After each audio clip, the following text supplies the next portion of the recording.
the final countdown.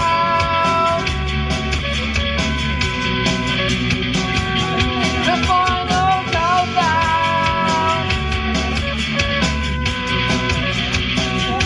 The final countdown. Final countdown.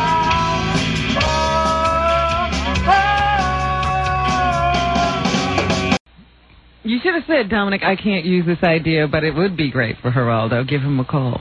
Number 1, did you do it? Number 2. Number 3. Does it count if you can't understand the question? I don't know what it was, but after did you do it, I think all the other questions seemed irrelevant. Either you did it or you didn't do it. Why go on? He had a list of like 500 questions. I didn't know what the hell he was talking about. How come he's not on the O.J. defense team? He's the only lawyer in the country still running around, not on the defense team. I don't know. He's the only one not chosen. But he calls my house. He says, come on, we got to go on the air tomorrow. We'll figure out a way to do it. I said, so you're going to put up the $500,000? Who cares who puts it up? O.J.'s not going to take a lie detector test. And you'll make all the newspapers. It'll be, you should call a press conference. Oh. That's what he says to me. I said, Dominic, you can't call a press conference every cockamamie idea you have. Doesn't he have some work to do? Why is he thinking about this? Howard, you should call a press conference tomorrow. I said, well, I have a radio show. Why don't we do it on there? Okay. You think we should do it that way? He's all of a sudden, he's writing for the show. Like, this is the most unbelievable idea. And you know what it is. He probably called Geraldo with it, and Geraldo said, I'm not interested. Already turned him down. Yeah, right. So he was calling me, telling me he's giving it to me before Geraldo. You got to call a press conference. Can you imagine all the press is standing there and you offer $500,000 for O.J. to take a line detector test? And okay to the press conference. Dominic's this lawyer we know. He's very heavy. We should get him in here one day so people can see him. Yeah, we ought to have him on. Visual picture. Yeah, we ought to have him on the E! Show. Of Dominic. Yeah, hey, Dominic, come on down now and announce your $500,000 thing. You can make the announcement. We'll give you a press conference. Yeah. Dominic with his wild ideas. Hi, you're on the air. Hey, hi, Howard. Yeah. Is it about Sue Silverman's a lesbian? You think Sue's a lesbian? In a way, yeah. What'd he say? Affects me. That affects my little world. O.J. Simpson. All right. Is going to be in court today.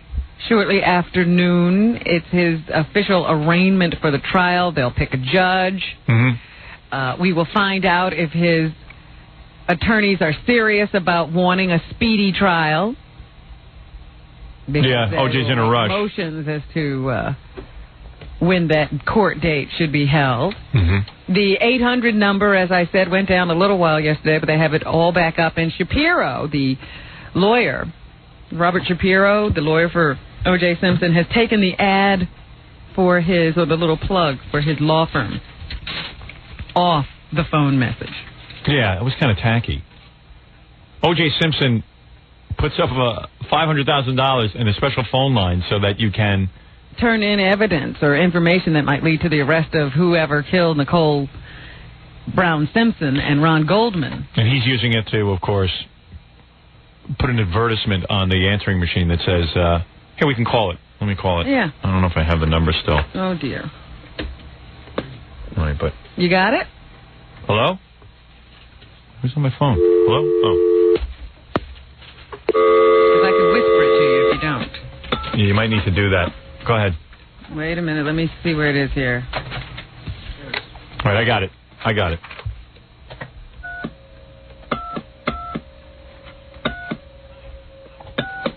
Jackie has the number memorized. I think he's been calling it like every 5 minutes, goofing on... They say they had so many calls they had to switch to a computer and a scanner. That was old Jackie. Please hold. Yeah, he thinks he knows who did it. He thinks it's O.J., too. He's trying to collect $500,000. You should call every day with more evidence. Yeah. Hello. This is the law offices of Robert L. Shapiro. Thank you for your call. She sounds cute. If you have any information or evidence regarding the O.J. Simpson case, press 2 now. If you are an expert in the field relating to the O.J. Simpson case and would like to offer your services, press 3 now. If you would like the address where I you forgot can already. What am I letter supposed to of press? support to O.J. 2 Simpson, for press 1 evidence. now. See, but there was If you no have ad. information or evidence relating to O.J. Simpson's case and would like to fax to us directly, press 1 now. If you would prefer to leave a message on voicemail, press 2 now. My message is urgent. Please state your name and provide a telephone number where an investigator can contact you. You will have approximately 1 minute to leave a message describing any information you may have. All I need is a minute. Hi, it's Howard Stern again. How are you? Look, I think OJ did it.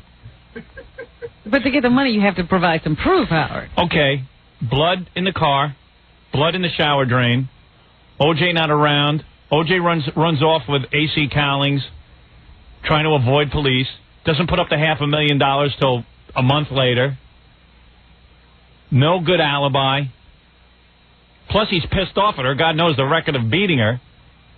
So I'd like to turn in OJ for the $500,000. I know the identity of the man who did it. I'm guessing OJ. And you think he managed to do this by himself? Yes. How? Well, that's my secret piece of evidence. I found a piece of his wife's bowel in his hanky, Oh. and that did it. Then I know. No, I think it was him and Lee Harvey Oswald, actually, Robin. That's my theory, but I don't want to give that away to the lawyer. No, actually, I think OJ did it, and I think there's enough good evidence, so shouldn't I get But the $500,000? how do you kill 2 people? And no one screams. Want to see me do it? Who are you going to use? Fred and Jackie. Then go for it. OJ's fast. Not to mention he's one of the fastest men in the world. Yes, but why doesn't someone run away? Why doesn't someone scream? He's too fast. Once he kills you, you're too dead to scream. He can do 100 yards in 9.4. Right. That's not the same I as don't know. killing somebody. Anyway, can I please have the $500,000? That's what I want. Is that enough evidence? How much more do you need? The whole world is thinking he's guilty, except for black guys. He ain't guilty. He been framed. Well, it is a tough question there. I mean, could one single person do this much damage in the amount of time OJ had to do it and not just be completely covered in blood? How loud do you scream with your head almost cut off? But you can't cut 2 people's heads Thank off. you for calling. Oh, sorry. you didn't like our debate. Goodbye. Goodbye. Obnoxious. Thank you for calling. Cut us right off in the middle of our great debate. What the hell's that all about? I was trying to clear OJ. I know. You ruined my $500,000 chance. Oh, well. You don't think I presented enough evidence? But the question still remains, how do you manage to do this in that short a period of time and cover your tracks, too? No. How come OJ hasn't taken a lie detector test? I don't know. I should call back and say, hey, how about this? Why don't you have OJ take a lie detector test? There's your evidence. How about this? You tell him you put up $500,000 for OJ's lie detector. I'm going to tell him you'll put up $500,000. She keeps cutting us off, that woman. She cut us off like OJ cut Nicole's head off. Allegedly. Very rudely. Very rudely. I believe OJ did it. But you don't know why you believe that. You just like to. Yeah. Because really, it is kind of hard to imagine being able to do that. And then getting on a plane and going to Chicago in a short period of time. Hey, the guy must have practiced for a long time doing it, seriously. Lord knows he wasn't practicing acting. Wasn't wasting any of that money. But he was a good actor if he was cool, calm, and collected. Got a point. Minutes later, There you go. He might be the greatest actor of all time. he deserves the Academy Award. Yep. So he should get the death penalty and the Academy Award. All at the same time. In the same year. You can put the Academy Award in his lap while you're frying. Wow, fate. He's got to be sitting in jail saying to himself, what the hell did I do? Well, one of the tabloid TV shows last night had videotape some girls got of OJ at a club. He was there to do some preliminary coverage of, Olympic events for NBC. And they had this party at a club one night. He picked up these 2 girls. He doesn't pick up one girl. Right. He picks up 2 girls. Oh. And they're all on the stage singing. You know, O.J.'s out in the audience, and they're trying to pull him up on stage. And he's like, no, it's fine. You guys go up there and sing. They probably took him backstage and nailed the both of them. Yeah, you know, he's having a blast. Yeah. What the hell do you get off that gravy train for? Girls all over you, celebrity status, nice home. It's a big deal. Your stupid ex-wife doesn't want to talk to you. What's he thinking? Wasn't thinking about jail on I think it was my mother who said to me, or maybe it was my mother-in-law who said it. I'm not sure. I don't remember which, but one of them said. It was my mother-in-law. She said to me, "It's just arrogance. I mean, he is so famous and used to getting whatever he wants, and he couldn't even consider that someone would put him in jail for doing this stuff. Like he's above this." Well, I tried to point out to people that athletes, you know, athletes of O.J.'s caliber, they stop having to take responsibility early in life. Yeah. You know, they never, when they reach high school and people see this great potential, things are just taken care of. I think what you're saying is we better keep an eye on all our athletes. They could be chopping off someone's head at any given moment. This could be. It could be an epidemic. This could well be. And I would watch out for them. So, very good. See O.J. today in court again. We seem to love O.J. in court. Yep. We'll take a little break, Robin. We'll be back and we'll wrap up the news right after these words. I see O.J. And he looking pretty scared. We got to play that tape again. I love that. I see O.J. I see O.J.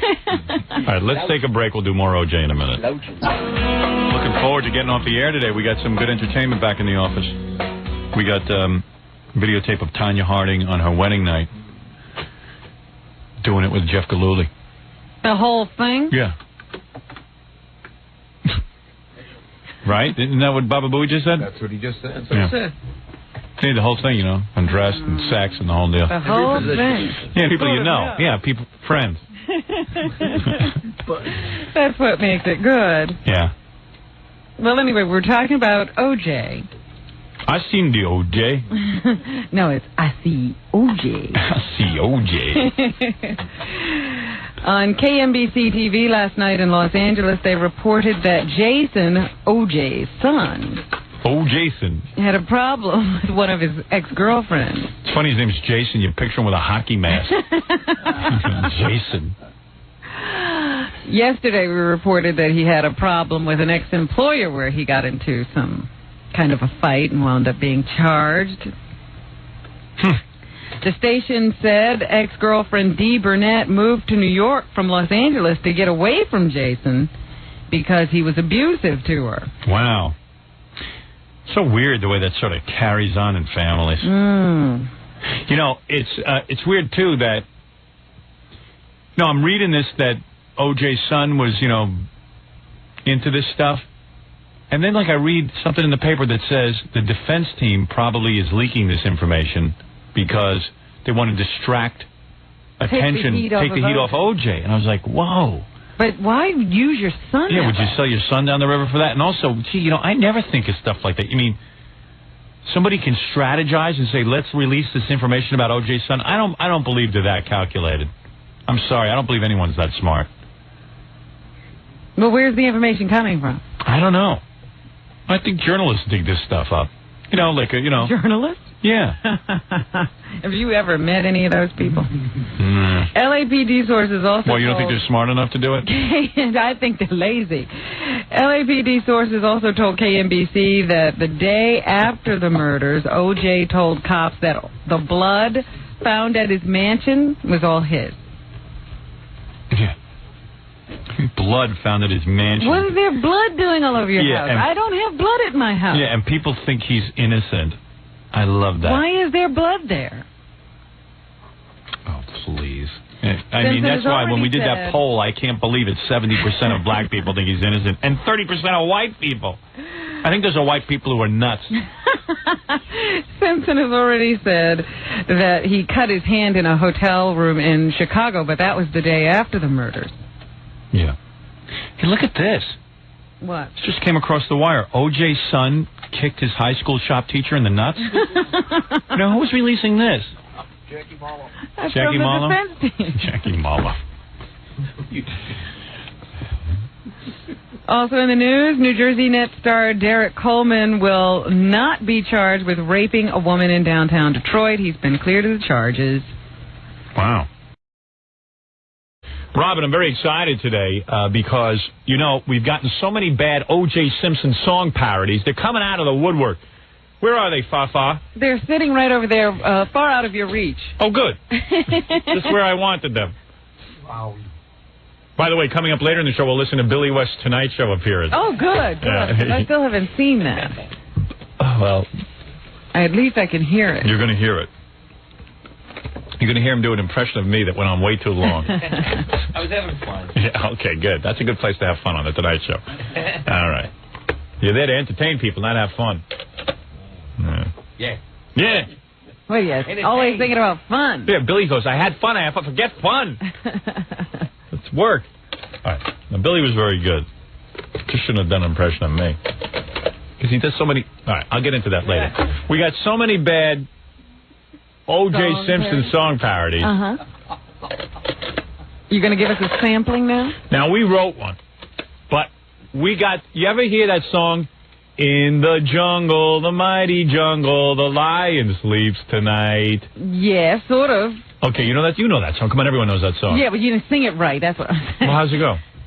The lion sleeps tonight. It doesn't go down. Oh, sorry. Oh, yeah. I was close enough. I'm not a singer. But the point is,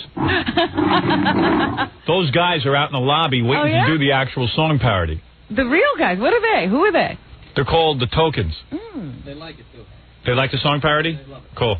Well, they're having a bit of a revival because in The Lion King they sing that song. That's right. Because Gorilla was telling me his mom booked him to do a bar mitzvah or a graduation party. Recently? About 5 years ago. Wow. The Tokens. You wonder what happens to those groups. Yeah, they got to go play graduation parties. It's pretty cool, too. They bring a real lion with them. So they came in, they said, you know, we'll sing your O.J. Simpson song parody if it's good. And this one is good. So you whipped one off? Yeah, but let me just play you some of the bad ones we've been getting. Everybody's singing about O.J. Yeah, D.O.J. I see O.J. I see O.J. I seen O.J. I be O.J.'s next door neighbor. I seen O.J. and he looked... didn't see it all. And he looked... I got to hear that, too. Where is that? How come I can't get my hands on that? I got to hear that first. I see O.J. I see O.J. and he looked very nervous. Can I ask everybody to be quiet for a moment? Peter Jennings, of course. The setup is... everyone's heard this. Peter Jennings. I just don't get tired of it. It's the best. Yeah, Peter Jennings. He's on the air. It's during the O.J. chase. Yeah, O.J.'s in the Bronco. Right, O.J.'s in the Bronco. He's now pulled into his own driveway, and this guy, one of our listeners, calls into Peter Jennings. Peter Jennings is, of course, a talking puppet head, is clueless. Al Michaels has to get Gary on. Puppet is smart. Yeah, Al Michaels has to get on and inform Peter Jennings that it's a hoax. We have on the phone with us as well Robert Higgins, who lives in the neighborhood and is on the ground and can see inside the van. Mr. Higgins. Yes, how are you? Just about as tense as you are, sir. Oh, my Lord, this is quite the tensest. What can you see? What I'm looking at right now is I'm looking at the van, and I see O.J. kind of slouching down, looking very, very upset. Now, looky here, he look very upset. I don't know what he gonna be doing. Can you see him doing anything specific? Is he merely sitting there? He is just sitting around, just looking like he'd be very nervous. Can you hear anything, Mr. Higgins? It's just too much commotion. I be in the back of a news van, so I can't really hear that good, but I can see it all. And I see O.J. I see O.J., man, and he looks scared. And I would be scared because there's cops all deep in this. Thank you, Mr. Higgins. And Baba Booey to y'all. The driveway of O.J. Simpson's... Right up. Picks it right up. Nothing phases Peter Jennings. Didn't hear a thing. Isn't he dating Barbara Streisand or something? That's what I understand. Yeah, he's really in love with her. He can get any girl he wants. He's got Barbara Streisand. Well, why not? Yeah. For a week or two. Girl looks like a man. Well, Brentwood. You know, Barbara Streisand reminds me of a female impersonator. Yes. Like, she gets those nails done up and the hair, and everything's perfect to make her look more beautiful, but it still looks like a guy. Clearly an effort being made to have him come out of the vehicle. In the doorway of the house, his friend, Al Cowling. Peter, by the way, just for the record, this is Al Michaels. That was a totally farcical call. Lest anybody think that was somebody who was truly across the street. That was not. He said something in code at the end that's indicative of the mentioning of the name of a certain radio talk show host. Okay, that Al loves. So he was not there. All right, we have him on every coast. Thank you very much. Al knows. We do have him on every coast. Al knows how stupid Peter Jennings is, so they hire Al Michaels just to come in. He's watching him. Mind you, Al Michaels is a sports guy. He has to come in and tell Peter Jennings. Yeah. Watch Peter now. Make sure he doesn't make any mistakes. Peter, I know you're from Canada, but there are no black people anywhere on the planet that talk like that. And I see OJ. He's the tensest. OJ, the tensest I see. He's slouching in the back. Slouching down, and I'll be in the back of a van. Why could I hear that again and not get tired of it? I love it. I know. Nor the last time will have been had, but...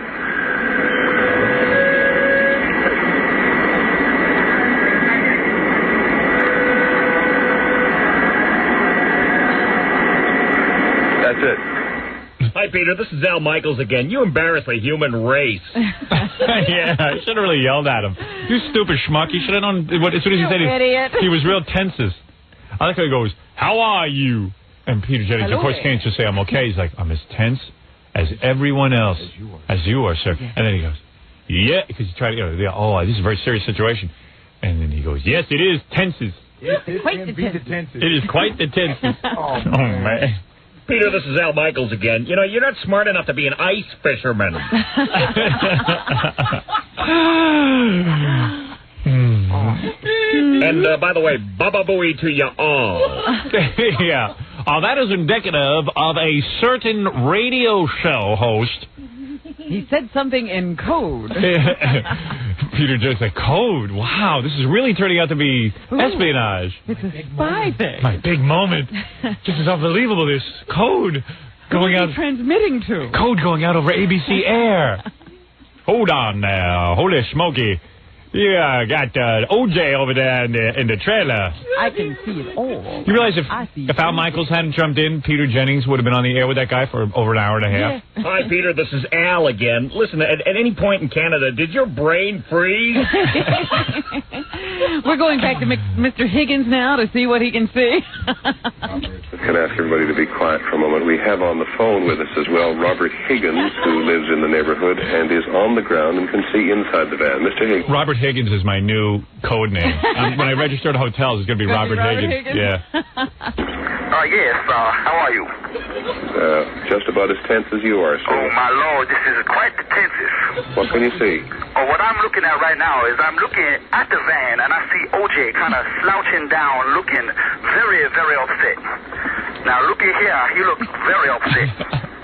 I don't know what he's going to be doing. Can you see him doing anything specific? Is he merely sitting there? He is just sitting around, just looking like he'd be very nervous. Can you hear anything, Mr. Higgins? It's just too much commotion. I be in the back of a news van, so I can't really hear that good, but I can see it all. And I see OJ. I see OJ, man, and he looks scared. And I would be scared because there's cops all deep in this. Cops what? All deep in this. All deep in this. Thank you, Mr. Higgins. And Baba Booey to y'all. To y'all. This is Al Michaels. Peter, this is Al Michaels. Get a clue, you dope. Peter, are you listening to the same show? Home in Brentwood.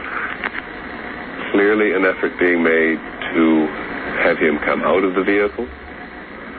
In the doorway of the house.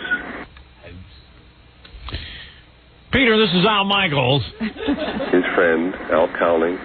Peter, by the way, just for the record, this is Al Michaels. That was a totally farcical call. Totally farcical. Lest anybody think that was somebody who was truly across the street. That was not.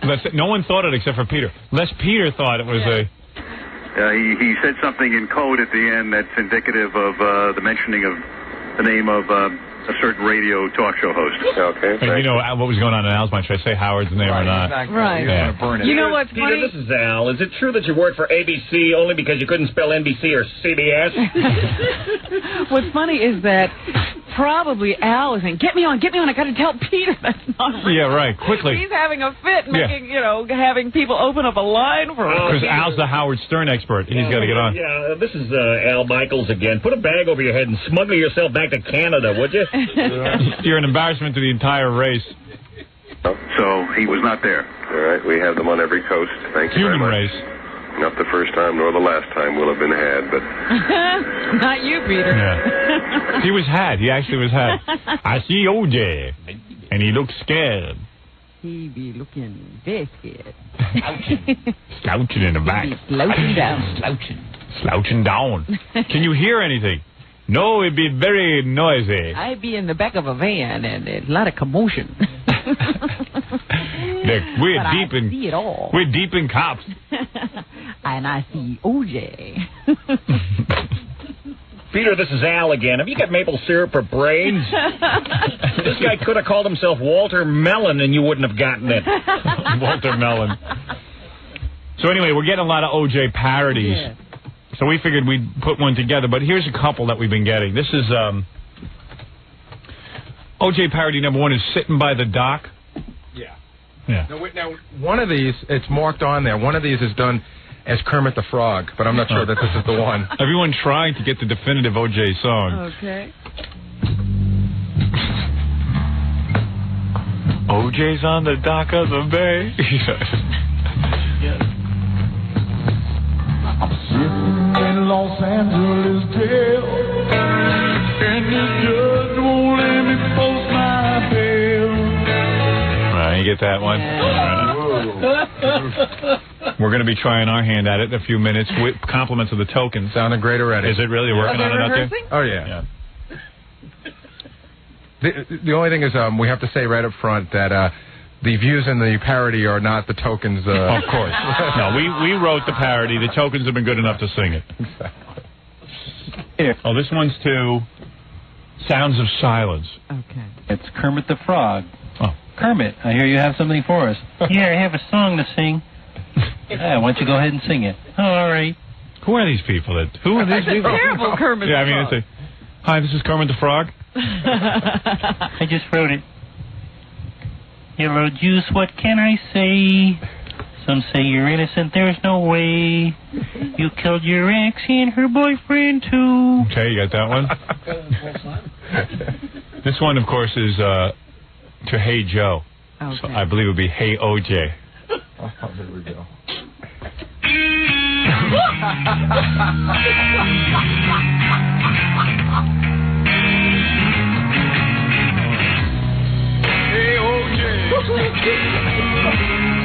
Where you going with that knife again? I could almost predict. Now I believe we'll hear the same exact line over again. Hey, OJ.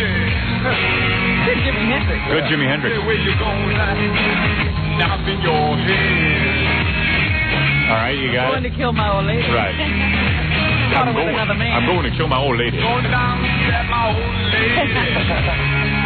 You know I caught messing around with another man. Did I write this? I think you wrote this. I think you collaborated on this. I see OJ. Going down to get my old lady. All right, you get it? All right. And I don't even know. What is this? Little Pink Houses? Is Yeah, that the John Cougar John song. Cougar song? And what is it? Little Padded Cell? Right. All right. Add a tune on the first note. There's a black man in a jail cell. Says that he's innocent. Why do we have to make everything racial? He got on a interstate running. Okay, you get this? All right. I think you have one more, Howard. It's in your head. They're almost impossible to sit through. That guy was just reading a newspaper account. Yeah, right. He's just, And then O.J. allegedly stabbed his girlfriend and Ron Goldman. Continued on 834. Right. Continued on 834. This is called O.J.'s Run. It's original music. All right. I thought it would be banned on the run, but it's O.J.'s Run. It's like a Jackie song. This is the story of a man as famous as one could be. Man who was special to you and me. His name was O.J. Simpson. Great athlete was he. This is the story of a life that ended in tragedy. All right,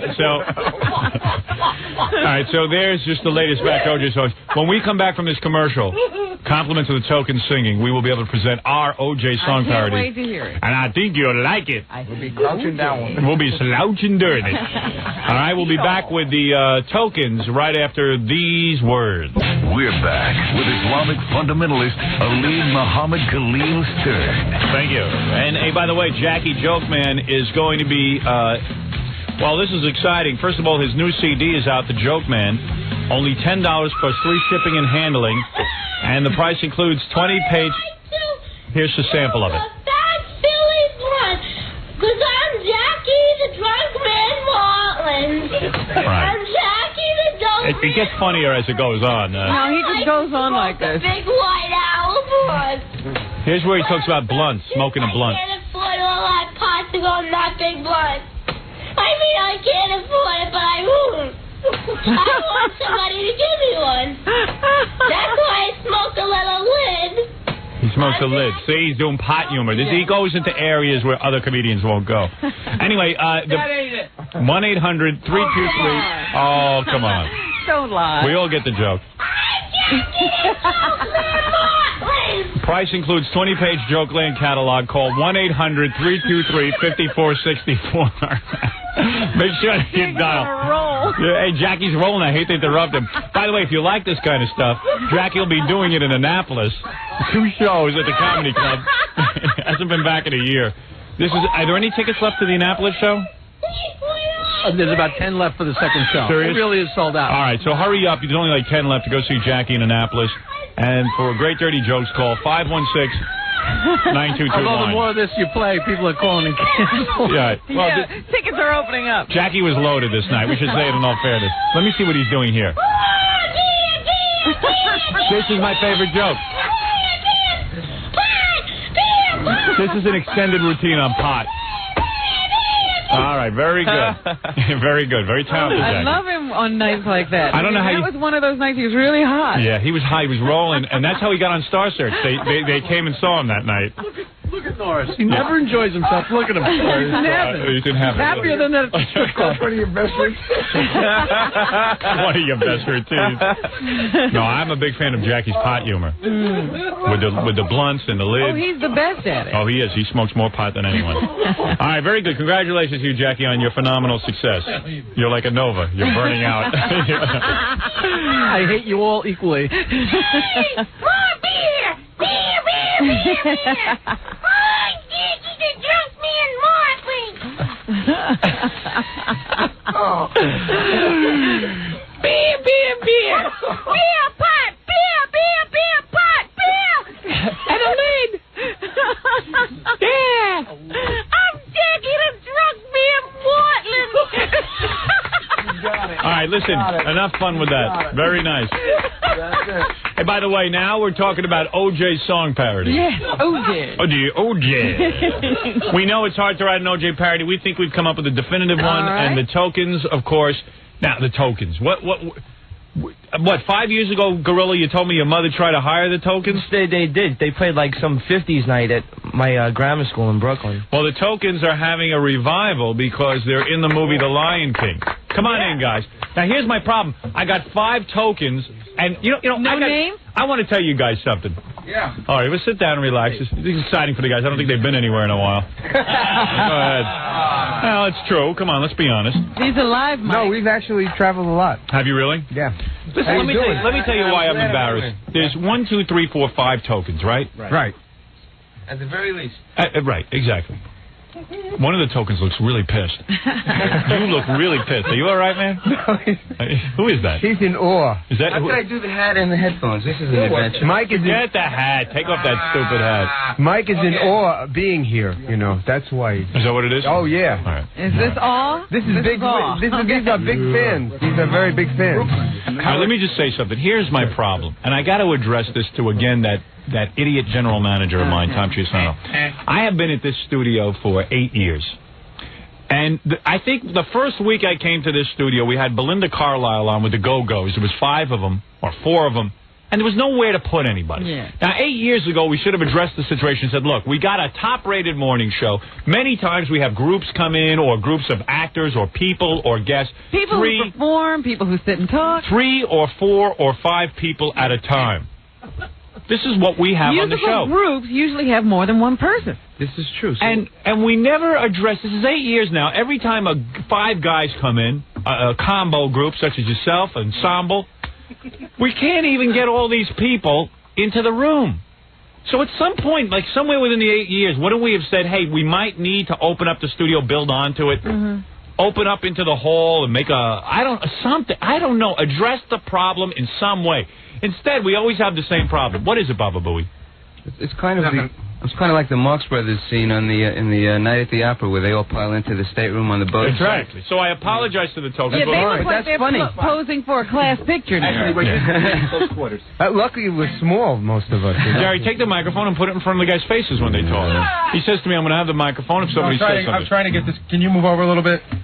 There we go. Yes, we do have to do something. We got to get a bigger studio. You're right. This is important. Yeah. The guests are grappling with their headphones. You have to see it. Everybody's fighting. Everyone's fighting over the headphones. Hi, Robin. Good morning. Ooh. No one can move over. It's There we hard. go. It's hard to move around. We'll be fine. We'll be fine. All right, tokens. Let's just address a few things. All right. First of all, we wrote the O.J. song parody. These are not your words. You're simply performing. You're performing. Yes, we're simply performing, right. Because you've heard all the bad O.J. songs. It's about time we had the definitive O.J. song parody. Right. But I don't mind. I'm the single. I don't mind in the group. What? Lyrics are great for me. Because I don't really sing that much. He agrees with the sentiment of the song. You do agree with the rest of you guys? Do you agree with the sentiments in the song, or you don't? I don't mind it. I'm not ready to make any judgments at this point in time. What year did The Lion Sleeps Tonight? 61. 1961 that song came out. Huge hit. Yes. I assume you guys got no money for that because record companies... No, we did. We were with RCA, and RCA was a major label, and it was sort of hit so fast they couldn't hide it. We had a hit before that we didn't get paid for. Yeah, that's true. Our first hit we didn't get paid for. What was your first hit? Tonight I Fell in Love. Remember that? How's that go? Dum dooby dum whoa. Yeah. Dooby dooby dum whoa. Tonight I fell in love. I don't remember that. Stop that already. Okay. Now listen. I don't remember it. Pass us by. I was 12 years old at the time. No, this is it. Listen to me. Yeah. So you guys have big hit, and then you got some money for it, and then I don't know. What happened? What happened? Where the hell have you been? Well, we produced a lot of hit records during that time. We produced the Chiffons, He's So Fine. So you mean all 5 of you guys would pile in the studio and produce these records? We were producing records, yeah. Our original group, there were 2...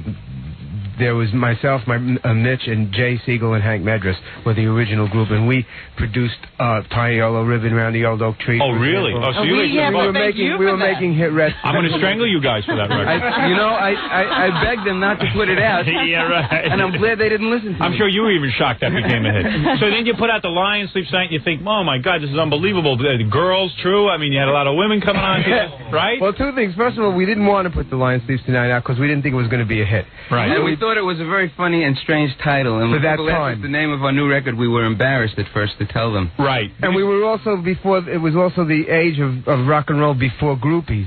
Right. It was in the early 60s, so we didn't have that, that wonderful thing that happened later on to groups. So you put out The Lion Sleeps Tonight, and then the lion actually went back to sleep, and that was it, right? What is it, Papa Fodi? I was going to say, before you get into talking too much about groupies, well, these 2 guys are brothers, but this guy over here is this guy's son. I was going to say, I think it's the second generation. Oh, yeah. So I don't know if he wants to talk about groupies in front of his kids. So you met his mom on the road, I bet, right? I wish. No, you wish.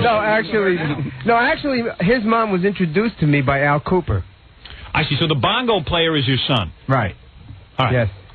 The And his sax dad- player, or is that a sax or a clarinet? Soprano sax. They got a sax that looks like a clarinet. Break it down.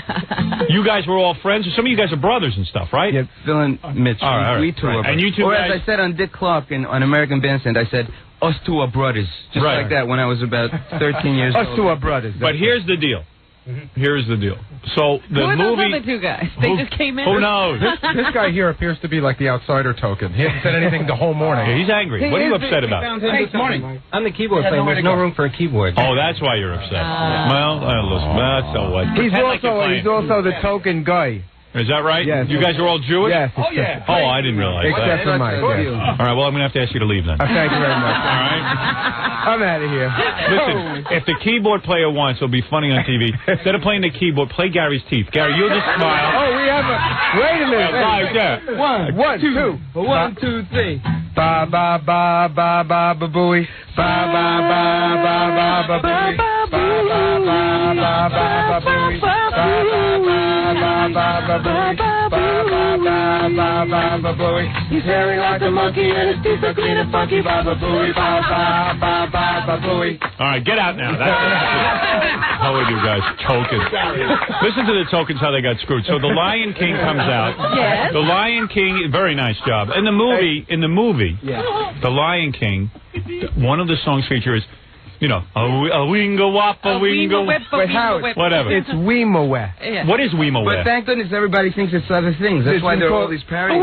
It's Weemawe. I thought it was Weemawe. Yeah, Wimowe. And what does that mean? It means the lion is sleeping. Oh, in African? Yes. How do you guys know African? We don't. We just You just looked it up and we used to sing it on the beach, and then when we auditioned for RCA in 1961, And we didn't know anything at the time. we sang it straight ahead without the lyric. And our producers at RCA, Hugo and Luigi, called the consulate and found out what it meant, and then wrote the lyric "The Lion Sleeps Tonight" Oh, based I on see. the meaning of the Weemawe original lyric. It comes from an African folk song called Mabubu, which Miriam Makeba did. So look at this combination. You got an African folk song, you got 4 Jewish kids from Brooklyn, 2 Italian producers, a black arranger. It was like... It sounds like 86 guys were all getting royalties off of this one song. Except How you far guys, does a dollar go? Unbelievable. Oh, the keyboard player looks like he's going to kill someone. His keyboard. He is really upset. And by the way, Mikey is the most gentle of all of us. Is he really? Mikey lives out in the woods. Mikey is like Walden. That's what they said about the guy who killed everyone on the Long Island Railroad. The others must be real axe murderers. What was that guy that went to Walden? What's his name? Thoreau. Mike is like a Thoreau. Thoreau. Yeah, he goes in the woods. He looks like Charles Manson Thoreau. All right, listen to me. Gibbons. Listen to me. So listen to this, Robin. You'll love this story. So The Lion King comes out, and the movie is a smash. Oh, yeah. The song, The Lion Sleeps Tonight. Very prominently featured. Yes. Okay, prominently featured. Right. Yes. So the guys go, okay, now they're going to release a soundtrack album to The Lion King. And it's big. Yeah. And Disney doesn't put The Lion Sleeps Tonight on the soundtrack. I heard that. Yes. Because Disney has learned, you know what it is. What? When Disneyland, I'll tell you guys are obviously clueless about this. When we have a theory. I'll tell you the whole theory. I'll tell you exactly what's it. Never mind theory. Okay. When Disneyland opened in California, those idiots didn't buy up the surrounding property, and all of these outside businesses made a fortune off of Disneyland, the hotel industry, the food industry. When they built Disney in Orlando, they bought up all the land first, and then they built Disneyland so that no one else could make any money off of this thing. Now with movies, they realize when they put out one of these kids' movies, they make a tremendous investment in the film. So they put out these soundtracks, and they know they're going to sell big, regardless of what happens. If the movie's big, the soundtrack's big. Why would they want to give you a piece of the action on the soundtrack album? True? True. Is that your theory? Yes. No, well, that's part of the theory. The other part of the theory is that maybe... The grassy knoll. The deal with Tim Rice and Elton John to write the other songs in the album might have precluded them sticking another song in from an outside writer. Might have. Might have. It's another theory. Again, it's a theory. Then there's the other theory. Do they call you when they say they want to use your song? No. No, they just used it. Now, there is a third theory going around that Walt hates lions. And they didn't want the song in there. Okay, now listen. Let's do this. I'm going to take a break. When we come back, if you guys are good enough, the Tokens will perform the O.J. parody. We are good enough. Okay. To the tune of The Lion Sleeps Tonight. To The Lion Sleeps Tonight. I believe... Which definitely won't be on the soundtrack album of The Lion King. I believe this will put the Tokens in a whole new arena. I believe it's going to change the history of the Tokens. Yeah, the wrestling. That's what I'm afraid. Hold it. I hear the OJ coming right now. I see OJ. Head for the hills. All right, when we come back, the great new OJ song, and we'll have to find something for the keyboard player to do. We have an egg, man. Oh, you got an egg. What are you worried about? You got Eggman. That's good. No one will hear it. All right. And Howard, you know, they didn't get completely screwed because they did get the Burger King deal. Oh, that's right. Now, Burger King... What do you mean you didn't? They didn't get a French fry. They didn't call us to that either. The Disney people didn't call us. Burger King Wait, didn't call us. in Burger King, they used the song "The Lion Sleeps Tonight." Right, but not by us. But don't you get royalties? No, because... You don't own that song? We don't own the song, even though when we recorded it, we did improvise the melody to the lyrics our producers handed us, but we were too naive to realize that we deserved a piece of the writing. Oh. See, there's the nightmare. There's the nightmare. So every time this song is used, you guys don't get paid? We didn't have Dominic on our side. Only. Oh, God. You see how people got screwed back then? Always. And these are white people being screwed. White men. Are all of you white? White Jewish. All of you are white? You're not white? All right, very good. Right. All of you are white. Yeah. Imagine that. Everyone thinks it's only the black man that gets screwed. You know, white people get screwed too. Absolutely. I can't believe it. So the ties you're wearing are rented. You don't own them, do you? No, wait. So what do you got? Actually, my mother bought these ties for us in Florida, and I have to say, I love you, Mommy, or she's going to burn down my apartment. The tokens are all wearing the same shirt and tie. Yes. It's a smart move. Well, we know you're on TV. You want to make sure you all match. Right, you know. So this is very exciting to have the Tokens here doing the new OJ song parody. Let's take a breather. Everyone can relax, tune up the instruments, whatever, and then we'll come back. Don't say that. The keyboard player has nothing. He's got to tune his egg. He looks like Thoreau, all right. He keeps staring at me. I'm going to throw him right out of here. He's so angry he's going to throw up. He doesn't bring a keyboard to any gig. He never wants to carry equipment. All right, you guys. Now, here we go. Take a break. Okay. Come back. Calm your keyboard player down. And we'll be back with the Tokens right after these. With the Howard Stern Show. Hey, by the way, the Tokens, before they perform their song parody, have a new CD out called The Tokens. Oldies Are Now. Oldies Are Now. It's in the stores, right? And The Lion Sleeps Tonight is on there. Yes. Since Disney didn't put it on there. I was just talking to the guys. These guys should really be better, but they don't appear to be, I guess. What happened to them? I'm glad I'm anywhere, Howard. I said, hey, guys, add up how many millions. They said the Lion, the Lion Sleeps Tonight has been in 5 major motion pictures, including Ace Ventura. Really? And they get not a penny. Ever? Well, never, ever. We're working on it. And they use your rendition of it? Yeah, in 5 of the movies, like in Matinee, Sandlot. Yeah, Sandlot, Matinee, 29th Street, Dead Calm, one other one. That night. That night, yeah. right. Dead Calm. But we're working. There's a paper in the works at the moment to good luck. Well, of course, now RCA is re-releasing the single, The original single tonight, and they're re-releasing a best of album. So I guess we're buddies again. So they want to treat us nicely. So they're going to take care of us. Did you ever think about how many millions of dollars, if you had owned the publishing to your own song, how much money that would have generated? You're making me sick. But you couldn't think about it. Get bitter. All right. But you know what? I need you to do the song parody before you start getting bitter. Okay. No, I'm not bitter. Yeah, bitter. It's all right. Listen. Yes, it is. I need to tell you.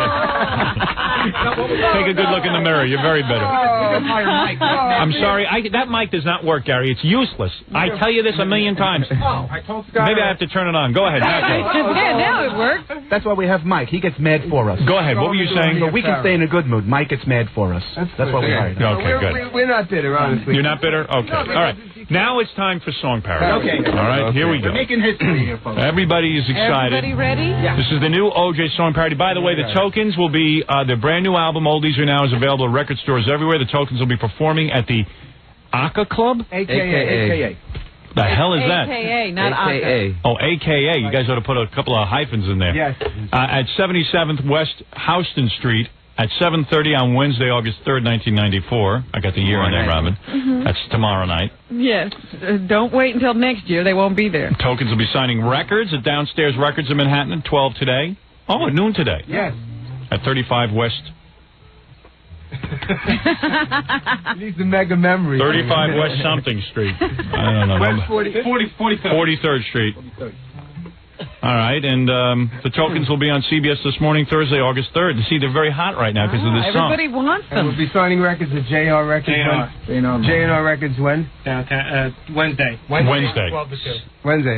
That's Yes, we're thinking of changing our name to the Shameless Hucksters. Well, why not? Get out there while the Right, while song it's hot. Exactly. Well, the iron is hot. After the show, they'll be kicking each other in our jock lounge. For not, Who was it who did that? That's right, okay. All right, here we go. We all did fun. Okay. Everyone is excited about the OJ song. Do you guys need any echo on you? Like this? Yeah, please, plenty of echo. Yeah, this would be good. Okay, good. Are we really doing this? Here we go. We're going to try it. 1, 2, 3. Really so guilty, we can't free OJ. Really so guilty, we can't free OJ. Let's string 'em up, let's string 'em up, let's string 'em up, let's string 'em up, let's string 'em up, let's string 'em up, let's string 'em up, let's string 'em up, hey up, let's string 'em up, let's string 'em up, let's string 'em up, let's string 'em up, let's string 'em up, let's string 'em up, let's string 'em up. In a jail cell, a tiny jail cell, OJ can't sleep tonight. No white women, he'll use his left hand, and then he'll use his right. On the sidewalk, the bloody sidewalk, the OJ sliced his wife. He was crouching and he'll be slouching with his 12-inch knife.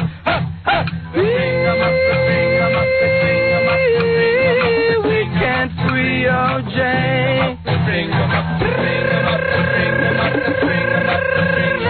We can't free OJ. We know he knifed them, he really sliced them, and we must make him pay. He beat and stalked her as others corked her, though most blacks say no way. Ronald Goldman and Nicole Simpson sleep in the ground tonight. We should beat you and let dogs eat you, for what you did's not right.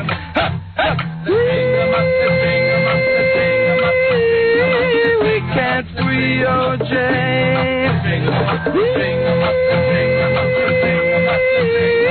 We can't free OJ. Play it for me.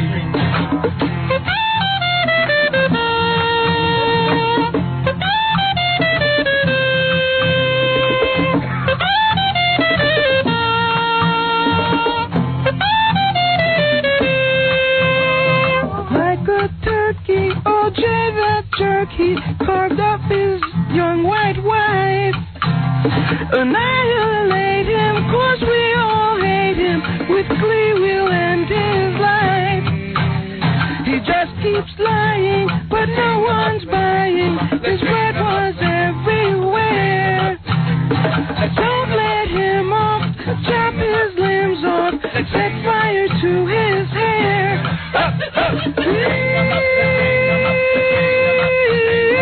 We can't free OJ.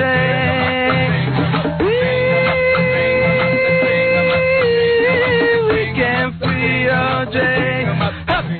Whoa, whoa, we can't free OJ.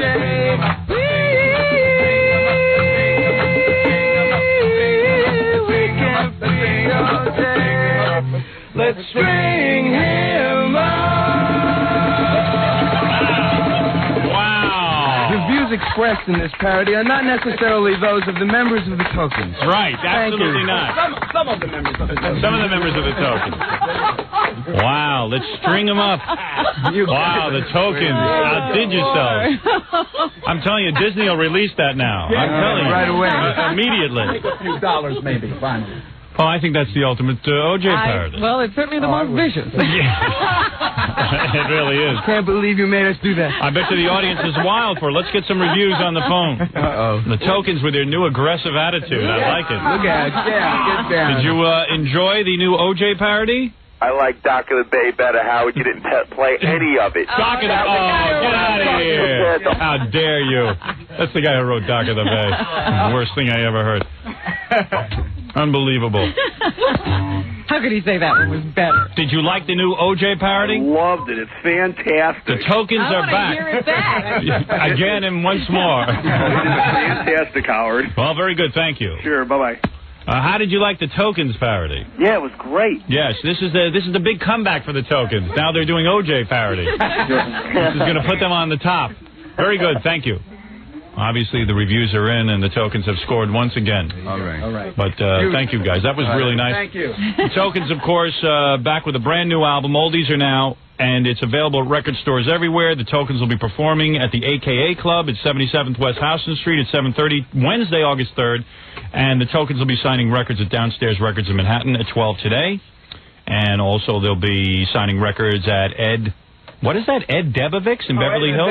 Debevix in Beverly Hills on August 6th. Yeah, big record party there. Oh, yeah, from 7 to 10 p.m. Huge record party sponsored by radio stations and record stores and everything. And the Tokens will be signing records at J&R Music World. That's, what is that? In front of City Hall, right? Yeah. Okay. And They have a J&R Music World in front of City Hall? I guess signing at J&R Music World from City Hall.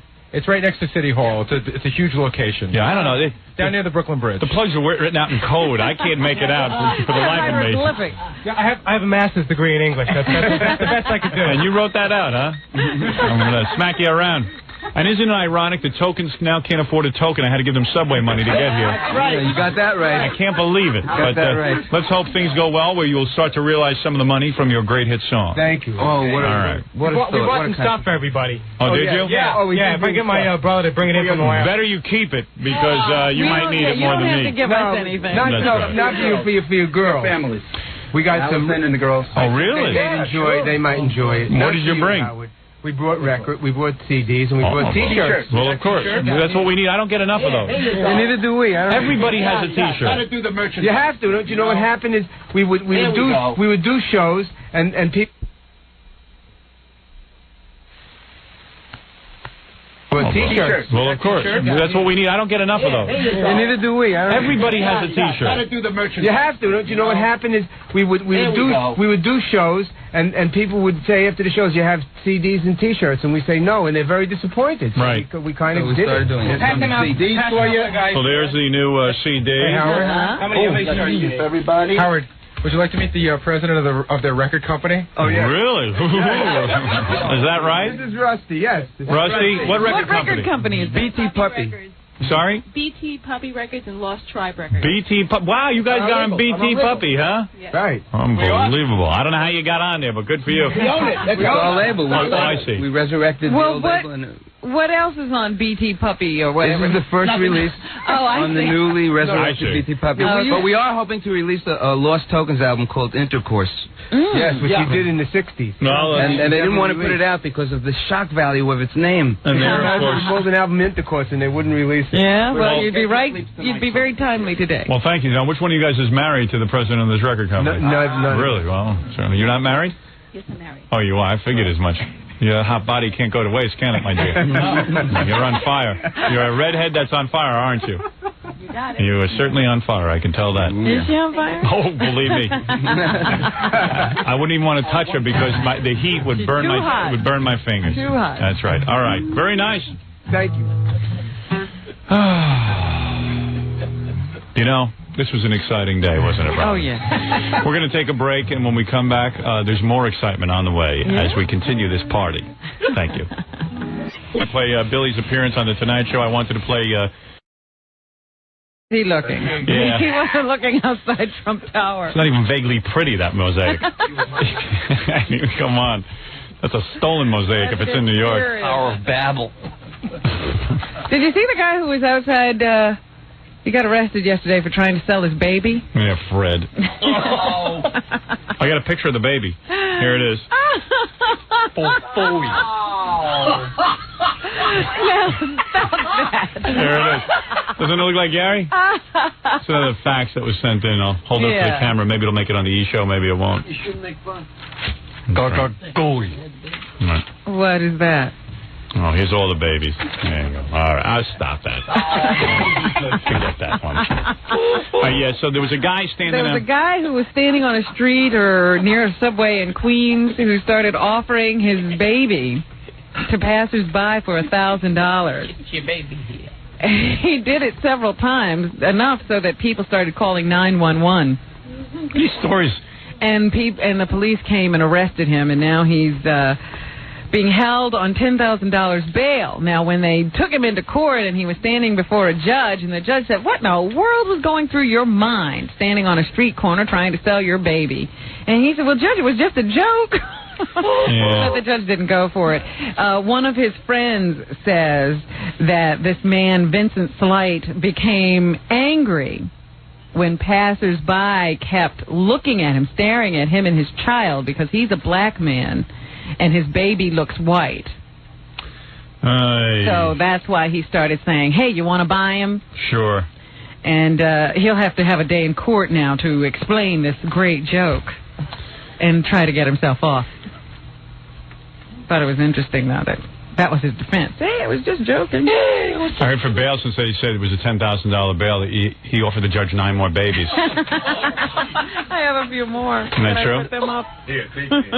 I tell you something. That's why, those stories on the news. I always wait to see what background the guy is, because it's almost like there's two separate newses. There's a wacky news, and then there's like regular people news that no one ever talks about selling their baby and all that kind of stuff.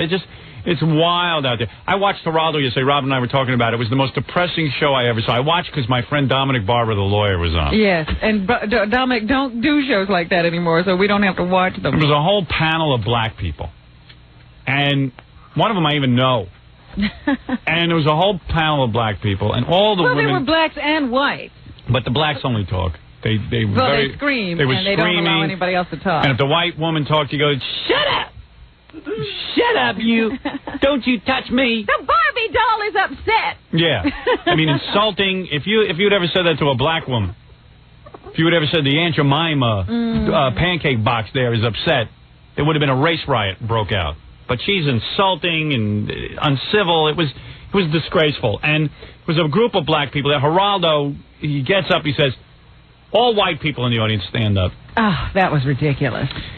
And I'll tell you, OJ's going to get off. They said to the white people, "Sit down if you think OJ is innocent." 50% of the white people sat down. I said, I don't know where they found these white people. White people have free time to go to Geraldo. Then they said to the black people in the audience, or people of color, excuse me, "Stand up, and whoever thinks he's innocent, sit down now." And every black person All sat of them down. sat down. Now, look, this OJ's as guilty as sin. If he's not guilty, what's he doing running in a car? What's he doing with a bloody glove found at his house? What's he doing? 1 minute the limo driver sees him, and the next minute he's not there, and no one can find him. But he doesn't have an now we're alibi. threatening to divide the country over OJ. And it's so crazy. I said, and I see all the black people on the stage. What are they screaming about? They're screaming about OJ. This is what consumes a lot of black people. OJ. And let me tell you something. Be consumed with something else. You know, I got to hand it to Reverend Al Sharpton. He was in the news the other day. He's going over to Rwanda. Good for him. And he said, I don't find myself often agreeing with this guy. He says, the question is not why I'm going, he told me, but why am I the only one going? That's right. This is the greatest tragedy of our times, and not one African-American leader has set foot over there. I keep getting faxes from people who say, "Where's Jesse Jackson? Where's this one? Where's that one?" Please. But you let somebody say something about baseball, hoops outside of a baseball stadium. They're grown crazy. And they're there already. Al Sharpton says there should be a traffic jam over in Rwanda with black leaders going over there and helping their own. And the guy from AfriCare, which is an organization set up to help black people around the world, American blacks have only sent in $90,000 in donations in response to a recent mailing of 31,000 people. So, but OJ donations, I bet there are plenty. No, again, I will say it's easy to support OJ because I bet you not one person has given OJ one thin dime. No. They don't intend to give him a dime, but they'll sit and holler and hoop because, they get on TV. Right. And OJ doesn't need their money. Well, in OJ's case, I'll wrap up by saying this because I've talked long enough about it, and we are on the schedule. In OJ's case, the only race issue should be the race to get OJ into the gas chamber. Because OJ should be fried. Black women and all women. What was sad to me was there was only one person on that entire panel of color who was wanted to talk about O.J. and his responsibility. Of course. And that As a person human was, being, and that person and was how probably he called an Uncle Tom. Nobody even wanted to entertain him. They Right. all just, and William Kunstler wound up saying the most profound thing of the day when he said, if you want to figure out what's going on in this country with race relations, all you had to do was watch this show. Right. There is a race problem in this country. And believe me, the most venomous things were said by black people. May I play the O.J. song, Robin? Go ahead. Maybe it's appropriate here, or am I going to take up too much time? Go ahead, do it. This is a song that calls for O.J. to be strung up. Sung by the Tokens, not necessarily their sentiment. As they point More out. the sentiment of Jackie and Fred. All right, here we go. He's so guilty, we can't free O.J. He's so guilty, we can't free O.J. Let's string 'em up, let's string 'em up, let's string 'em up, let's string 'em up, let's string 'em up, let's string 'em up, let's string 'em up, let's string 'em up, hey up, let's string 'em up, let's string 'em up, let's string 'em up, let's string 'em up, let's string 'em up, let's string 'em up, let's string 'em up. In a jail cell, a tiny jail cell, O.J. can't sleep tonight. No white women, he'll use his left hand, then he'll use his right. On the sidewalk, the bloody sidewalk, the O.J. sliced his wife. He was crouching and he'll be slouching with his 12-inch knife. We can't free O.J.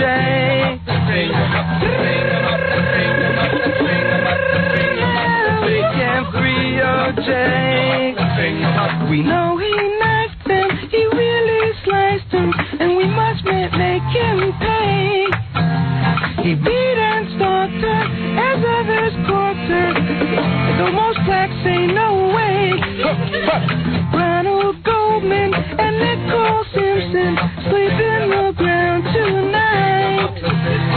We should beat you and let dogs eat you for what you did's not right.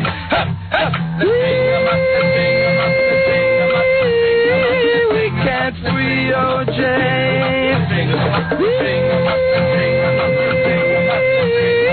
We can't free O.J. Play it for me.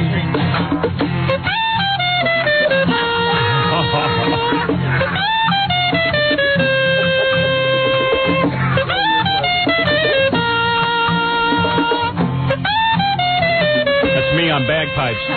Like a turkey, O.J. that jerky carved up his young white wife. Annihilate him, 'cause we all hate him. With glee we'll end his life. He just keeps lying, but no one's buying. His blood was everywhere. Don't let him off, chop his limbs off, set fire to his hair.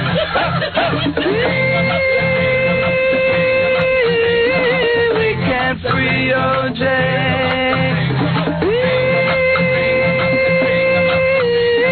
We can't free O.J.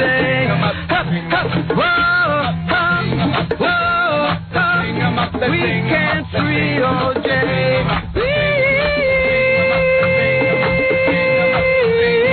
We can't free O.J. Let's string him up. I love bongos. Wow. The views expressed in this parody are not necessarily those of the members of the Tokens. Oh, just be happy to be somewhere. You're out of the house. Yeah, you're out of the house and you're performing on radio in front of millions of people. Just be happy. I understand they made it to the E! show last night. Oh, good. I told the E! network to make a little video to it. You know, have like O.J. running around with a knife. But I don't. They got a white guy to play O.J. I heard it was a disaster. I don't know. I got to go look. I haven't seen it yet. Stringy up. What happened, Gary? I left it in the hands of the Los Angeles E! group, and I'll never do that again. I mean, I wouldn't say anything bad about anybody, but the guy's holding a knife. It's like a 150-pound white guy with a ski mask. And he doesn't look anything like O.J. And you can see he's white because you can see they the couldn't even put blackening around his face. Right. Yeah. And he's running with this knife, and he like runs into a tree, and and then it cuts back to you watching the it just didn't. It didn't work. You know, they could have done so much better with just news footage. Well, that was the discussion. It was my idea to make it into a video, and I said it'd be really funny if you just had just for a couple of seconds a black guy running around. You know, cut to it every once in a while they're singing, and then they brought up the news footage. I didn't want to see news footage. I wanted something funny. But I heard it didn't work out that well. No, it'd been funnier with news footage. Well, I need to see it in order to... But you know what did I'm work? not going to make suggestions anymore unless I can see it ahead of time. I enjoyed they did some OJ drawings. Yeah. Well, that's another thing we're working on. You know, when you did the Jimi Hendrix parody with OJ as Jimmy, that was pretty funny. Well, heads will roll later today like Nicole's head rolled. The way Nicole's head rolled, heads will roll. No, listen, you got to be a little experimental. That's okay. All right, let's take a break, Robin. The reenactments will be barred unless I can see them ahead of time. Okay. Hey, by the way, you don't know that. Well, you know it, but when that guy sings, "In the jungle," that's the same voice that does all the deep voice stuff. Right. Yes, he's the same guy singing all But I don't think people at home know that. The guy who was saying... He's the same guy who does the... What's that other part?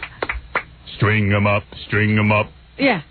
He was doing both parts. Oh, please. All right, we'll be back right after these words. You know, what? Jackie told me he heard in the news that with OJ, that supposedly they had to do construction on the jail where OJ is because legally the space has to be big enough in your cell to meet with the lawyers.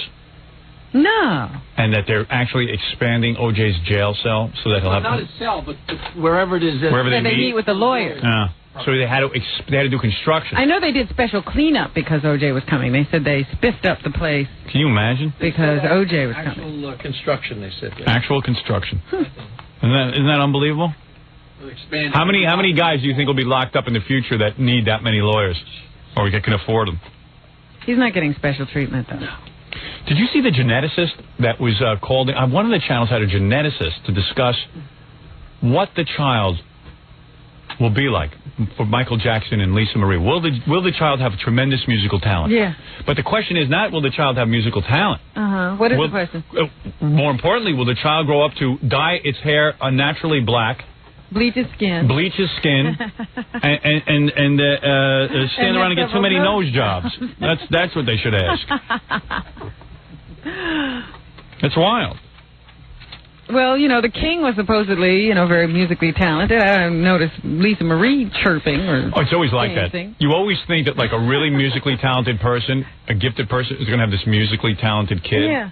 But it doesn't work. I mean, Frank Sinatra Jr. is like always try to live up to his father. The Crosby kids. Even that Liza Minnelli, while she's successful, she don't have the voice her mother had. An all right dancer, but holy cow. She's okay for what she does. Whatever that is. I don't know what she does. She appeals to gay people. That's what she does. She's very good at that. Yeah, that she's good at. And her at. mother did that, too. Yep. Now, maybe that runs in the genes. Bing Crosby, one of the great classic singers. His kids, like 9 kids, none of them could sing. None of them can sing a note. None of them can take a punch. Well, that's true.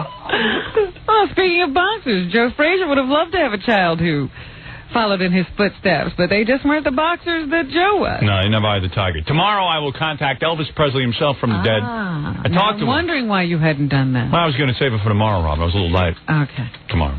Well, let's get on with the news. You By all means. mentioning Michael Fay the other day, and I told you yesterday he was going to be on Dateline. Well, I'm glad that all these news organizations are paying him all this attention, because certainly he's not a boy with problems and not out of control. I told you that kid who was caned, and I said this, I wouldn't watch him when he was on Larry King. I wouldn't watch him on Dateline. I wouldn't watch him if he was on public access television. This kid is a vandal. They should interview him and ask him, why Did you hear what happened? Why are you spray painting cars? The police had to be called to his home, Howard, because he and his father got into it. Oh, in a brawl? Yeah. Yeah, the caned teenager who said, I'm innocent. And I'm going to go home. I just want to live my life quietly from now on. Well, he came home late and sloshed. Yeah. been out drinking, I suppose, and his father told him he was supposed to be home at a certain time and he wasn't supposed to drink. Well, he came home both drunk and late, and he and the father, I guess, started to have words about it, and fisticuffs ensued. How old is that kid? 19. Fisticuffs with his father at 19. And so the police had to be called. Kid's a mess. George Fay told police that his son charged him after he threatened to ground him. I told you they didn't cane that kid enough. Because of his activity. They didn't cane. The only people who have been able to control this young man are the people who caned him. He wasn't out of line once. Oh, he behaved. And I guarantee you, he might get in drunken brawls now, but he won't be spray painting cars. This is the same. I bet you he'll spray paint him here because he knows nothing like that is going to happen. The father, is this the same father who rescued him? Yeah. The son whose elbow was cut in the ruckus told police his dad struck the first blow.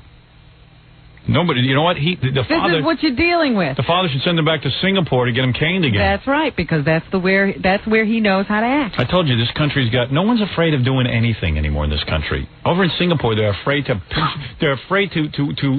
wipe themselves. It's great. No one has any fear. I told you, Rodney King, he became a millionaire. He should have had fear of driving drunk. The cops did the absolute right thing with him. They just didn't do enough of it. They didn't go far enough. They should have caned I still say them. we have trials in this country. You should cane people. They got all these guys on the... cane you. They're good. If I do something wrong, I want to be caned. And let me tell you something. These guys who defecate on the subways and these... Oh, they should be caned. They should be caned, right? Definitely. Oh, wait, I got time for a trial? I can tell if a guy's defecating. That I want people caned for at the scene. I'm very liberal with the caning, let me tell you that. Yesterday I caned Billy for a bad impression. Because Jay Leno wasn't up to snuff. Yeah, that's right. Yeah, that's real good. Well, I just wanted to point out to people, this is the same kid. I'm innocent. Oh, please, don't beat me. Yeah, he was innocent, all right. Believe me, those chinks know what they're doing. Oh. Those chinks know. Troublemaker. And would you stop that? What? I thought about this the other day. I said, what is this chink business? Oh, come on. Mellow out. Don't be so politically correct. No. Either you're going to do that across the board or you can't do it just to the chinks. I'll do whatever I want. Then you should be using the term for black. All right, I will. Oh, don't you dare. You just stop using chinks. Would you get a phone call from May Pang? No, I don't need a phone exactly. call. I beg your pardon. How dare you? All right, the Chinese, whatever. Chink. Chinky Chinese. They know what they're doing. I got great respect for Chinese. Don't tell me what to call them. I respect their ways. They're into law and order. Yeah. It's all that rice. Let me ask you a question now, mister. Yeah. Mister? Mr. Charlie. Mr. Some young guy. Go ahead. Is nicotine addictive? Don't say that. Don't say that word. Nicotine. Answer the question. The Food and Drug Administration. Is nicotine addictive? Yes. Think so, and they may make a move to regulate the nicotine content of cigarettes. The cigarette industry says if they do that, they might as well just close them down, because then nobody will smoke. Nicotine is addictive. We all know it. If you choose to get addicted to it, it's your business. There's nothing wrong with someone wanting to smoke a cigarette. It's not something I'm involved in. It's not something I would do. If my kids came to me and wanted to smoke cigarettes, I'd tell them not to. I would also cut off their funds so they couldn't smoke cigarettes. They wouldn't be able to get money for it. I would discourage them in every possible way. But at the same point, the tobacco industry is one of the few industries left that is employing people in this country. And if we make it illegal here, you know what it'll be? Those friggin' Colombians and everyone else will start growing it over there. It'll be like marijuana. People will be going to jail. People will be getting killed over it. You'll be getting bad cigarettes. Yeah, exactly. Oh, for God's sake. When are we going to come to our senses? Legalize everything. Let any jerk who wants to do anything do it to himself. Have a free society. You'll see nothing. It'll be no worse than it is today. That's maybe a little right. better. People who wouldn't do it won't do it just because it's legal. It's like with sex. Everyone with sex. Don't say sex. Don't mention it. If you mention it, it's going to hurt people. Sex ain't going to hurt people. It's the lack of sex that hurts. You're not kidding. Meanwhile, the people who notice that the government is just encroaching in every corner of our lives say, what's next? Caffeine? Are they going to be watching how many sodas we drink? Caffeine is addictive. Listen, let me tell you something that's worse than cigarettes. You ever go down the snack aisle of any grocery store? You look at Twinkies? That wreaks havoc on your system, especially these young kids who eat it. All that sugar and cream and garbage. And Lord knows what that stuff is made of. Twinkies stay on the shelf for years. Nothing happens to them. They're indestructible. They don't even decay. You could eat a glass bottle. It'll decay at some point. Plastic doesn't last as long. My kids ask me for Twinkies. I tell, do this better. Put a nail in your brain. You might as well do that. So everything is bad. The government is going to say things are bad for you. They got to ban everything except for the basics, like broccoli and salad. Broccoli and salad are good for you. Other than that, nothing is good. You know how we're always saying these lawyers come up with the most incredible defenses? The two guys who are accused of killing James Jordan, the father of Michael Jordan, are now on trial down in North Carolina, and one of the lawyers had the nerve to get up and use this as a defense. White rage. No. Black rage. No. The guy was black, wasn't he? I don't know what I mean, one Let's was hope. black and another one was Indian or something. I don't Thank know God. what they were. Thank But God. anyway, one of the lawyers says it's conceivable that James Jordan killed himself in order to escape his gambling debts. Right. Well, it's as believable as OJ's. So why aren't more black people screaming about those two guys? They're innocent, the ones who killed Michael Jordan's father. How come they don't say they're innocent? They know as much about that case as they do about OJ's. It is not unreasonable or unrealistic that Mr. Jordan may have purposely and voluntarily disappeared, and that the body which was discovered is not the body of James Jordan. Right. So he's claiming that this client shouldn't be on trial because that isn't even James Jordan. You laugh at that defense. But let me tell you something. If OJ came out tomorrow and said the following, we're not even sure those two people are OJ's wife, and they're so mutilated. We think the wife and Ronald Goldman ran off. They're in Europe somewhere.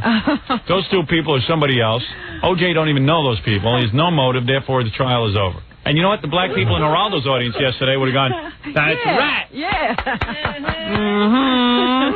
And don't tell me. Don't touch me. Don't you play me. Don't you play me for the sucker. Unbelievable. And I was looking at the black people in Geraldo. They're so angry. Angry with OJ. Seething with anger. Ratings. And anyone who saw that, who's a white guy or some other ethnic type, who's in a position to hire people, is going to run for the hills the next time a black person comes into their... well, there you go, stereotyping. Of course, but the world does, don't you see? Don't you get it, Robin? Stay with me. Bill Cosby was in court yesterday as well. Hey. Finally, the world discovered he's not funny. They finally got wind. He's on trial for allegedly roughing up a photographer. I talked to black people. They say he didn't do it. He was at a party honoring his wife, Camille. You! And a photographer tried to take his picture. Oh, that's a sin. Oh, my God. The photographer says Cosby grabbed him by the lapel, dragged him outside of the auditorium, and shoved him against the wall. I will shove you against the wall. Well, Bill Cosby has a history of this. Didn't he do this to Tommy Smothers? Didn't he punch they him? got into some kind of a fight, yeah. Crack you over the cranium. And like Bill Cosby should be thrilled anybody wants his picture. Who needs that? Cosby claims, however, that he didn't like what the photographer did, but he did not shove him. He simply had words with him.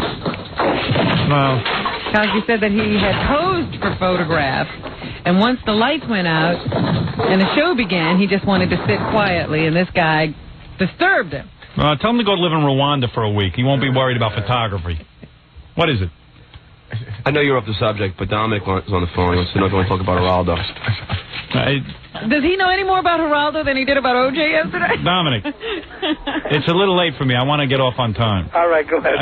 Certainly between 6 and 10, you're always welcome to call in. I'm sorry. By the way, you were very good. It was scary. You know, after the show was over. Yeah. Is that why you were so quiet? You were scared? I was. After the show was over, the woman who was threatening everyone grabbed the white woman in the back and told her that she's a white bitch and that if she opens up her white trash mouth, she'll get a good beating. Ooh. It was scary. Yeah, I don't know. And this is all over O.J. I don't even understand how it became a race issue. I really don't. Because every black guy now on trial is innocent. Do you understand? But it's sad. It's sad. Look at this guy who stabbed the Jewish kid in that Crown Heights thing. The jury let him off because he was black. But the saddest part... And you're a lawyer. I'll tell you something. You're in for tough times ahead. You better... Trying to prove any case. You can't prove anything. The real sad part about it is that a lot of people in the audience are not people who you would say hate whites or racist in any way. And they sincerely believe... No, they don't that sincerely the gloves, believe. I don't think it comes from being... No, they don't. They now are living outside the real world. It's now a case where everything has become unreal. It's almost like hallucinating. They think everyone is against them. Everyone's going to set up... It's a paranoia that makes you wacky. But if you think about that this is only the people on the talk show, the audience really was sincere. We spoke about it during the break. Ah, you're on a sugar high. All right, Dominic, thank you. Goodbye. You know, he would have called in between 6 and 10, but he takes breakfast between 6 and 10. That's when he's eating, Yeah, that's his feeding time. Also in the news today... He was very good on Geraldo. He's the White Al Sharpton. Go ahead. Yeah. O.J. is looking for some nice shirts to go along with the suits he will wear in court when he's in court every day to stand trial for the murder of his wife and her friend. They say that they have been scouting the garment district. Yes. Looking for some nice white shirts with a high collar, ministerial collar. He wants to look like a priest. He'll sit there, look like a priest. That's good. Yeah, he should let off because he looks like a priest. What is it? I'm really sorry. You are? Yeah, but you got. I mean, I know you did this before, but you got to smell Gary's phone today. Gary's phone stinks. It reeks more than ever before. Really? And you know, he was just telling us how he has to get his gums cleaned once every 3 months. Bring in the phone, Gorilla. Let me smell. All right, Robin, I'll entertain this for a second. You just have to do it. I mean... All right, now what happened, Gorilla? You went to use Gary's phone? Gary has smelly... And what does he go? Renounce that he has to get his teeth cleaned? He has to get his gums cleaned once every 3 months. 3 months. He must be due. A car wash. You know what? Because he doesn't know how to brush properly. He's got a... Let me just say this real quick. Gary, my producer, has got more accessories for the teeth. And all you really need, if you're a normal human being, is a toothbrush. I swear. His bathroom looks like a laboratory. Yeah, he's got. What has he got in there? You saw it. Oh, he's got a shot glass. His big inhaler. He's got a shot glass with a special formula mix, and then a water pick. Then you don't need a water pick. Is the biggest hype in the world. Let me smell this phone. A gum massager. I swear on my life, I gagged and I had to hand it to him just because it smells. Gary, are you aware that the boys have accused you of this? And Gary only used his phone today. No one else has been using it.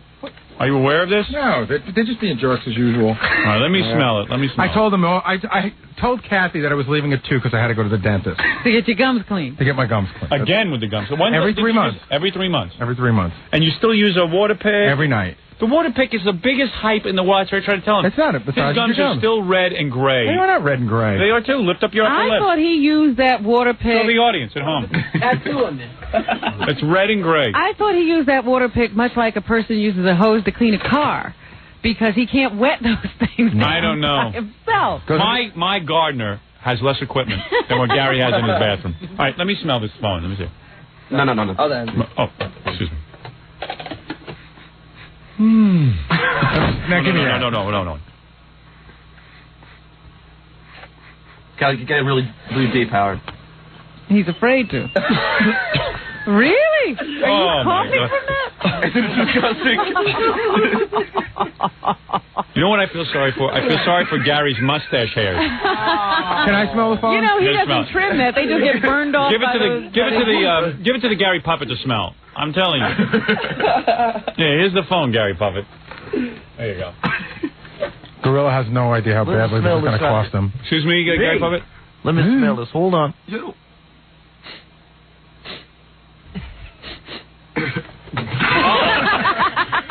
Gary Puppet just collapsed. Really, Gary, you got to smell it, man. You got to check it out. He can't smell it. Yeah, you can smell that. That's like John, get on mic. Join us. Oxygen. Oxygen. Give him back the phone. You're embarrassing Gary. He obviously can't handle it today. All right, please. I'm on a schedule. There's nothing here. Drugs. Gary, this phone is only a month old, you know. After the last time we did this conversation, Charlie, the phone guy, brought a new phone up. Yeah, so it's proof that... Well, maybe because it's close to the time you have to have your gums cleaned. Maybe there's a stench or stink. There's no problem. Really? All right, who knows? Who knows? Who cares? Listen, go take care of your teeth. You're not brushing properly. You know what I'm going to do tomorrow? Bring in a toothbrush on the air, and I'm going to teach you how to brush. Can't do it. We got a press conference tomorrow. And a guest. That's at 8:30. And a guest at 7:30. Well, 6:30 if you want a toothbrush lesson. I'll give it to you. How long will it take for Gary to learn how to brush his teeth? It'll take literally, Gary, it'll take 3 seconds, and you'll be He's afraid saved. he won't be able to learn in that short a period of time. If he went to my dentist, the great Dr. Kaufman would sit him down and teach him how to brush his teeth. But he refuses to go because it's my dentist. He feels his dentist is the best, and he won't give a new guy a chance. And it takes him 20 minutes a morning because he does teeth, you know? I know. It's a whole ritual. I told him he's just going to die from all the peroxide he used to do himself. I know. You know what peroxide is? You just want to dye the hair. It turns your hair a different color. He puts it on his gums. Mm-hmm. You can't put all that peroxide in your mouth. That's what I tell him. What is that? Is that a toothbrush? Come here. All right, I'll do it. Come on, we're blowing it. All right, we're blowing it. A quick demonstration. All right. Yeah. Can you open this for me? Thank you. Thank you. All right, here's Colgate toothpaste. I don't use Colgate, but it doesn't make a difference. Toothpaste is not even necessary. It's not the point. Anyone who wants to maintain their teeth and gums has to learn a simple secret. Toothpaste does not matter. Toothpaste will make your breath feel fresher after a minute, but if you brush properly, you don't even need toothpaste. Your breath will always be fresh. Now, how do I know this? Because I was a victim of bad gums myself, but if you see now, I got beautiful gums. Look at that. Pink. Pink, all around, same color. Pink, Lift up your lip. Yeah, pink. Now, you see the gray and black tinges to his gums. No, because there aren't any. Oh, okay. I need a hand lifting up that lip, guy. John, help him lift up his Need a hand lip. spitting out those words? John, help Gary lift his lip. I'm not putting his fingers in my mouth. Oh, come on. You don't even know. John blows his nose in his hand. Oh, just You see that there's purple on Gary's gums. Yeah. You getting a good shot of it? Yeah, it's purple and gray. Now, it's gotten better, but let me give you a demonstration. Now, anybody at home watching or listening, you take a toothbrush, and where your teeth meet the gum, you take the toothbrush, and I'll do it in the front, but you got to do it all around and in the back too. The bristles must meet the gum. Of course. Now, what do you do? Which motion do you use? Now, when you're there, you go like this. Circular motion, and you get the blood into the area. And then you're like this, and you move down as you go. And you don't need toothpaste, and you can do that while you're watching TV at night. Give it 10 minutes, and then you get the bottom, and you're there like this. You see? You see, Robin? I see what you're doing. You know how to do it. You got beautiful gums and teeth. Massage it. Like it's private parts. Like that, you Give get back. Give it the same attention. All right, Gary? Yes, Bull. Just like that, and you'll work around, and then you'll get rid of your problem. I love it. I love doing it. There you go. Okay. So now everyone knows. Do you have another toothbrush? You could try that. I know what to do. See what you're doing. Hey, you're doing it wrong. How do you know? Because I can see your gums. You use the other side. And your teeth smell. Like this, see? Like this. That's how you do it. Come in with a toothbrush tomorrow and you will demonstrate. Okay, use this side. Use this side. You'll see. Or use the other side of the brush pot. No, that's good. Now show me how you're going to do it. You're going to lift up your lips. That's it. John, help him with his lip. Get your hands out of there. Put it in there. There you go. See? Oh, here's a toothbrush. Go ahead and practice. While Robin finishes the news, you will practice. It'll take you 10 minutes to get that done. You want me to show you on the Gary puppet? Maybe that'd be better. It's not that important, but if you feel a need. Give me the Gary puppet, quickly. My gums are pinker than his. I know. You have beautiful gums, Gary Puppet. Now, give me that, just so you can see. Usually I don't work the Gary Puppet, but here, so you can see Gary. Look at the Gary. You see the gums? You get right up in there and you massage. Make a circle. Ooh, that feels nice. Thank you very much, Wolf. There's Gary doing it right. For the first time, the gums are getting worked. Oh, and did you see how white they were when you pulled away the... That's it. And you sit there all night and you do that. Use a bigger brush. How does that feel? Good? He can't hold his mouth open that long. It feels good, right? And you'll see that your teeth will even feel clean afterwards. You'll be able to run your tongue across them without much resistance. Why are you talking and the puppet's mouth is moving? Why not? I'm not a puppeteer. I'm not a dentist, but I know how to brush my teeth. Could I tell you that Jamie Lee Curtis Yes. is, I guess, an exhibitionist?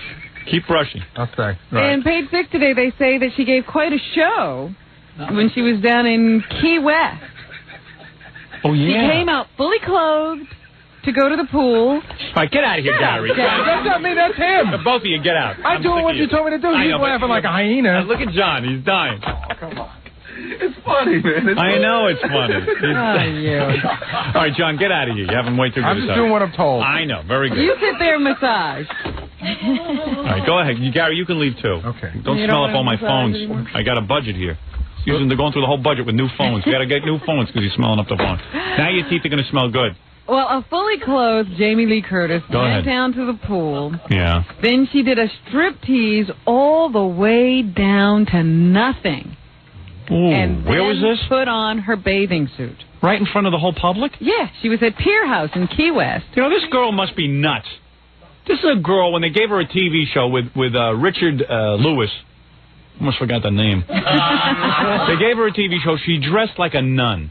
She didn't want people to see her body. She wants to be known as a real She actress. had collars up to here. And I kept saying, you want to save your TV show, honey? Wear a sexy outfit. Like you wore in the Arnold Schwarzenegger movie. Mm-hmm. But she couldn't do it. Couldn't bring herself to look hot. That show would still be on the air.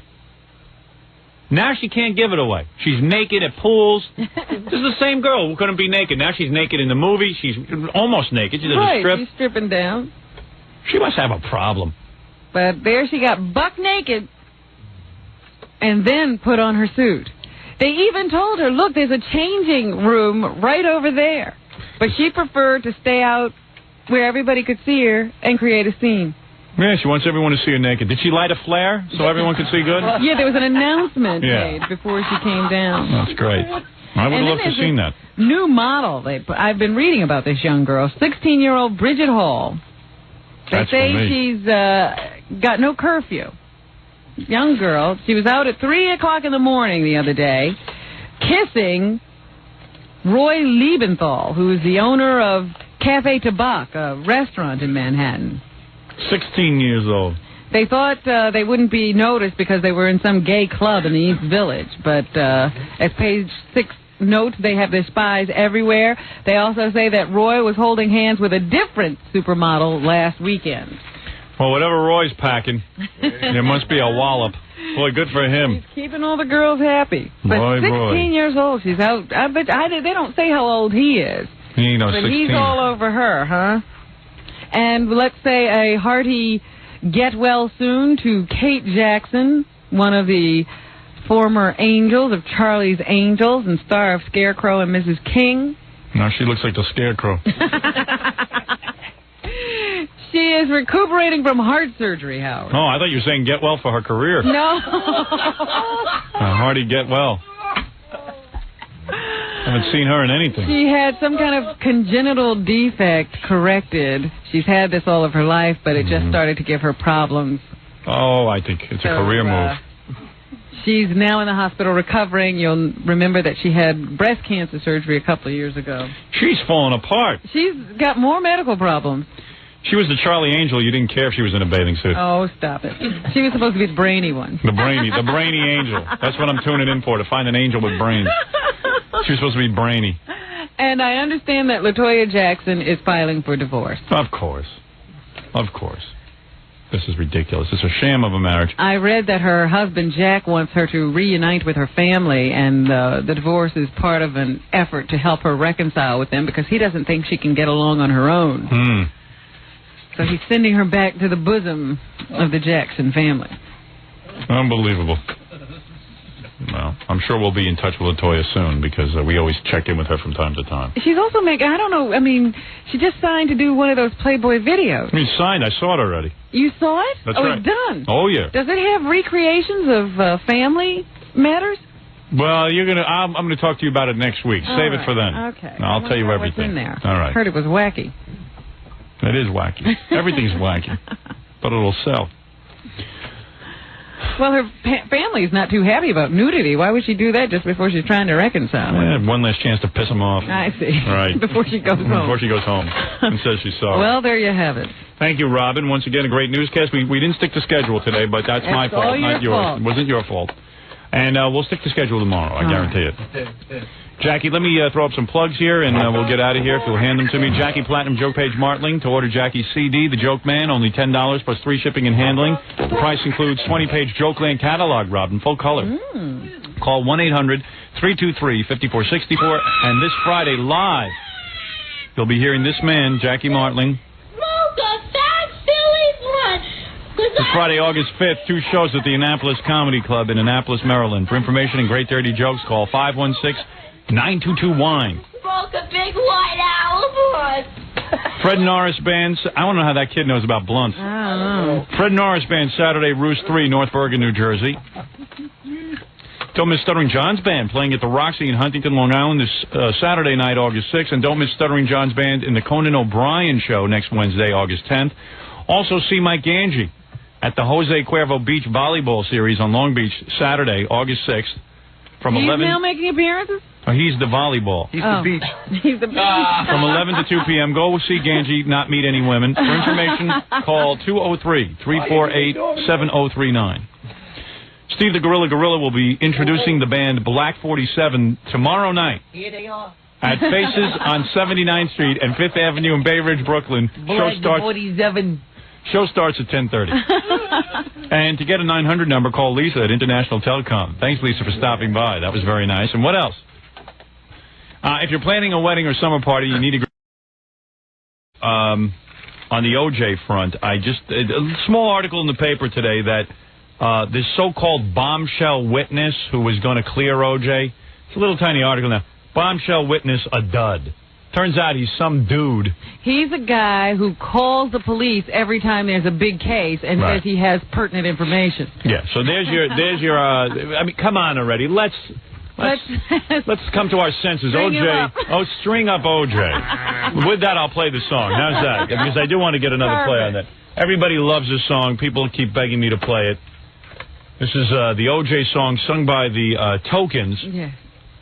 They don't necessarily feel this way, but they were willing to sing it to get on the show. Here they are, the Tokens and the OJ song. He's so guilty, we can't free OJ. He's so guilty, we can't free OJ.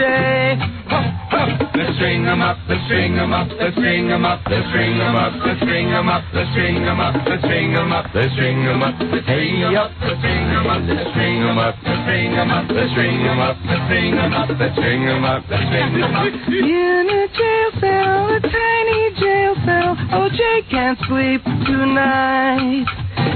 No white women, he'll use his left hand, and then he'll use his right. On the sidewalk, the bloody sidewalk, the OJ sliced his wife. He was crouching and he'll be slouching with his 12-inch knife. We can't free OJ.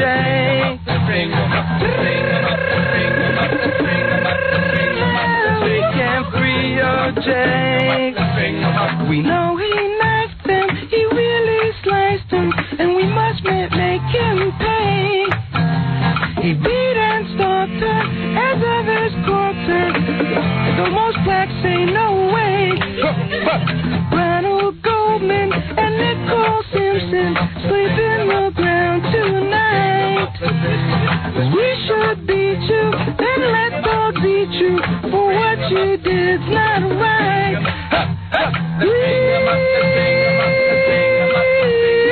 We can't free OJ.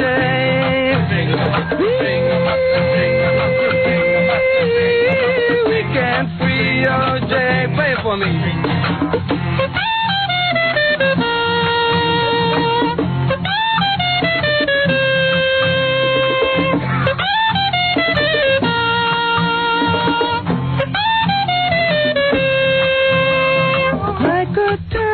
OJ, that jerky, carved up his young white wife. annihilate him. 'Cause we all hate him. With glee we'll end his life. He just keeps lying, but no one's buying. His bread was everywhere. Don't let him off, chop his limbs off, set fire to his hair.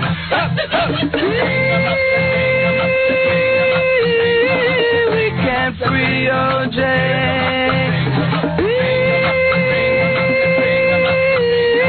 We can't free O.J.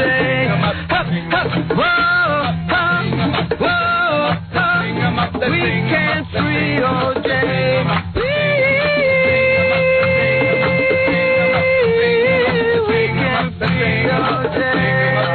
Let's string him up. Wow. The views expressed in this parody are not necessarily those of the members of the Tokens. Right. I can ask everybody to be quiet for a moment. We have on the phone with us as well Robert Higgins, who lives in the neighborhood and is on the ground and can see inside the van. Mr. Higgins. Yes, how are you? Just about as tense as you are, sir. Oh, my Lord, this is quite the tensest. What can you see? Oh, what I'm looking at right now is I'm looking at the van, and I see O.J. kind of slouching down, looking very, very upset. Now, looky here, he look very upset. I don't know what he gonna be doing. Can you see him doing anything specific? Is he merely sitting there? He is just sitting around, just looking like he'd be very nervous. Can you hear anything, Mr. Higgins? It's just too much commotion. I be in the back of a news van, so I can't really hear that good, but I can see it all. And I see O.J. Man, and he looks scared. And I would be scared because there's cops all deep in this. Thank you, Mr. Higgins. And baba booey to y'all. The driveway of O.J. Simpson's home in Brentwood. Clearly an effort being made to have him come out of the vehicle. In the doorway of the house, his friend, Al Cowling. Peter, by the way, just for the record, this is Al Michaels. That was a totally farcical call. Lest anybody think that was somebody who was truly across the street. That was not. Tattletale Al said Michaels. Something in code at the end that's indicative of the mentioning of the name of a certain radio talk show host. Okay, thanks, Al. So he was not there. All right, we have them on every coast. Thank you very much. Not the first time nor the last time will have been had, but...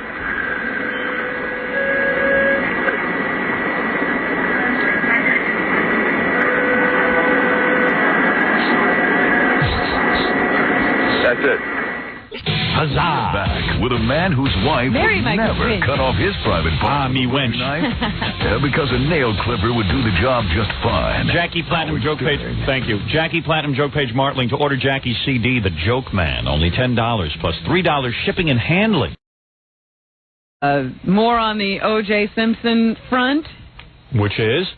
They say they're preparing 2 defenses for O.J., depending on how those DNA tests turn out. You mean if they actually turn out positive, they have a defense? They have a defense. They will what have would it be? experts who will come on and try to discredit DNA testing and say that it's not foolproof. This is an open and shut case. This guy's as guilty as sin. It's an open and shut case. He's guilty. He committed the murder. What about the ice cream defense they're also considering? What is that? O.J. was hungry? No, it turns out that Nicole Simpson, a friend, and her 2 children went out and had ice cream. Yeah. The night of the murder. That's a good defense. And the ice cream hadn't melted. It was unmelted when the cops found them. Okay. There was a cup of half-eaten ice cream or something, and it wasn't completely melted. So they were killed between the hours of 10:15, that 45 minutes between 10:15 and 11 that the police are saying it happened in.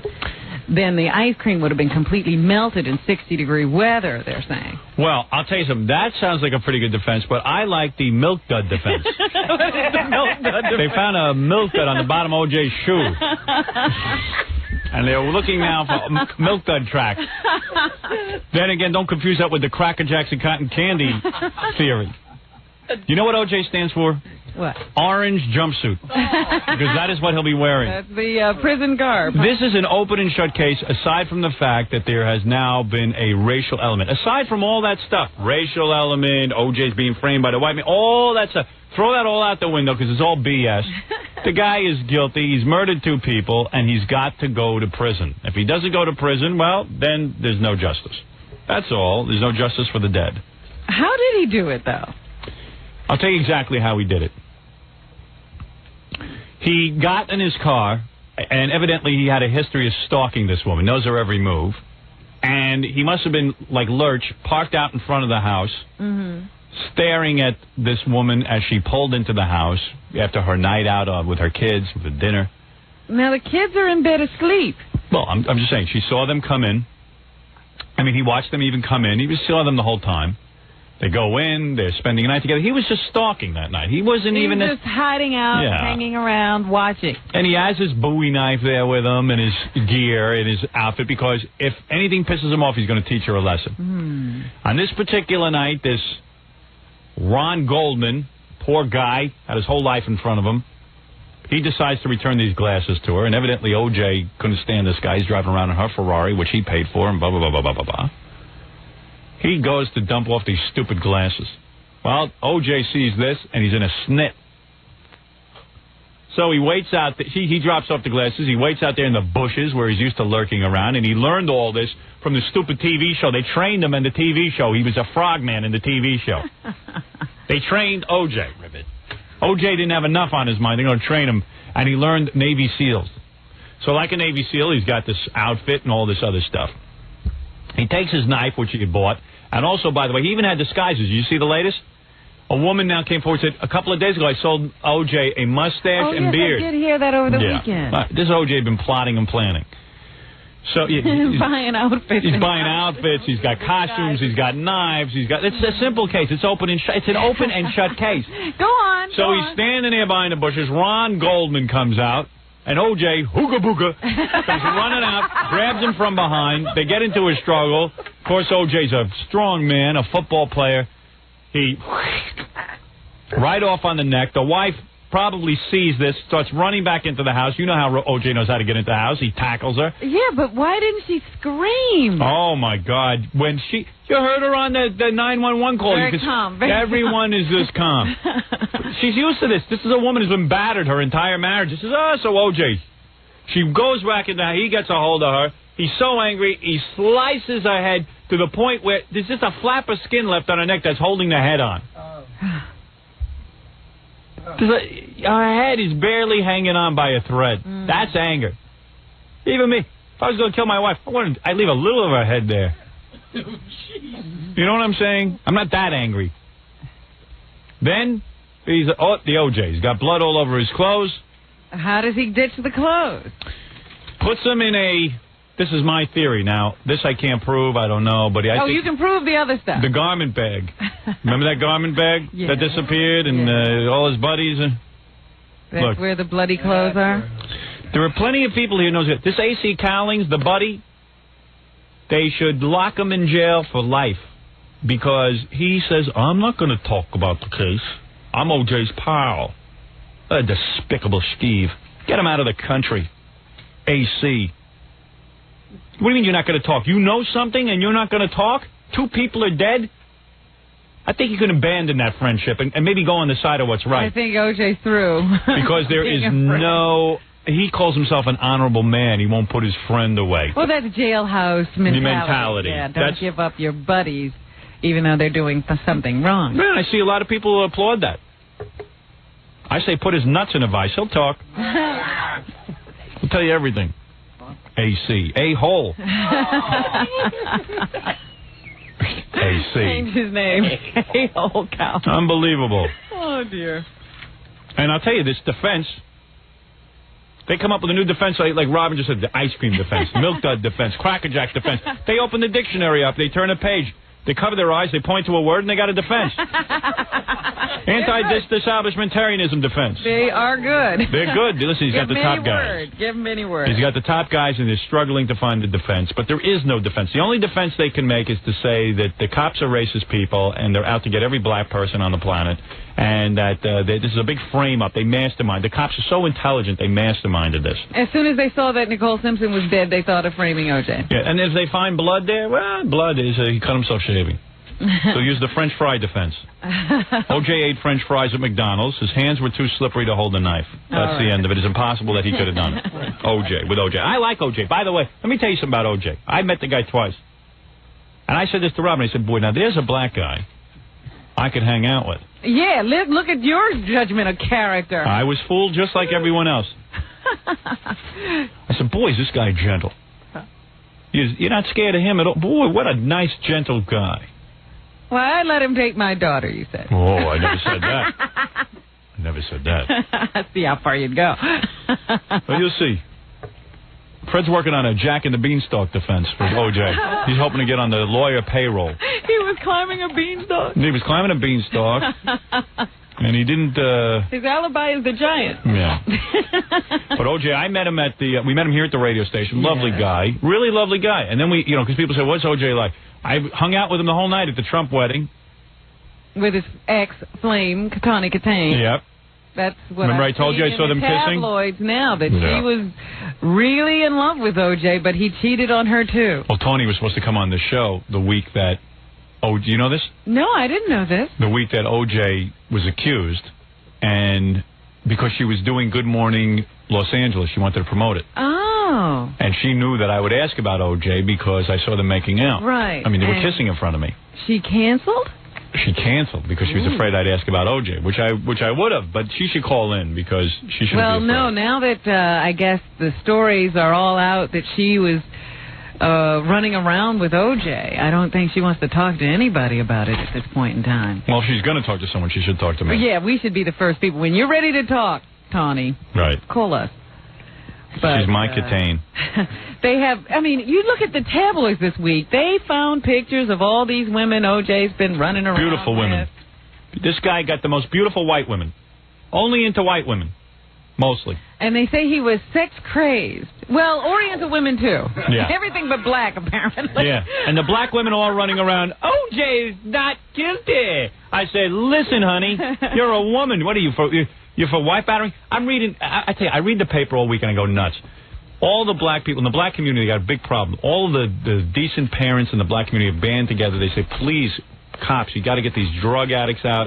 We have people, these drive-by shootings out. They say every minute a little kid is being killed. It's a war zone. Little kids are getting bumped off. There's a big article in the newspaper about how 10-year-olds say they start planning their own funerals because they see all their friends getting killed.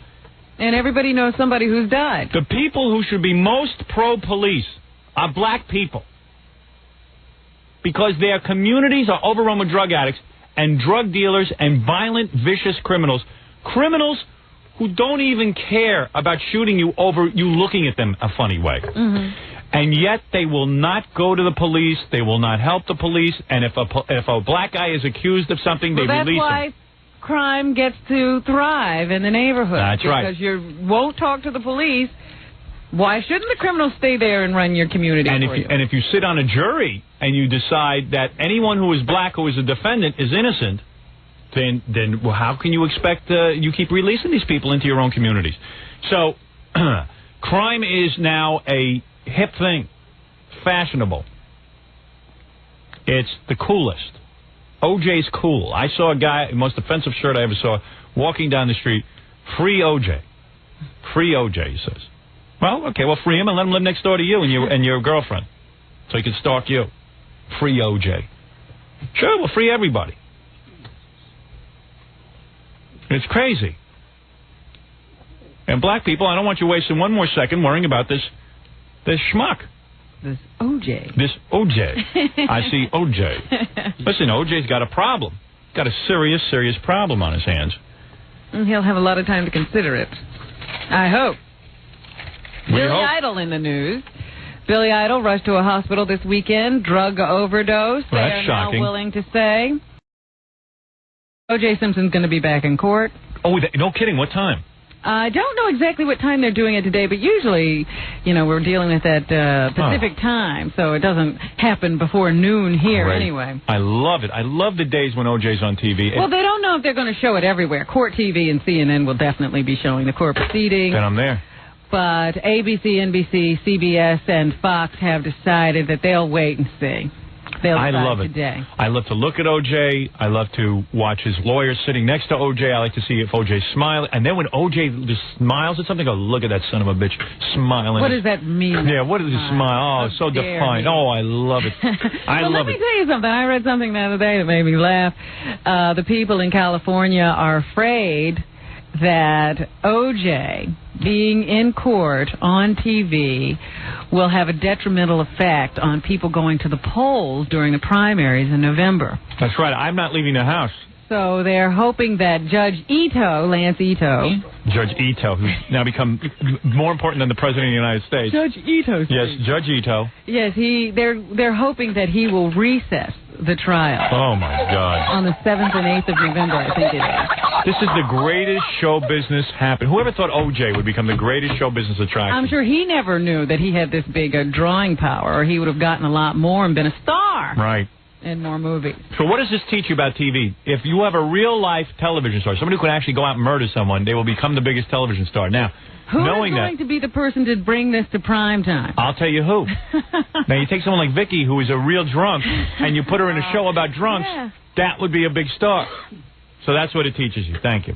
If people want to see real life, it's much more exciting than fiction. You put Jackie Jokeman and Vicky in a show together. I'm guaranteeing you they will be the biggest stars in the country. The Lost Weekend. The Lost Weekend. Every weekend. The drunk Bickerson. Right. Yes, I don't mean. Also, OJ was moved to a new cell yesterday. Now you can truly say OJ is behind bars. Before he had that big metal door. But they moved him to one of those areas of the jail where they have high-profile criminals. Yes. Or suspected criminals. And OJ. I see OJ behind bars now. Right, OJ. OJ is an open and shut case. It's They're so ridiculous. also backing off of the ice cream defense. Right, good. Now, I understand that. What about the milk dud defense? Some kind of a discrepancy in the story that was floated yesterday. Yeah. So we'll have to see. They'll be arguing about what kind of evidence the prosecution needs to turn over to the defense today, as well as some other motions. Michael Jackson and Lisa Marie Presley, we've mentioned them before. Michael Jackson announcing that he will foot the bill for a young Hungarian child who needs a liver transplant. Doctors said the child would not live more than a year without it. Boy, that kid really owes Michael Jackson. Needs to come to the West. His shoes. Yeah, shoes. He sends out coffee mugs, shoes, and pictures like all the callers. He's a dick. He's just an old dick. I know. He's my grandpa. And he's trying to be outrageous, and he doesn't know what to do. Well, hey, God bless him. He's got himself a big contract. I just tried to figure out what that was all about. Okay, thanks. This is King of Cable, and I'll talk to you later. Okay, Howard? Okay, King of Cable. I'll send this. All right, joining us in the toll-free exchange, here is Leroy in Washington, D.C. Hello. Hi, Tom. How you doing? I'm fine, thank you, Leroy. How are you? I'm doing pretty good. My question is, why is it 3 out of 4 people in prison are black and they pick Howard Stern? Well, Howard Stern cuts across all boundaries. You know, he's the one unifier in our society. Right. We will continue with Dr. Gibson, who's chairman of the NAACP. He didn't let the man answer the question. I know. Why is it that the black man does dig Howard Stern? King of Cable obviously having a good time with Tom Snyder. King of Cable revealing some very deep-seated feelings toward black people. Well, he doesn't understand what racism is, I guess. He's not a racist. He just has a problem with black people. That was good. All right, I got to take a break. We'll be back right after these words. We're back with the Howard Stern Show. All right, a million things to get to this morning, and one of them is,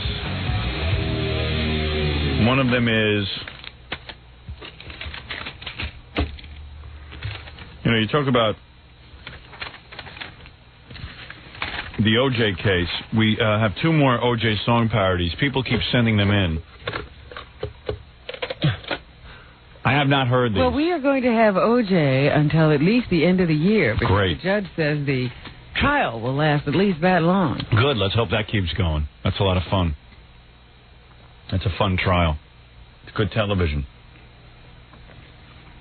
Here's an O.J. parody called... I don't know what it's called, but it's to the Rawhide theme song. Okay. Rolling, rolling, rolling. Look at O.J. rolling. Rolling down the highway, O.J. Did he kill his wife and lover? And did he run for cover? With nobody but his homeboy by his side. All right, there you go. There's one. And then here's another one called... Did they ever hear of a rhyme? This one is To Mac the Knife. We got a lot. We got a lot to Mac the Knife. This is one of the better ones. I don't know why. Why Mac the Knife? I guess because a knife was anything with a knife. Weapon. Yeah. By the way, when you write a song parody, it doesn't have to have the word knife in the title. You could make up your own title. Actually, you could put the word knife in any song. Yeah.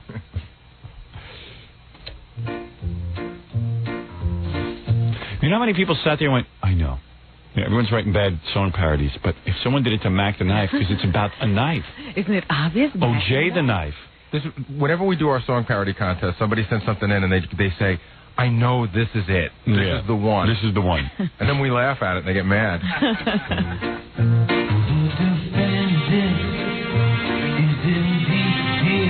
You're already bored. The defendant is in deep deer. He likes his girlie's wife. Just a steak knife and old O.J. dear. He keeps it out of sight. I just want to see what happens when he gets to the Mac the Knife part. I'm curious. On the sidewalk, Monday morning, lies two bodies just oozing life. Now they're going to the coroner. Could that someone be O.J.'s wife? O.J.'s wife? Legal shots. Oh, boy. He didn't even use knife. No, and he's not changed very many words of the song. No. If it works, he just goes with it. He leaves the sentence in. There's tremendous lack of creativity among our audience, which is good for us, Robin, because we seem that much more creative. That's why we're here. Yeah. Here's the very worst one we got. You are my O.J., my murderous O.J. You killed your blonde wife and her waiter friend. I just can't wait till they fry and kill you. You're so guilty, yes, guilty, O.J. Everybody.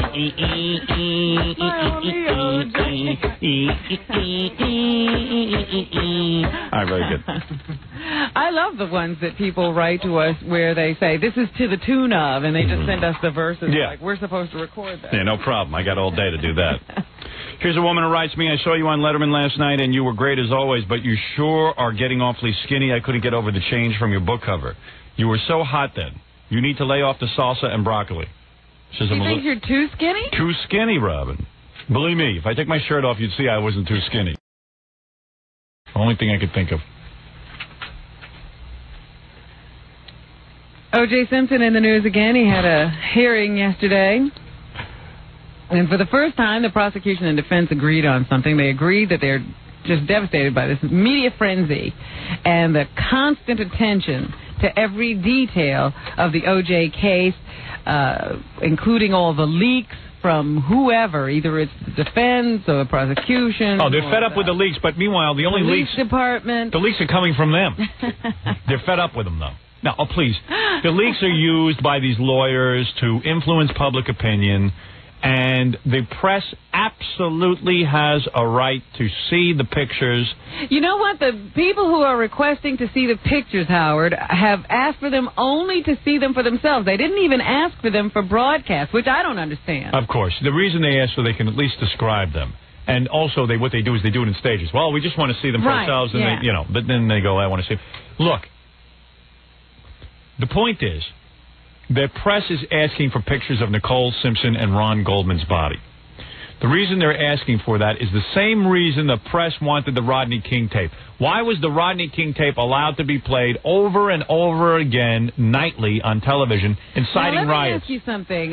One thing about that, though, Howard, is that the Rodney King tape was owned by a private citizen. Yes. It was not a part only of a court case and court evidence. Right, but the theory is still there. Why is it that this tape was shown over and over and over again? We have an interest in it. We want to see it. Mm-hmm. In fact, they showed it so many times that it incited those riots. There's no question about it. In fact, the whole tape was never even shown. Just the beating. Not the way Rodney charged out of the car, nothing. Right. Only the parts beating. that show the police beating him. That's right. Now, it's the same thing here. Why can't I see over and over again the dead bodies of Nicole Simpson? All I get to see is O.J. sitting there like a canary is in his mouth, like he just swallowed it. And the other thing I see is O.J. taking notes. I got to know what this guy is writing on the pad. I have always wanted to know about those little conferences between the client and the defense attorney, and what that person is scribbling on his yellow legal pad. What is O.J. writing? You know he's drawing pictures. You know it's I know it's doodling. Yeah, I see him. He's looking, and then all of a sudden his eyes roll up in his head, and he starts... Because it's always like somebody will say something, and O.J. will start O.J. starts writing. Like he's a lawyer. Yeah. Now O.J. has become a lawyer. And there's a point of law he wants to discuss in a meeting. Yeah. I'll need excuse me, Your Honor. We have to stop the trial. O.J. needs another legal pad. He ran out of space for all of his notes. He's drawing the next Ren and Stimpy episode, and he's become a court artist. He's drawing the witness. I would just love if that's the evidence. I'd love to see what he's scribbling down. I'd love it. They flash to the pen and says, "I want to stab her some more." I want an O.J. cam in the courtroom. I'm just going to bet he's doing word jumble. I love that. He's playing hangman. Yeah, hangman. He leans over and he says to the Shapiro, "Okay, guess again." L. All right, you got 2 L's. Want to buy a vowel? Yeah, they're playing Wheel of Fortune. I like that bastard Merv Griffin. He goes, "I invented Wheel of Fortune." You son of a bitch. I used to play that same Yeah, come on. Wheel of Fortune, my ass. Anyway, you were saying. Yes. Okay. Yeah. The trial is set for September 19th. That's when they will start jury selection. Right. And Judge Ito yesterday indicated... Judge Ito. Indicated that he thinks the trial will drag into the new year. He warned prospective jurors that... Yeah, which New Year, Robin? Chinese New Year or regular New Year? Regular New Year. This is Year of Dog. Where are evidence? Yeah, Judge Ito could have been talking about Chinese New Year. I don't know. You don't know. Because I know O.J. got depressed when he heard it's going to last through the New Year. But he doesn't realize Chinese New Year is 2 weeks away. Excuse me, Judge Ito. Excuse me, I'm kind of hungry hearing your name. I like to Ito, too. What you mean, Chinese New Year or regular New Year? Oh, shut up. You are out of order. You out of order. Without order. You are without order. You are without order. O.J. Brackman. Shut up. Prosecutor. Oh, boy. Judge Ito. Hope you guys never have to go before Judge Ito. I'm here in New York. Don't get in trouble in Los Angeles. No way. Approach the bench. And now, I hope you are all ready for verdict. Let me open fortune cookie. Every one of my cases, the verdict is always in fortune cookie. Confucius say. Let me crack this open. Who was the dumpling? That lump is cancer. Fortune cookie say you be Brackman. Confucius say, bye-bye, Brackman. Back up all your cans and wolves. Sing them high, sing them low. Bye-bye, black man. Gonna rock you up. All right, let's take a break. And Wait a minute, I'm not done. Well, you got plenty of time. You just got to take a break and we'll do more I don't news. like to split up my story. I just want to say, Judge Ito what? He told prospective jurors that they could expect to be sequestered partially during the trial. They will be able to stay at home, but they will be carted back and forth to court by bus. By rickshaw. With a deputy or something like that. And during deliberation, they'll be completely sequestered. Deliberation. It will be sequestered. To bring in the jury pool 1,000 people at a time, and then take them in groups of 250 to fill out the forms and do the interviews, I guess. Right. Look out for Godzilla. And he's still considering whether to recess the trial on the dates of November 7th and 8th so that Californians can pay attention to the election. Oh, Mothra. Election day. just comment on everything, Judge Ito. Erection day. Erection day. Oh, she went hot. Everything with an L in it. All right, we're going to take a break, and we'll be back with more news right after these words. We're back with the Howard Stern Show. What is it, Papa Fooey? I'm on a schedule, and I'm trying to get through my everything. Just want to let you know that I've already contacted the Letterman people. Yes. And I have to write a letter to them. I have to fax them a letter. Oh, you have to fax them a letter. Okay, well, fax them. They don't know us? Yeah. They know, even though we know who Howard is, we must present everything to Dave in writing. Well, let them write it. Why can't they write it? A different tax. Why can't they write it? Don't they have writing? Here, you know what? I'm going to give you the fax. Here, I'm going to write it for you. Give me a pen. There you go. Write it. You're going to write it in your own handwriting? Dave, come on my show, you putz.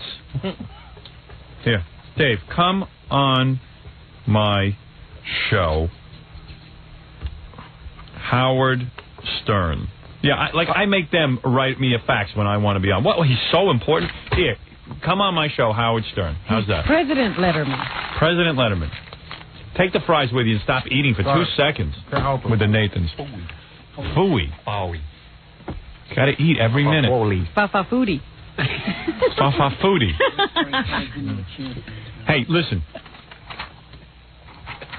Robin just handed me a fax. This is the most important news of the day, so you might as well let me do it here. Go ahead. This should have been the lead story, Robin. I thought you were going to do it as the lead, but you opened up by asking me about Letterman. Oh, I forgot. Here is the latest information that we've been waiting for about what's going on in Cleveland. Don't think we forgot about this situation. A preliminary hearing was held yesterday for accused wire cutter William Alford in Cuyahoga County Court.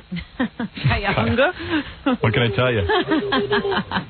Cuyahoga, I think. I think so. A trial date has been set for Wednesday, September 7th. So we will be in Cleveland September 7th, I think. All right. Road trip. Yoo-hoo. Bring the girls. William Alford is accused of cutting a satellite feeder cable on June 17th at the Howard Stern funeral party at Tiffany's Cabaret in the Flats. William Alford was indicted by a Cuyahoga County grand jury on June 30th on 2 fourth-degree felonies, breaking and entering, and possession of criminal tools, plus 1 third-degree felony, disrupting public services. Notice you haven't heard from the FCC on this. They're staying out of it. Yeah, this is what they choose to stay out of. Me, they go after with a vengeance because I said penis too many times. They counted up the amount of times I said penis. I went over the imaginary line. I think I threw in vagina for good measure. But here's a guy who clearly violates the law of the FCC. No investigation, or minimal. Why don't they find out? Why don't they subpoena a few people? Who was behind this? Who was behind it? Did the upper management know about it? And when did they know it? If William Alford is really prosecuted to the full extent of the law, this guy will crack and he'll give up everyone. That's what I predict. Well, you keep saying that about everybody. You say that about AC. AC Cowlings. Our government doesn't make sense. Our system of justice doesn't make any sense. I'll tell you something that blew my mind this morning. I heard this. You know, there were some Cuban immigrants who, got their, found their way into this country. Yeah. And basically, there's an open-door policy where Cubans are concerned. If you come here and you say you're from Cuba and you're a political refugee, they say, come on in. And they give you the motherload. They take care of you. Right. And Castro has said all along that because of this policy, Americans are encouraging people in Cuba to take planes and hijack them and so forth. Now, the Cubans say some of these guys who just made it to this country killed a policeman or some kind of a military man down there. Right. And they want these guys back so they can prosecute them. Right. Well, the United States says, well, we have to investigate, and maybe we can prosecute them here if they did something wrong. Aren't we nice? We're suckers. Let the Cubans take care of it. Why do we want criminals I don't know. I don't know. Let me tell you something. If A.C. Cowlings knows where the murder weapon is or the clothing that... I don't say he knows. But if whatever this O.J. told him, if you want to know what A.C. Cowlings knows, you take him, you make him an accessory to crime, which he was. He was involved in a chase. Well, I don't think you can charge somebody with something unless you have some evidence. I got evidence. I saw it on TV. He's sitting with O.J. and not pulling his car over when the police tell him to. O.J. had a gun to his head. I don't care what O.J. had. O.J.'s a pussy. He don't pull any trigger. On himself, anyway. And all I see is pictures of him grinding a stripper. Well, that was his punishment. Yeah, I'm telling you, in God's name, if you want this guy, and he says the next day, I don't talk, I don't squeal on my friends. Of course you don't squeal on your friends. There's no incentive to squeal on your friend. If you know you're facing a couple of years for obstruction of justice. Maybe you wouldn't even have those friends. What about obstruction of justice? This guy doesn't want to talk. Tell us everything you know. If people are murdered, I don't care if they're white or black or your friend. If it was my father and I knew that he murdered someone, I'd turn him in. You tell me you wouldn't. I would. Be happy to.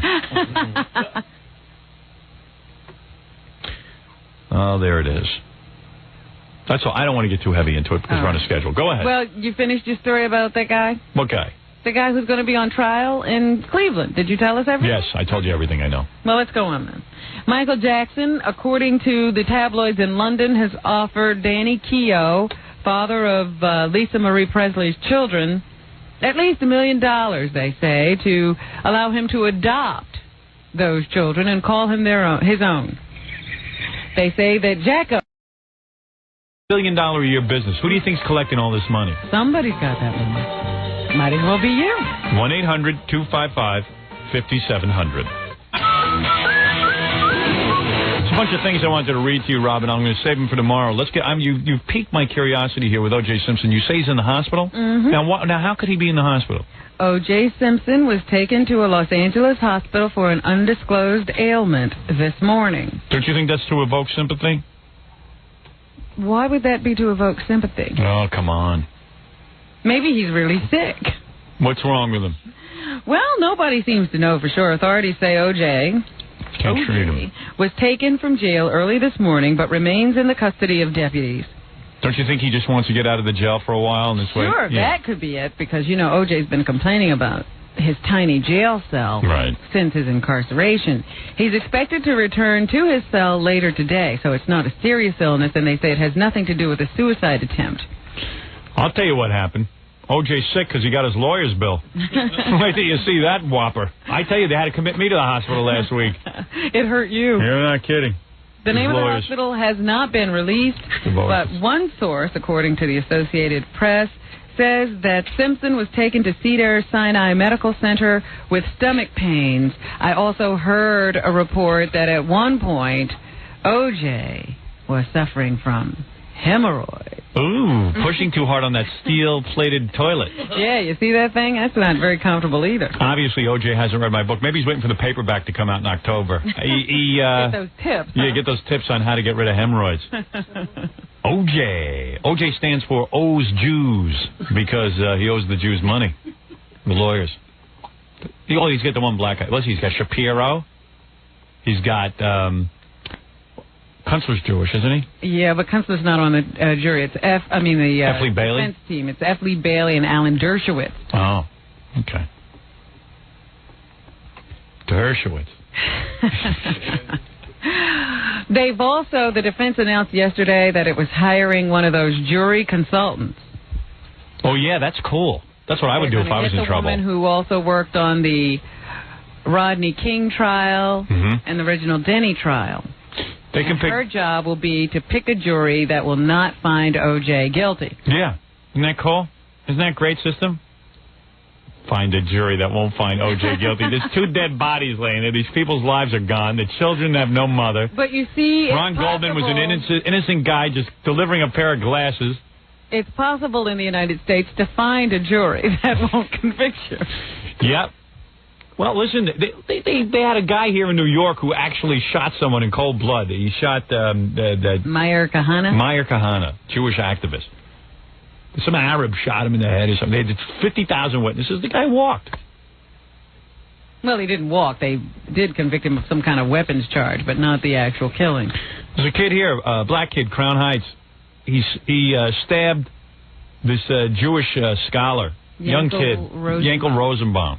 He happened to be, he looked Hasidic. He had the yarmulke and everything. Well, he was Hasidic. Oh, that's why he looked that way. And they had the kid's knife. They had fingerprints on it. The whole thing.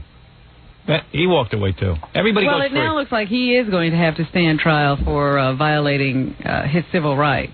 Oh yeah. Yes, they say that there's a report today that Limerick Nelson, that was the young man's name who was found not guilty of killing Yankel Rosenbaum, he may have to stand trial on civil rights charges. Yeah, and you know why? Because they released him and he got into trouble immediately. But they'll find a jury to get O.J. off. You wait and see. You wait and see, Robin. Same people who think Tom Jones is faithful. It'll be the same one. Tom Jones's wife is on the jury. Tom Jones's wife will be on the jury. 3 California Tom's doctors. faithful and O.J.'s innocent. Good night. 3 California doctors reportedly are in trouble for falsifying records about Elizabeth Taylor. When they turned 40, they were letting themselves go all along. Yeah.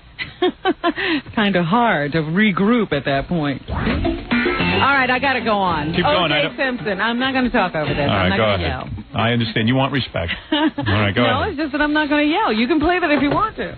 I can play it, but you won't yell? I'm not going to yell. I'll leave. Can you yell over it? No, you would actually walk out if I played it? No, because the show's over. No, let me play this and I'll walk out. Go ahead. What else is in the news? O.J. Simpson was biopsied yesterday. That's why he was taken to the hospital. They said he's had a growth under his arm for a few weeks now that didn't go away, and he was experiencing night sweats. You know how he got that growth? How? He's been doing this. He's been putting his hand under his armpit and going like this. You were going to say that. He's been making that noise. Well, why don't you stop that so you don't get one? Right. I got a growth. So they took him to the hospital to be biopsied yesterday. He was treated as an outpatient. He paid for his own deputies to accompany him so that he could see his own private doctor. He did not want to be treated like other criminals who are incarcerated. So he paid for his own treatment. Wow. Boy, he's paying for everything. Might as well. Everything's costing him money. But wouldn't it be horrible if O.J. found out he had cancer? They said it could be anything from nothing. It could be benign to, sign of some really bad illness. He could actually have Hodgkin's disease or something. We could hope he has cancer. Make his sentence shorter. I hope he doesn't have cancer, actually, because I don't want them to deny us the pleasure of killing him.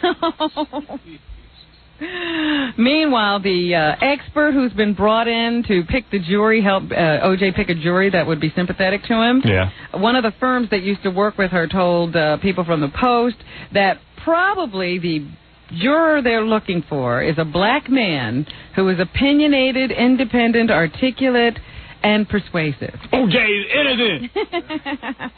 But what he has to be the kind of guy who's willing to state an unpopular opinion and be able to articulate it. Well, let's pick anyone from New York. I'm reading. What they're looking for. I was reading the paper today. They were talking about the death of Yankel Rosenbaum here in New York. He was killed by a black mob, and they let the guy who killed him go. Listen to this. They had a suspect with a bloody knife in his pocket. He confessed, and the victim, Yankel Rosenbaum himself, identifies this guy as the killer. That's not enough evidence. And the jury, by the way, was 6 blacks and 4 Hispanics, with 2 whites, no Jews. They couldn't find reason to find him guilty. Well, even in this O.J. case, they say all it takes is one person. If you can find one person who won't go along, O.J. gets off. Robin, why would why would the prosecution allow a person who fits this profile you mentioned to sit on the jury? Well, you only get a certain number of jurors. People you can throw out. Each group has a certain number that they can just X off.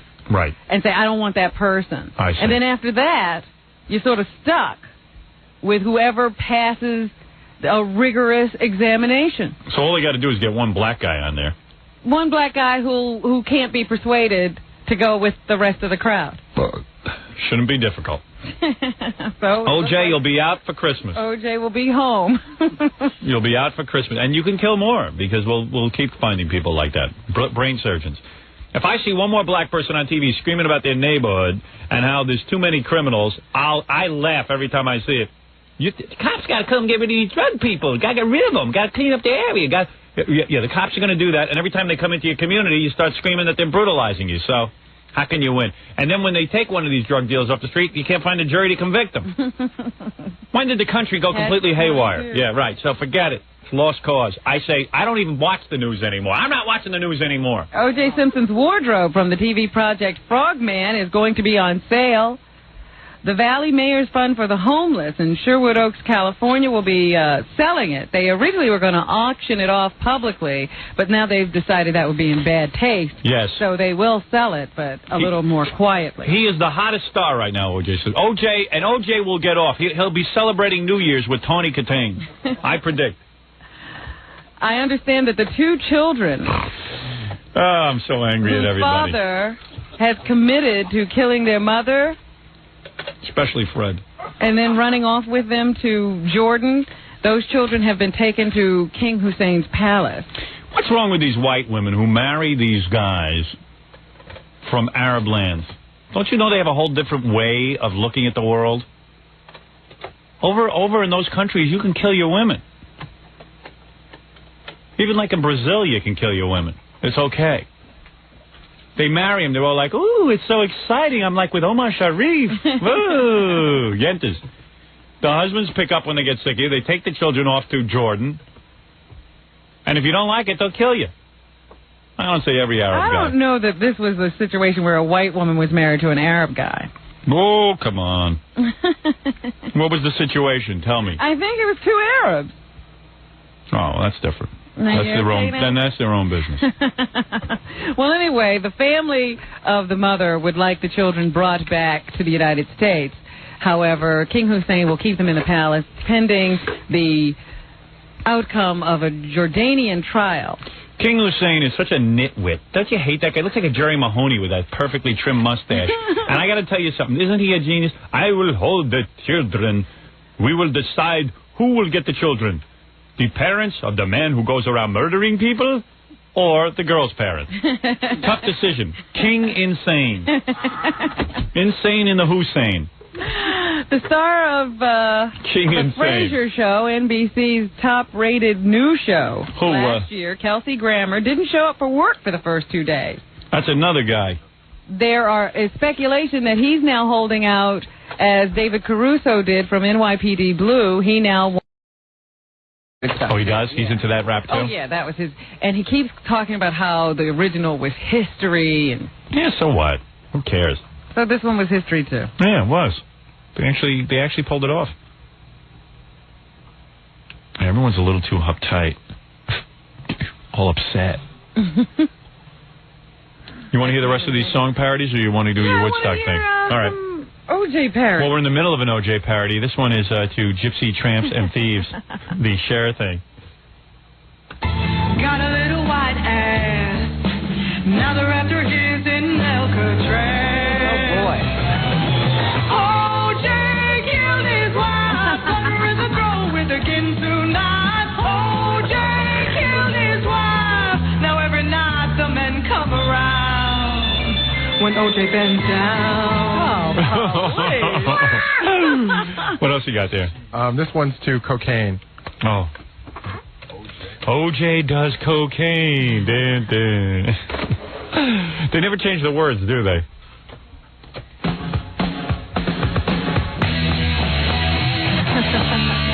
Yeah. O.J., don't lie, don't lie. O.J. If you want to see O.J., you got to turn on the news.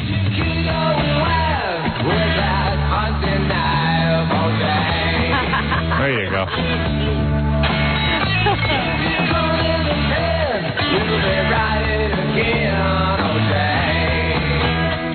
I think he's referring to the blacks. I think so, yes. Will they riot? Will they? O.J., O.J., ole. O.J. O.J., O.J. O.J. O.J.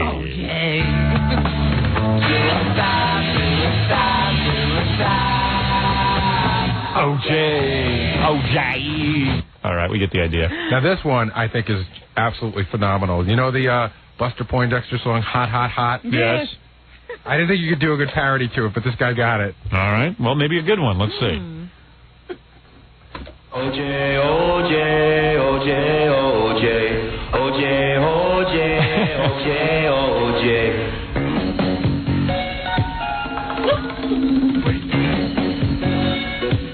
A little weak musically. I'm surprised you didn't turn it off at this point. Yeah, no, because it just got funny. You stuck with it? Yeah. All right.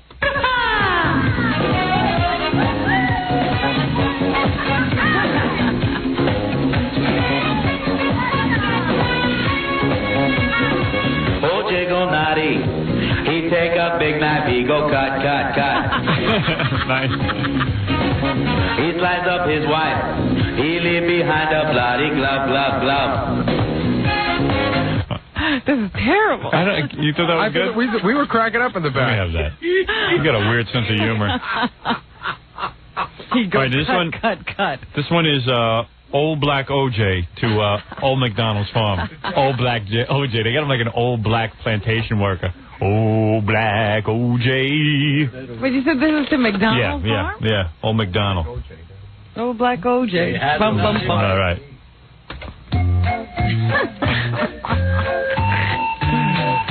This might be a winner. Old Black OJ had a wife. Looky here. Old Black OJ had a big old knife. Looky here. With a stab wound here and a dead Jew there. Here coon, there coon, everywhere I'm stab wounds. Old Black OJ killed his wife. Looky here.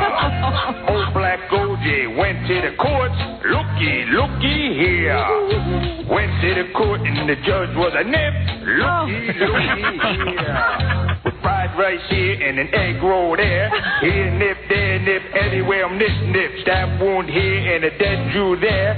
Here coon, there coon, everywhere I'm stab wound. Old Black OJ killed his wife. Looky here. It's a winner. Old Black OJ got the chair. Looky here. Baba Booey done pulled the switch. Looky here. With a zap zap here and a zap zap there. Smell that burning afro hair. Fried right here and an egg roll there. Here nip, there nip, everywhere nip. Stab wound here and a dead Jew there. Here coon, there coon, everywhere I'm stab wounds. Old Black OJ's dead and gone. Looky here. Boy, this is some song. Oh, What's going on? Let me see who wrote this. It says on it. Oh, this was sent in from a listener. His name is Adolf Hitler? Looky here. Looky here. Oh, yeah. Old Black OJ. Here, nip, there, coon, there, dead Jew. Our audience. We ought to throw a Woodstock just to see who show up. Dope stuff. We'd have to medicate to keep the crowd calm. Yeah. Is there more? No, that's it. That's the whole song. Jackie wanted more. Yeah. That's when you know it's a winner. He dies at the end. What's left? Yeah, Jackie. Take it to the next level. Let me take a break. We'll do our Woodstock coverage right after these words. All right, so much to talk about. Robin's going to take over now and bring us back to Woodstock so we can do some commentary. Well, just to give you a little bit of flavor of what has gone on, you've pretty much featured Metallica on this show so far, so let's talk about some of the other groups who were there. Here's how they kicked it off. Joe Cocker? Yes. Yeah, that would be too weird. All right, let's take a break, Robin. I think we've done enough news on the gay issue. Yes, we've covered gay issues. Let's cover real news issues next, right after this. Hello, Robin. I'm in the next cell next to the OJ, and I see lymph nodes. You can see the swollen lymph nodes? I can see them. They look real bad. They look very swollen. OJ looked very scared. And he should be, because there's a lot of cops around here. All deep in there. All deep in this there. Now, how you feeling? I'm very tense myself. Well, I be very tense too. Kind of Oh, yeah, I love all these things. They're all shocked. Everyone's shocked. Well, it does seem O.J. did have enough time to do it. Yeah, no kidding. We still don't know what's in the mystery envelope that was turned over by the defense, but you have to expect, since the defense team turned over the envelope to a judge, that this is information or some kind of evidence that is helpful to O.J.'s case. We just don't know exactly what it is or if it'll be ever be introduced as evidence in this trial. Now, excuse me, Robin. Yes? I'll be in the next cell here next to O.J., and O.J. told me what's in the envelope. What is in the envelope? It is a bribe. The judge better take it. That's what it is. It's an envelope full of money. What do you think it is? Very well. O.J. just said that he want to know, could he hire that hypnotist, Dr. King, to hypnotize all of California so that the O.J. might be getting out of jail? To hypnotize an entire state. Yeah, could you call Dr. King? You see, in here we can't get through the phone all but once a day. I also understand, I think it was in page 6 today, that O.J. is continuing to call Nicole Simpson's best friend every day. Hello, am you the best friend? Well, I want to talk to you. To be Bruce Jenner's wife. Yeah, hello there. What happened to your husband's nose? It looked like he a woman or something. Too much like surgery. A crime was committed on his face. Yeah, they say I committed a bad crime. What about the doctor that done your husband's face? Now, holy mackerel. And he tells Bruce Jenner's wife every day that he did not kill his wife. Could you please call the newspaper Bruce Jenner's wife and tell him I did not commit the murder every day? And he does admit to stalking her and hiding in the bushes to following her and all of that stuff. But he says... Boo, Nicole, I scare you, but I didn't kill you. That was someone else. He says to Kris Jenner... I scare you. That he did not commit the murder. I did it now. Another report out today says... Hold it, Robin. What? I'm in the cell here next to O.J. Yes? And I seen what went in that envelope. Oh, what did you see? I seen a check for $10 zillion. Now, how many Z's is in zillion? A blank check. Holy mackerel, Robin. $10 zillion. That's the most money I never seen. I don't think O.J. has that much money. I see zillion. I know what I seen. Don't you call me a liar. I'm not calling you a liar, sir. I just don't think O.J. has that kind of money. I tell you, that's $1 billion for every person on the West Coast. I think the O.J. gonna be free. You think he can pay off the whole thing? Oh, yes, ma'am. Absolutely. Absolutely. Let me go on with what else we've double learned. Negative there. One of the people you saw on the night that O.J. made that famous run from the police, A.C. Cowlings, they say that they're looking to possibly indict. They said, look for more indictments in the O.J. Simpson case today, which leads us to believe that A.C. Cowlings will be charged with something and stand trial. That is good news to these ears. I got to tell you something. This A.C. Cowlings walking around, I'm a hero. I stick by my friends. Watch this guy crack now.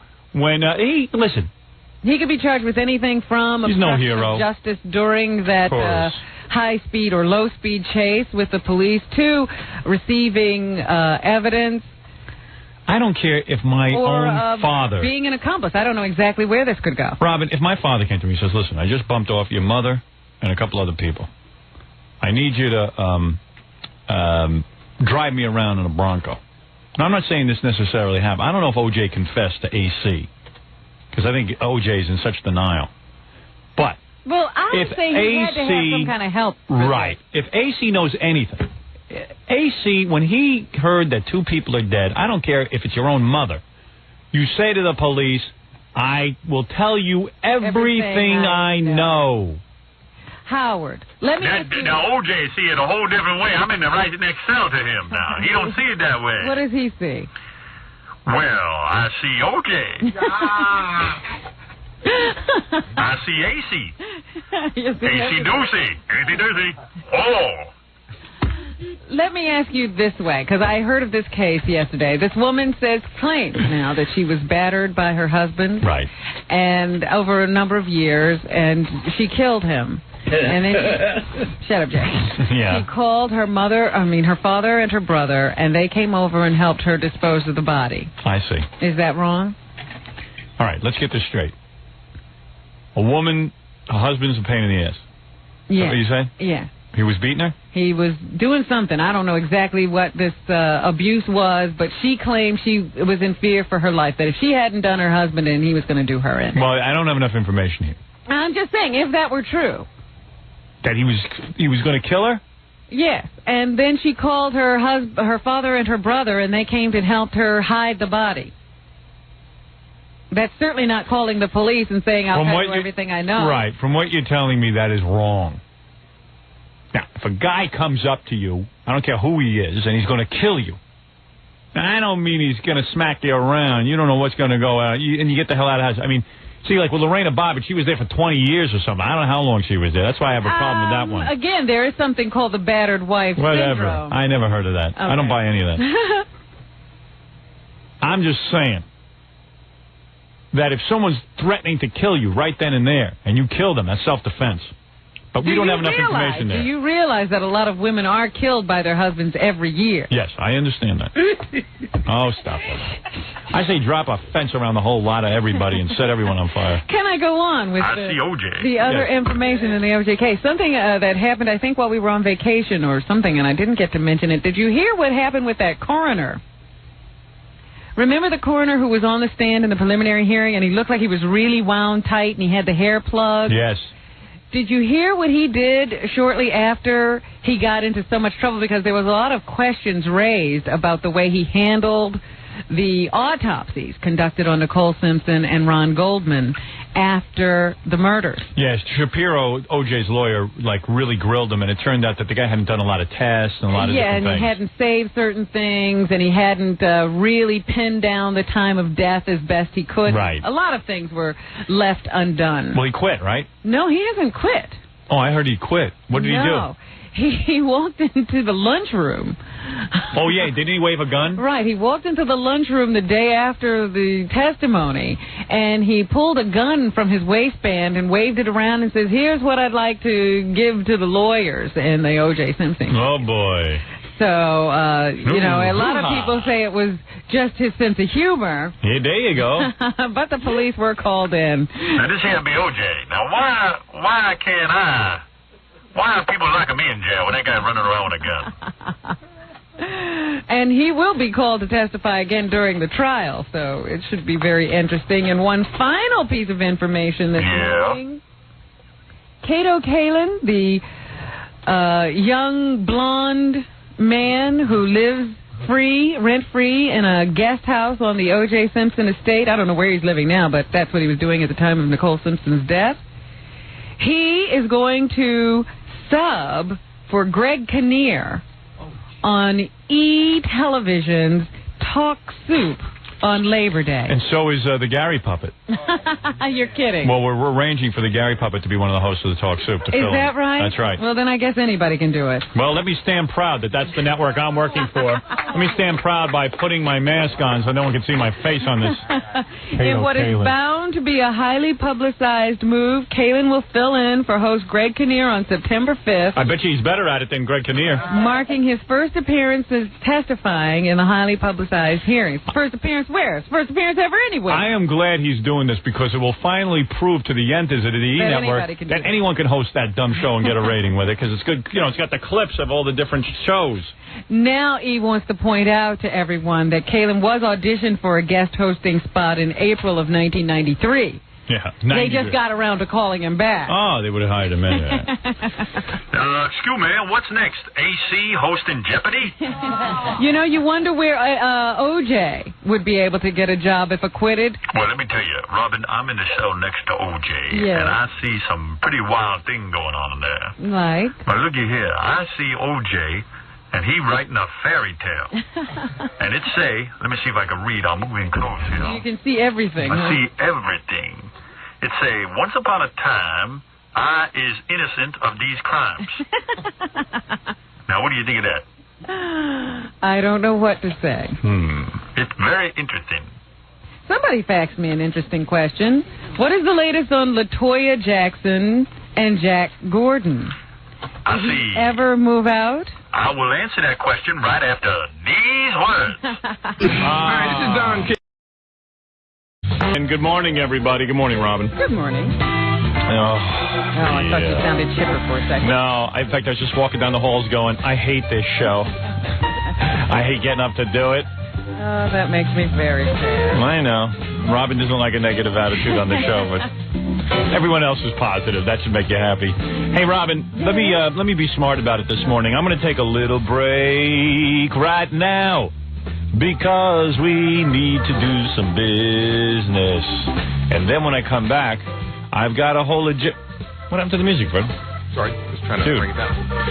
I got a whole agenda to get to, yeah. Fortunately for us, I never run out of things to say. Ole. Okay, we're going to take a short break. We'll be back right after these words. This is Al Michaels. Listen to the only show in radio worth listening to. All right. Howard Stern. This is Al Michaels, Peter Jennings. Look. Peter.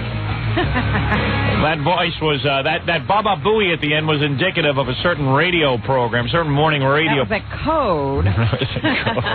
My favorite word. That was a farcical call. Yeah, that was, just in case lest any of you are wondering out there, that was a farcical call. Totally farcical. Totally. From beginning to end. You know what you ought to do? You ought to just write out that entire phone call so I can quote it. Because they're totally farcical. That was a totally farcical phone call, lest anyone was wondering.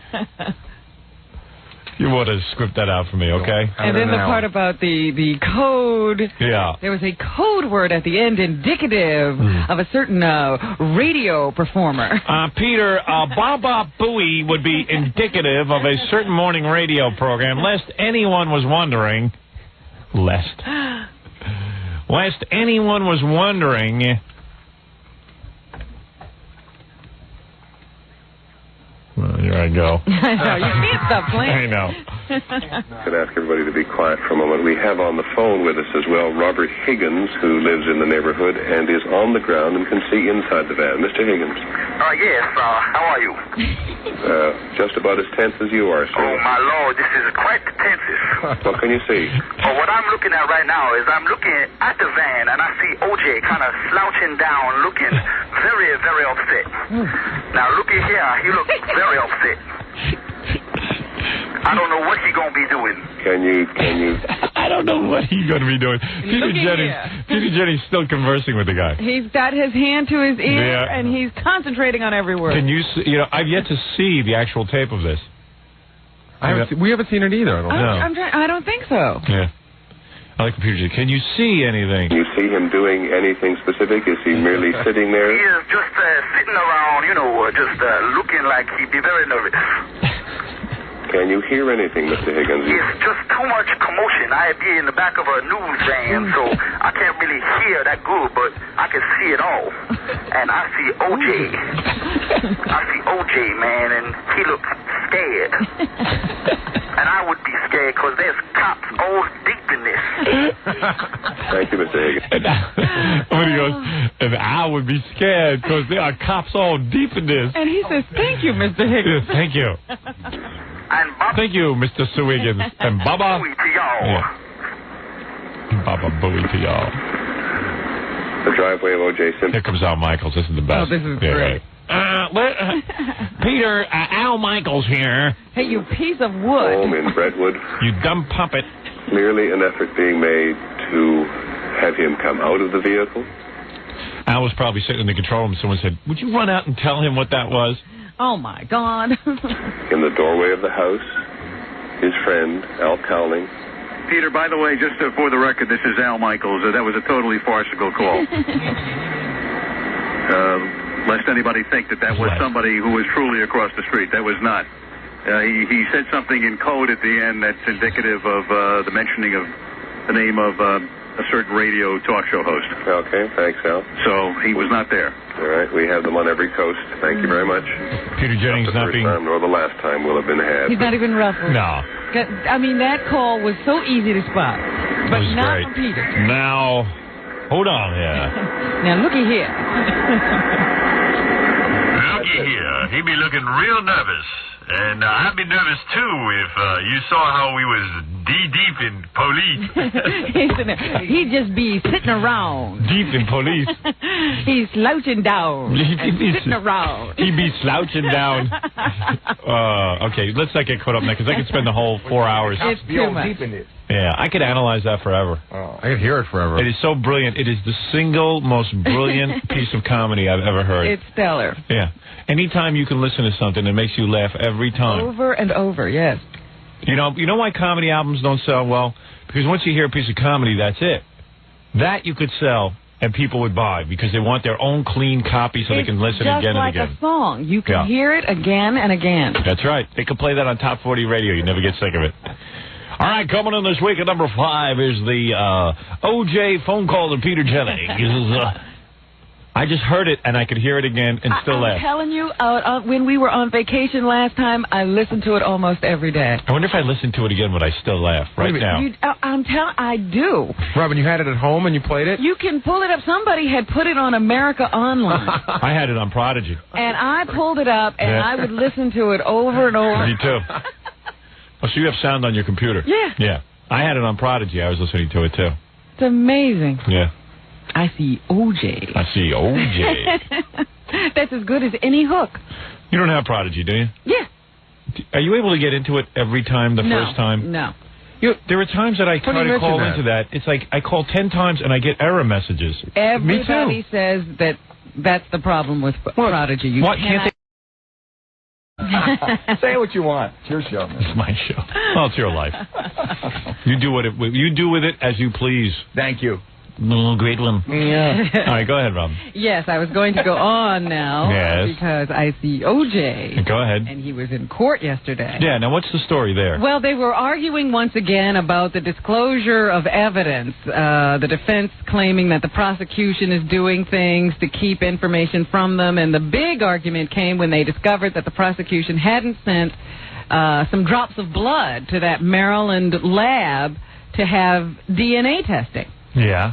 And it turns out that was just some kind of an oversight. It will be sent to be tested. And the defense once again raising the specter of the need for samples so that it can conduct its own DNA test. They argued enough to get Judge Ito to agree to another hearing on Monday, at which time he will determine just what is to go on with this DNA testing. So all talk of blood. Don't follow. Just test blood. Let's get on with it. Let's select Drury. The Drury. Yeah, So it's just arguing back and forth. I like that lawyer. Personal attacks against the prosecution attorneys, and then... I like that lawyer O.J.'s got, that guy Shapiro. Yeah, he's a little pit bull. Yeah, a little pit bull with his... And I like when he marches into the courtroom and all the mics around him. The guy's so happy, and he's trying to look so serious, and he's got a little double chin thing going. Now he gets makeup. Yeah, does he? Oh, you can tell. Is he made up? Because his eyes look like he was wearing eyeliner or something. I think he's made up before he comes into the courtroom now. He's hosting Talk Soup. Next week. Yeah. He's going to fill in for Greg Kinnear, him and Kato Kalin. The whole O.J. defense team will be taking over Talk Soup. Yeah, and I like that other lawyer, the woman. Marcia Clark. She looks like she's on fire in her pants. Well, yeah, she doesn't look like somebody you want to get upset. I like it when she gets mad. She reminds me of a certain program director that used to yell at me. I once had a female program, and she used to be like, but she'd get angry and terse, but like not raise her voice. Yes. I resent Mr. Shapiro's accusation that we have somehow concealed something from the defense. She looks like she just needs a good man. Yeah, this wound to tight. Bury himself. Angry Susan Sarandon. Yeah, oh my God. She is angry. And definitely Susan Sarandon would get that role. She looks like this is what's going on in her head while she's saying it. She's like, even though I work for the city of Los Angeles, I'm every bit as good as these high-priced bastards who get all this money, and I get squat. But no, I have more to prove, because I'm a woman! Ow! Ow!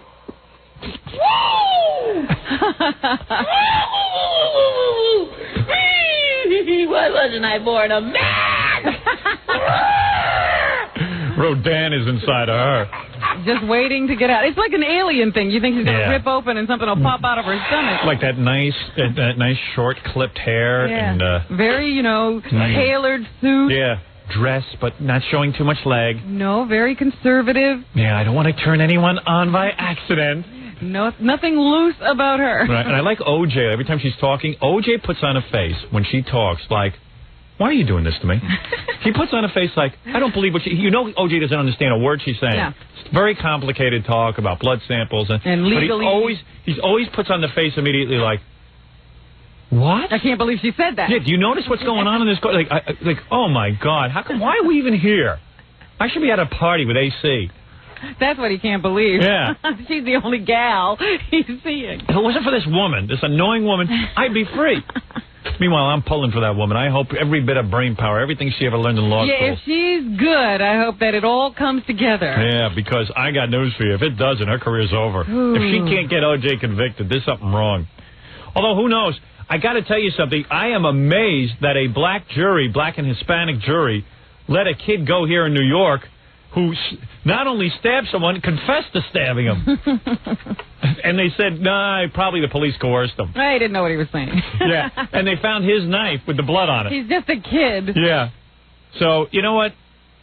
Anything could happen. Anything can happen, Ron. That's why I say don't get yourself too psyched up into thinking that it's an open and shut case and that O.J. will be found guilty. Yeah.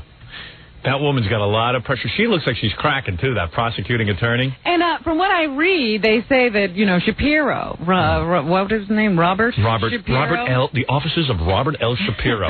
He's been studying her. Oh, is that right? And he has discovered that she takes any attack on the handling of the prosecution's case personally. Yeah, you can see that. So he went into court yesterday her eyes bug out. Rattle her and to get her on the defensive. My panties will not be in an uproar. You will not get that from me. I like it. He accuses her of stuff that he's famous for, like showboating. And right. And she goes nuts. It's like accusing Fred of homosexuality. You know what I mean? So he gets completely out of his mind. No! He even becomes Marsha Clark. Yeah. Uh-oh. But nobody thinks you're gay. Oh, you do. Come on, Stop sulking. I do not. I've tried stuff on you. You've never gone for it. No, I never have, but that doesn't stop. If you're gay, I'm gay. Well, I guess I'm gay. Guess you're admitting something too. I might have to come out. Your witness. Your witness, Your Honor. Go ahead, Robert. Roger Altman. He's going to direct my movie. Treasury Secretary man who came under fire because of his testimony before Congress on Whitewater was forced to step down yesterday. The White House accepting his resignation, as expected, as predicted. Wonder why. I wonder what he did. I don't even care. Who cares? He just lied. They all lie. Who cares? Go ahead. Let's get more back to O.J. and that prosecutor. Well, we'll get back to more fun stuff. This is going What is it, Gorillo? Really How dare you interrupt my newscast? Forward to Jackie's big show at Rascals Comedy Club, August 25th in West Orange, New Jersey. For info and raunchy jokes, call 516-922-WINE. You're welcome.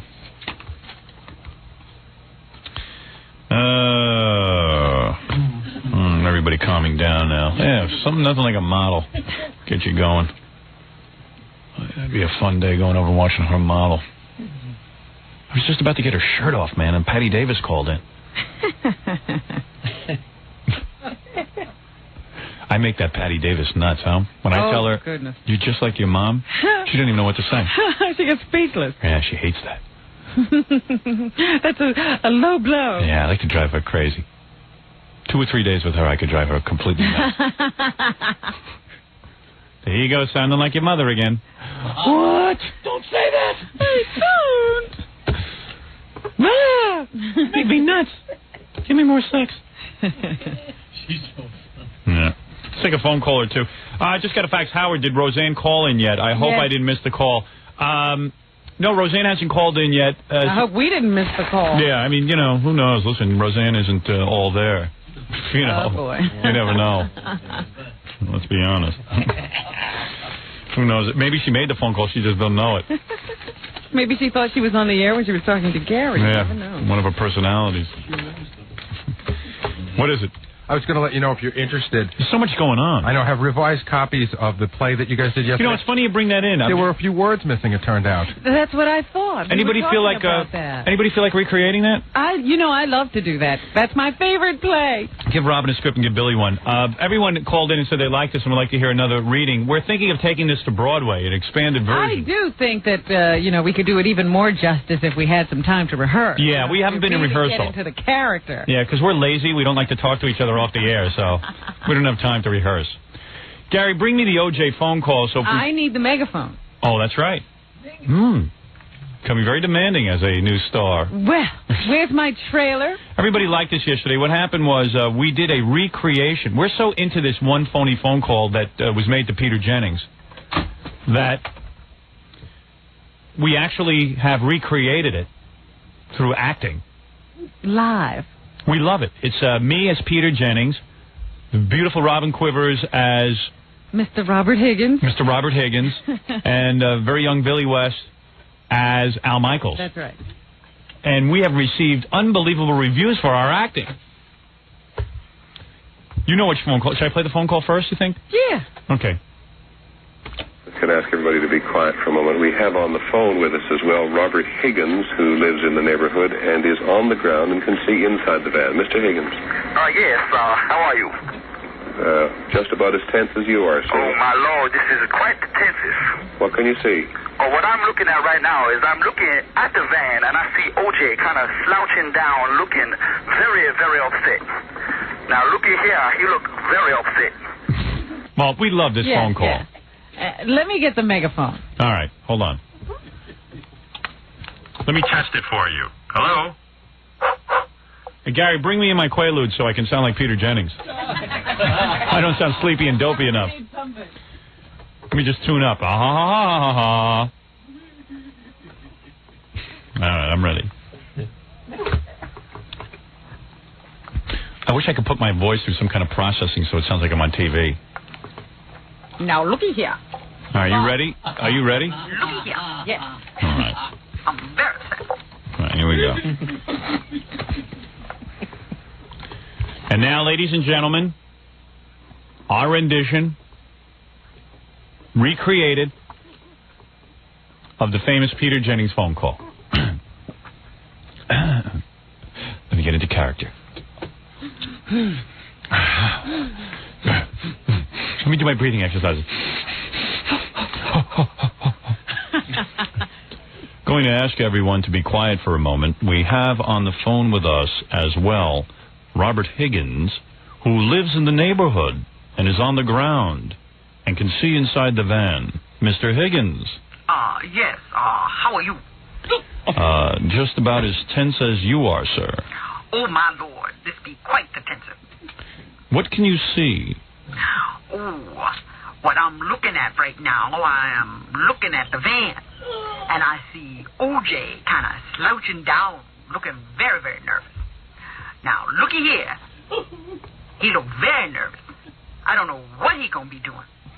Can you see him doing anything specific, or is he merely sitting there? He is just sitting around, you know. He just looking like he'd be very nervous. Can you hear anything, Mr. Higgins?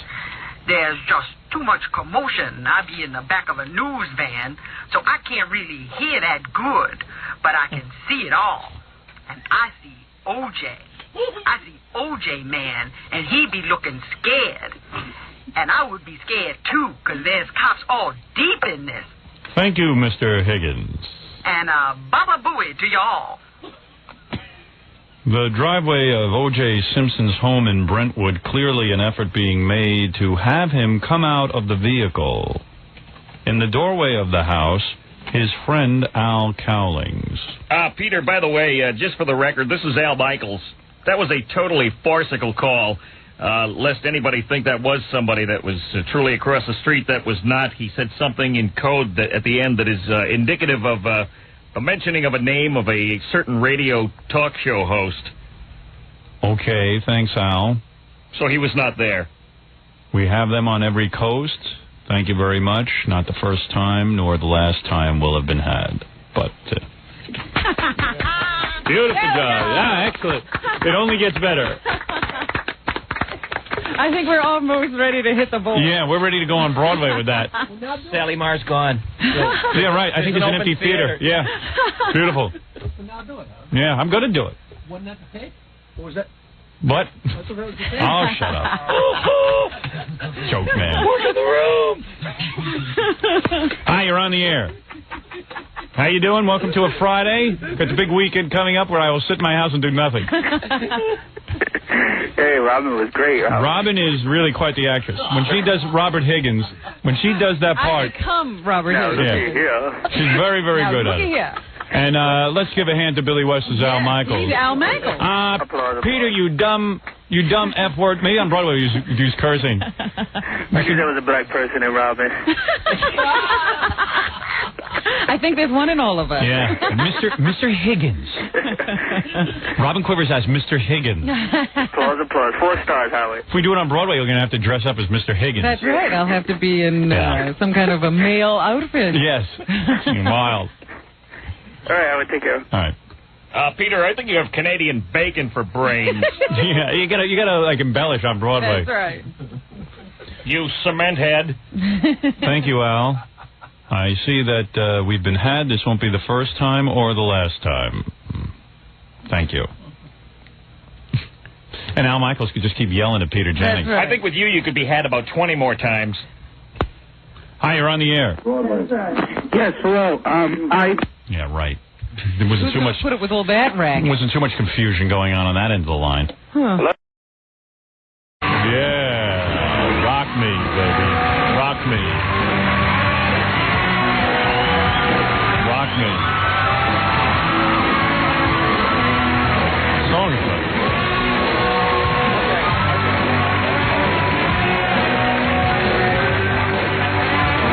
All right, already. Jesus, what is that? I'm not sure. I think that maybe that is. See, there might be that Urge Overkill song. Great song. Good morning, everybody. Welcome to a Monday. How many months left on my contract? 14 still.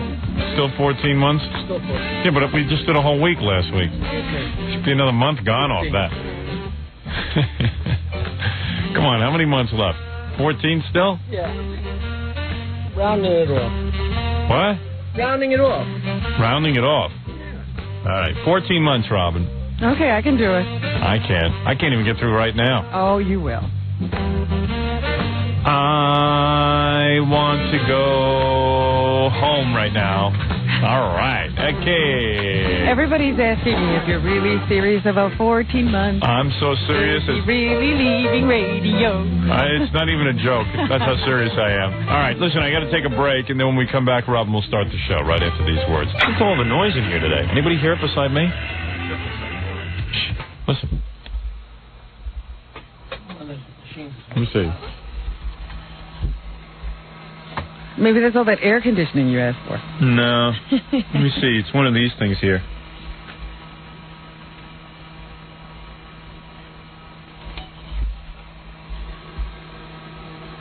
Wow, listen to that. What is that?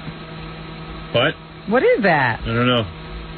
It's just, see what it is? They keep all the electrical equipment right by my leg, which is why I have leg cancer, I'm sure. I'm about to cut my leg off any day now.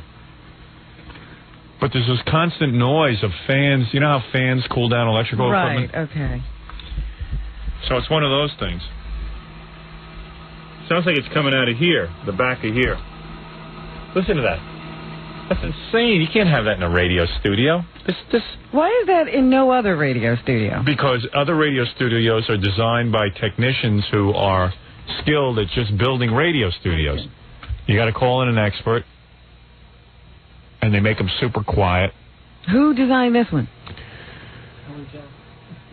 Was it Helen Keller? I thought they used Stevie Wonder. No, wasn't it Marley Maitland? Marley Maitland.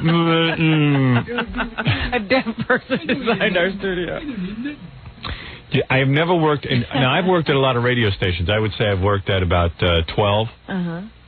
I would have to say that this station is the noisiest station I've ever worked at and the most poorly designed.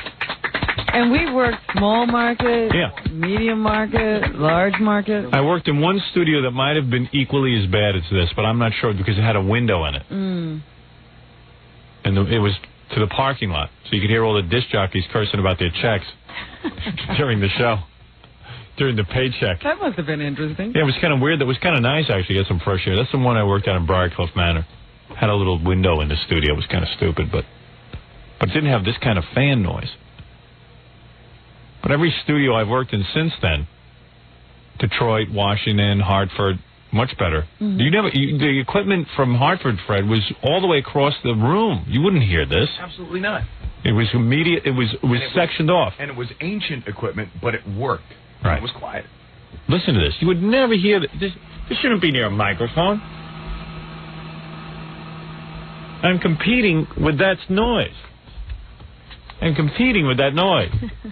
Can't compete with that noise. It's the best competition you've had, too. Yeah. These other radio jocks haven't been anything. No. What is it? I hear a new noise. I think I'm working on a steamboat, not a radio station. All right. Oh, is that annoying? I've never heard it this bad. Is this my imagination, or you hear No, that fan usually isn't on. It must have just heated up, and the fan is turned on. See if I can fix it. How's that, no? What the hell is going on here? See, I'll turn this off. Mm-hmm. The hell could that be?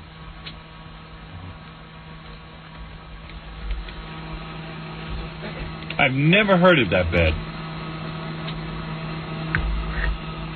Let me get in here and work, Robin. Give me my tools. Can't you just turn it off? What is it? Is it important?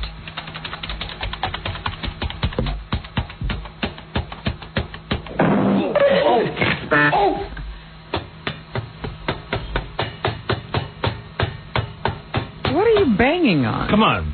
Come on. Give me a chance, huh?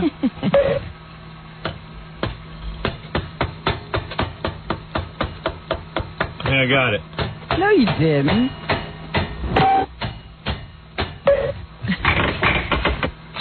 Listen to this.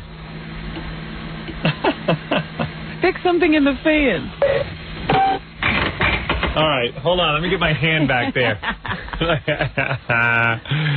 Oh, I don't believe how loud it is. Listen to that. Hunk of junk. You don't put that by... First of all, I know I'm getting sprayed with electromagnetic rays. My pacemaker hasn't been the same since I started this job. Your beats are all off. Yeah. Nothing's regular. Let me take some phone calls. Maybe that'll take my mind off it. Maybe the stupidity of the phone calls will take my mind off the noise. Hi, you're on the air. I've never heard it this bad. I remember once before we came in and that fan was on. Yeah. Well, that was it. I don't know why just occasionally that it comes on like that during the show. This equipment shouldn't be right here. Los Angeles, you're on the air. Dude. Hello? Yeah, you're on the air. This is Howard Stern. Oh. All right, let's go back to listening to the fan. Yeah, the fan is more intelligent. Howard Stern. Yeah? How you doing? Okay. I enjoy listening to your radio show. Why did you call? Well, it's my first time being on the air. And you didn't think that required your having to say anything? Well, I appreciate listening to Howard Stern. We can't hear you. Hold on a second. I'm trying to fix the equipment. And that's all you want to say? You appreciate Howard Stern? And I enjoy listening to him. Are you like Forrest Gump? Listening to him? Am I Forrest Gump? No. Have you seen that movie? No. Oh. You should see it. You sound like Forrest Gump. You sound like a guy with a low IQ. Oh. Do you think he'd understand the movie? No. I wonder if people with like a low IQ go in and understand the movie. Like, do they realize it's them? That's right. Or do they like, he's so stupid again. He's so stupid. Would you go watch Forrest Gump and tell me if you think you are like that guy? I'm not like him at all. You didn't see the movie. How do you know what you're like? I've seen previews. Do you know what a movie is? Yeah, I know what a movie is. You've seen movies before? Yes. And you understood them? Yes. And you always think you know what they're about from the previews? Well, let's give him a movie, see if he knows. What movie have you seen? Major League. All right, what else? And, The Little Rascals. You saw The Little Rascals? Uh-huh. So you went to see The Little Rascals? Yes. This guy's definitely retarded. Yeah. What's your IQ? Thanks, Howard. What's your IQ? Better than yours. I doubt it. That's what people always say, better than yours. So you went. The only two movies you've seen are Major League and Little Rascals? I've seen all different kinds. All right, so what name a movie you've seen that's, like a fairly intelligent movie?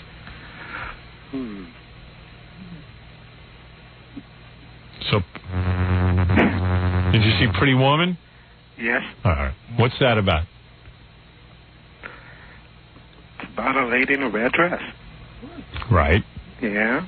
What happens? She goes up underneath a fan and her dress blows up.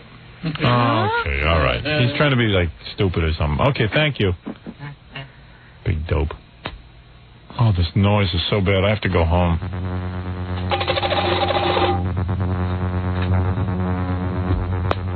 Cleveland, you're on the air.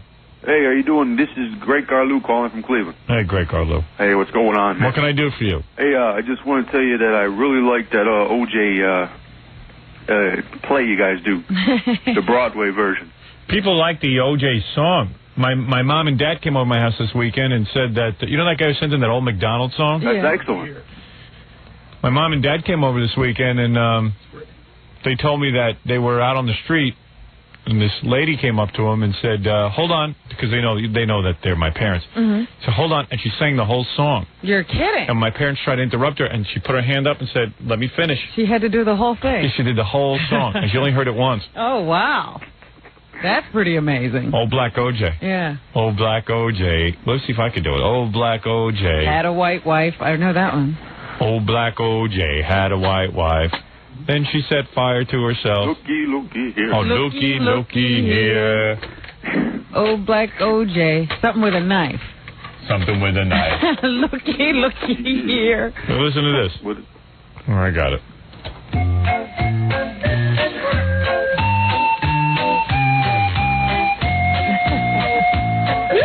Old Black OJ had a white wife. Looky here. Old Black OJ had a big old knife. Looky here. With a stab wound here and a dead Jew there. Here coon, there coon, everywhere I'm stab wounds. Old Black OJ killed his white wife. Looky here. Old Black OJ went to the courts. Looky here. Went to the court and the judge was a nip. Looky here.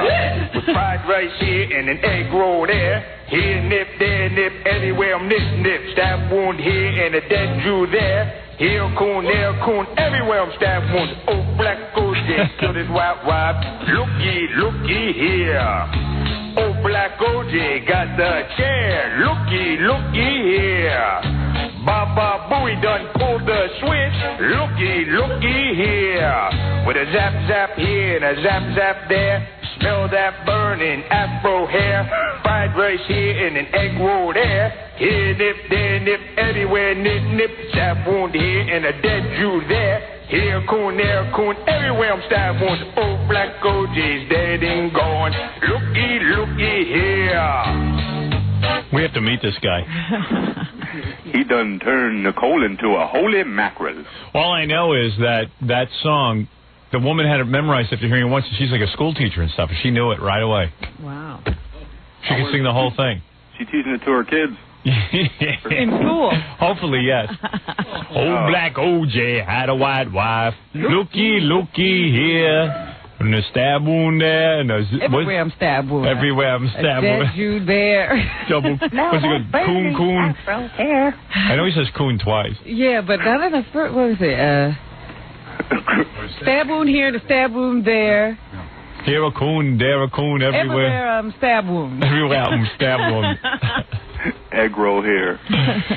Hey, you know what we ought to do? We ought to choreograph that for the television show. Why don't we just bring some girls, like hee-haw girls in here, and let them dance to it? With straw hats and short shorts. Yeah, with their butt cheeks sticking out. The Daisy Dukes. The Daisy Dukes. Looky here. That sounds good to me. Stab-ooms. Thank you. Not that, hey, coming to Cleveland for the trial? Yeah, well, you know, maybe because what we're trying to figure out is if we do the show from Cleveland, the trial starts at like 10 or 11 o'clock. That's after we get off the air. Yeah, so what we're thinking of doing is just taping the trial and playing it back on the air. Or sending maybe one like Elephant Boy or John or somebody. Yeah, I'm trying to work the whole thing out. I thought it'd be cool to be down there for the trial, but then I realized that nothing goes on between 6 and 10 in the morning. Well, you should be part of it, you know. I think I am. You're not going to be called to testify? I didn't see anything. I saw him do it. But wait a minute. You know what happened to you while you were on the air. Don't they need to establish that? Yeah, sure, Robin. Robin just came back from law school. She took a weekend course. Maybe O.J. done cut the wires. Who knows? You know how they sometimes have the witness or the victim of the crime on the stand, even though they don't remember anything. Yeah. Punitive damage is here. Damage is here. Thank you. Thank you. Bye. Bye. Yeah, the guy who cut our wires when we did that broadcast in Cleveland has been suspended without pay. And didn't they... The Howard Stern Show. Anyway, I'm tracking down some... there's about 4 different people who videotaped Baba Booey while he was freaking out at the store when the Gary puppet was stolen, and they're going to provide us with tape, which is good. I'll put that on the E! Show tonight. Also, who's there? Also...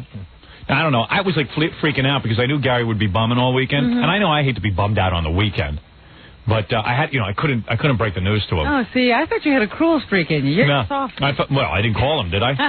So I enjoy it when people are bummed out. So I said to John, I said, "Gee, I hope he doesn't do anything drastic." John goes, like what? I said, like maybe he'll be like hanging from a rope and telling Mary to kick the chair out from underneath him. I walked in the door on Saturday night, and I just said, I hate those guys so much. Right. And Mary goes, what happened? I said, I'm pretty sure that they're behind this. I can't believe they could do this to me. And I was really bummed out. I spent the whole weekend packing. You couldn't even leave the house and go do something fun to take your mind off it. But this is what we do. I know. Yeah. No, I don't expect any less from you. Right. I really don't. We're professional a-holes. That's what we do for a living. Right.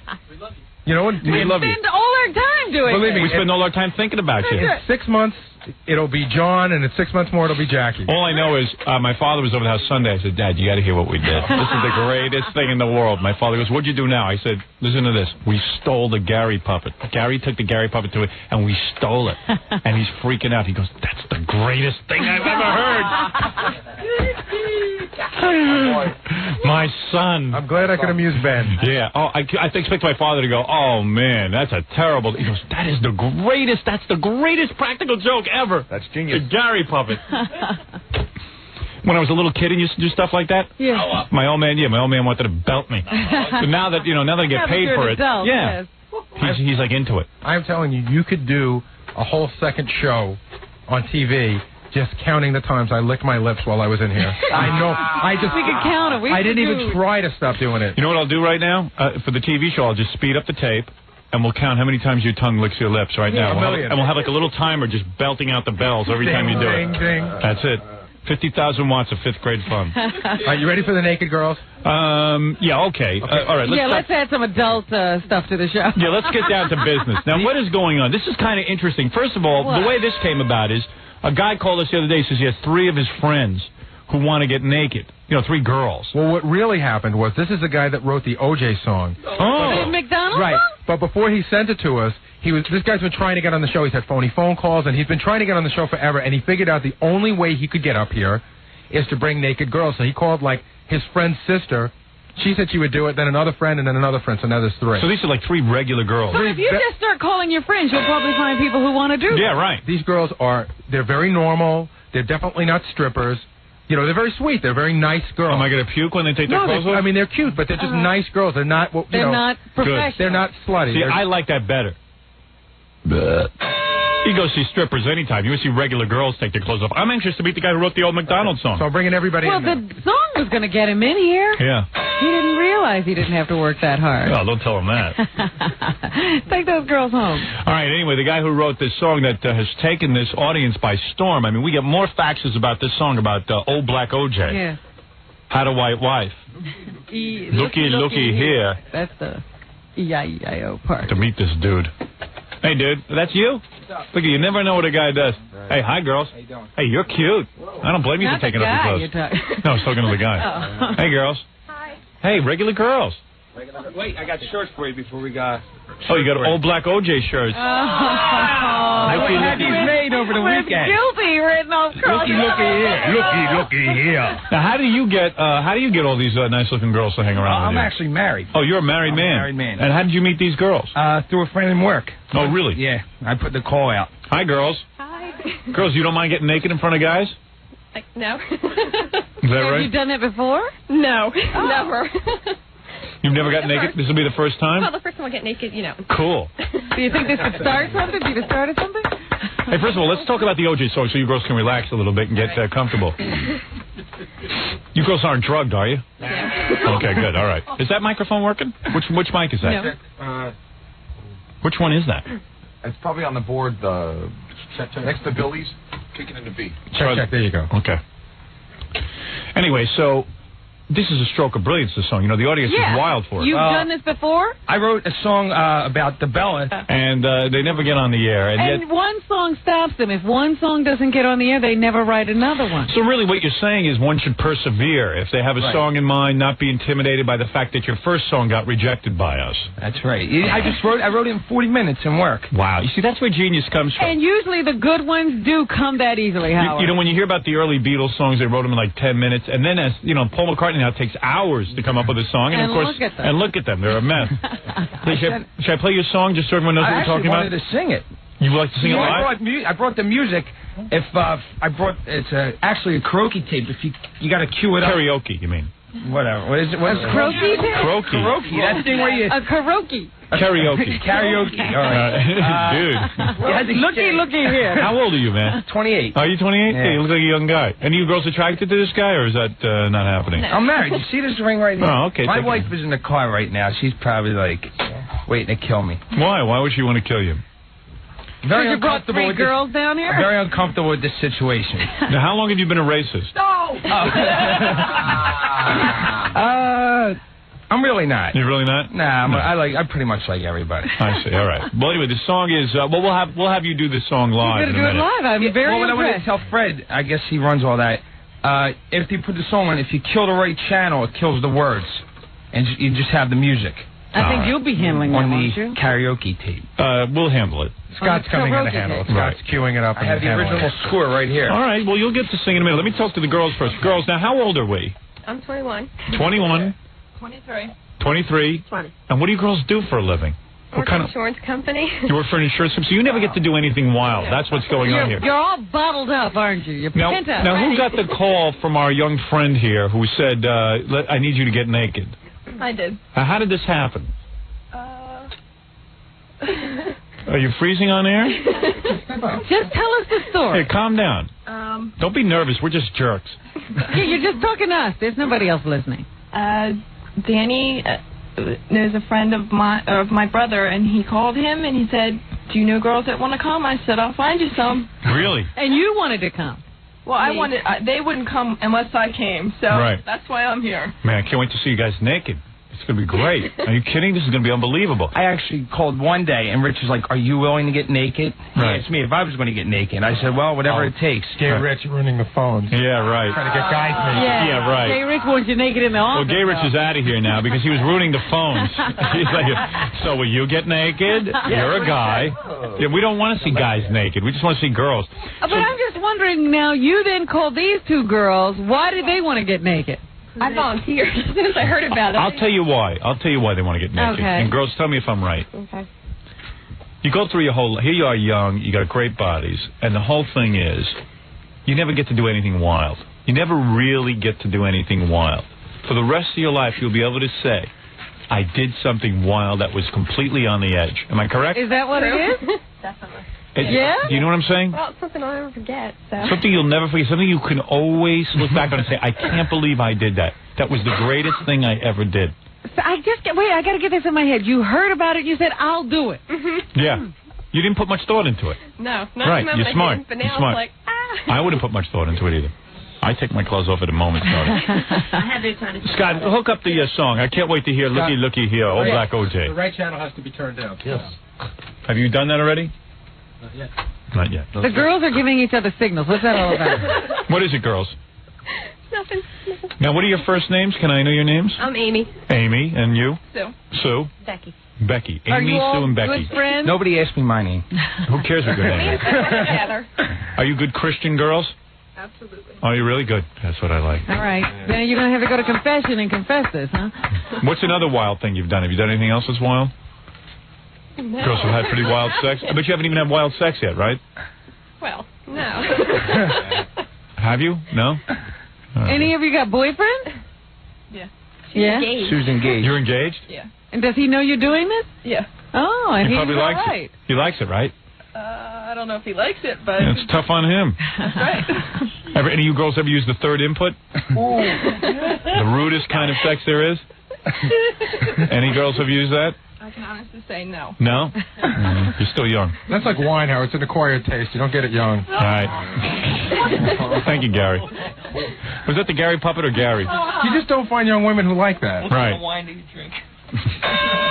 We got that queued up, Scott? It's on Already? cassette. Now, Howard, Wait, do you have the exact song? That's like right in the middle of the tape, too.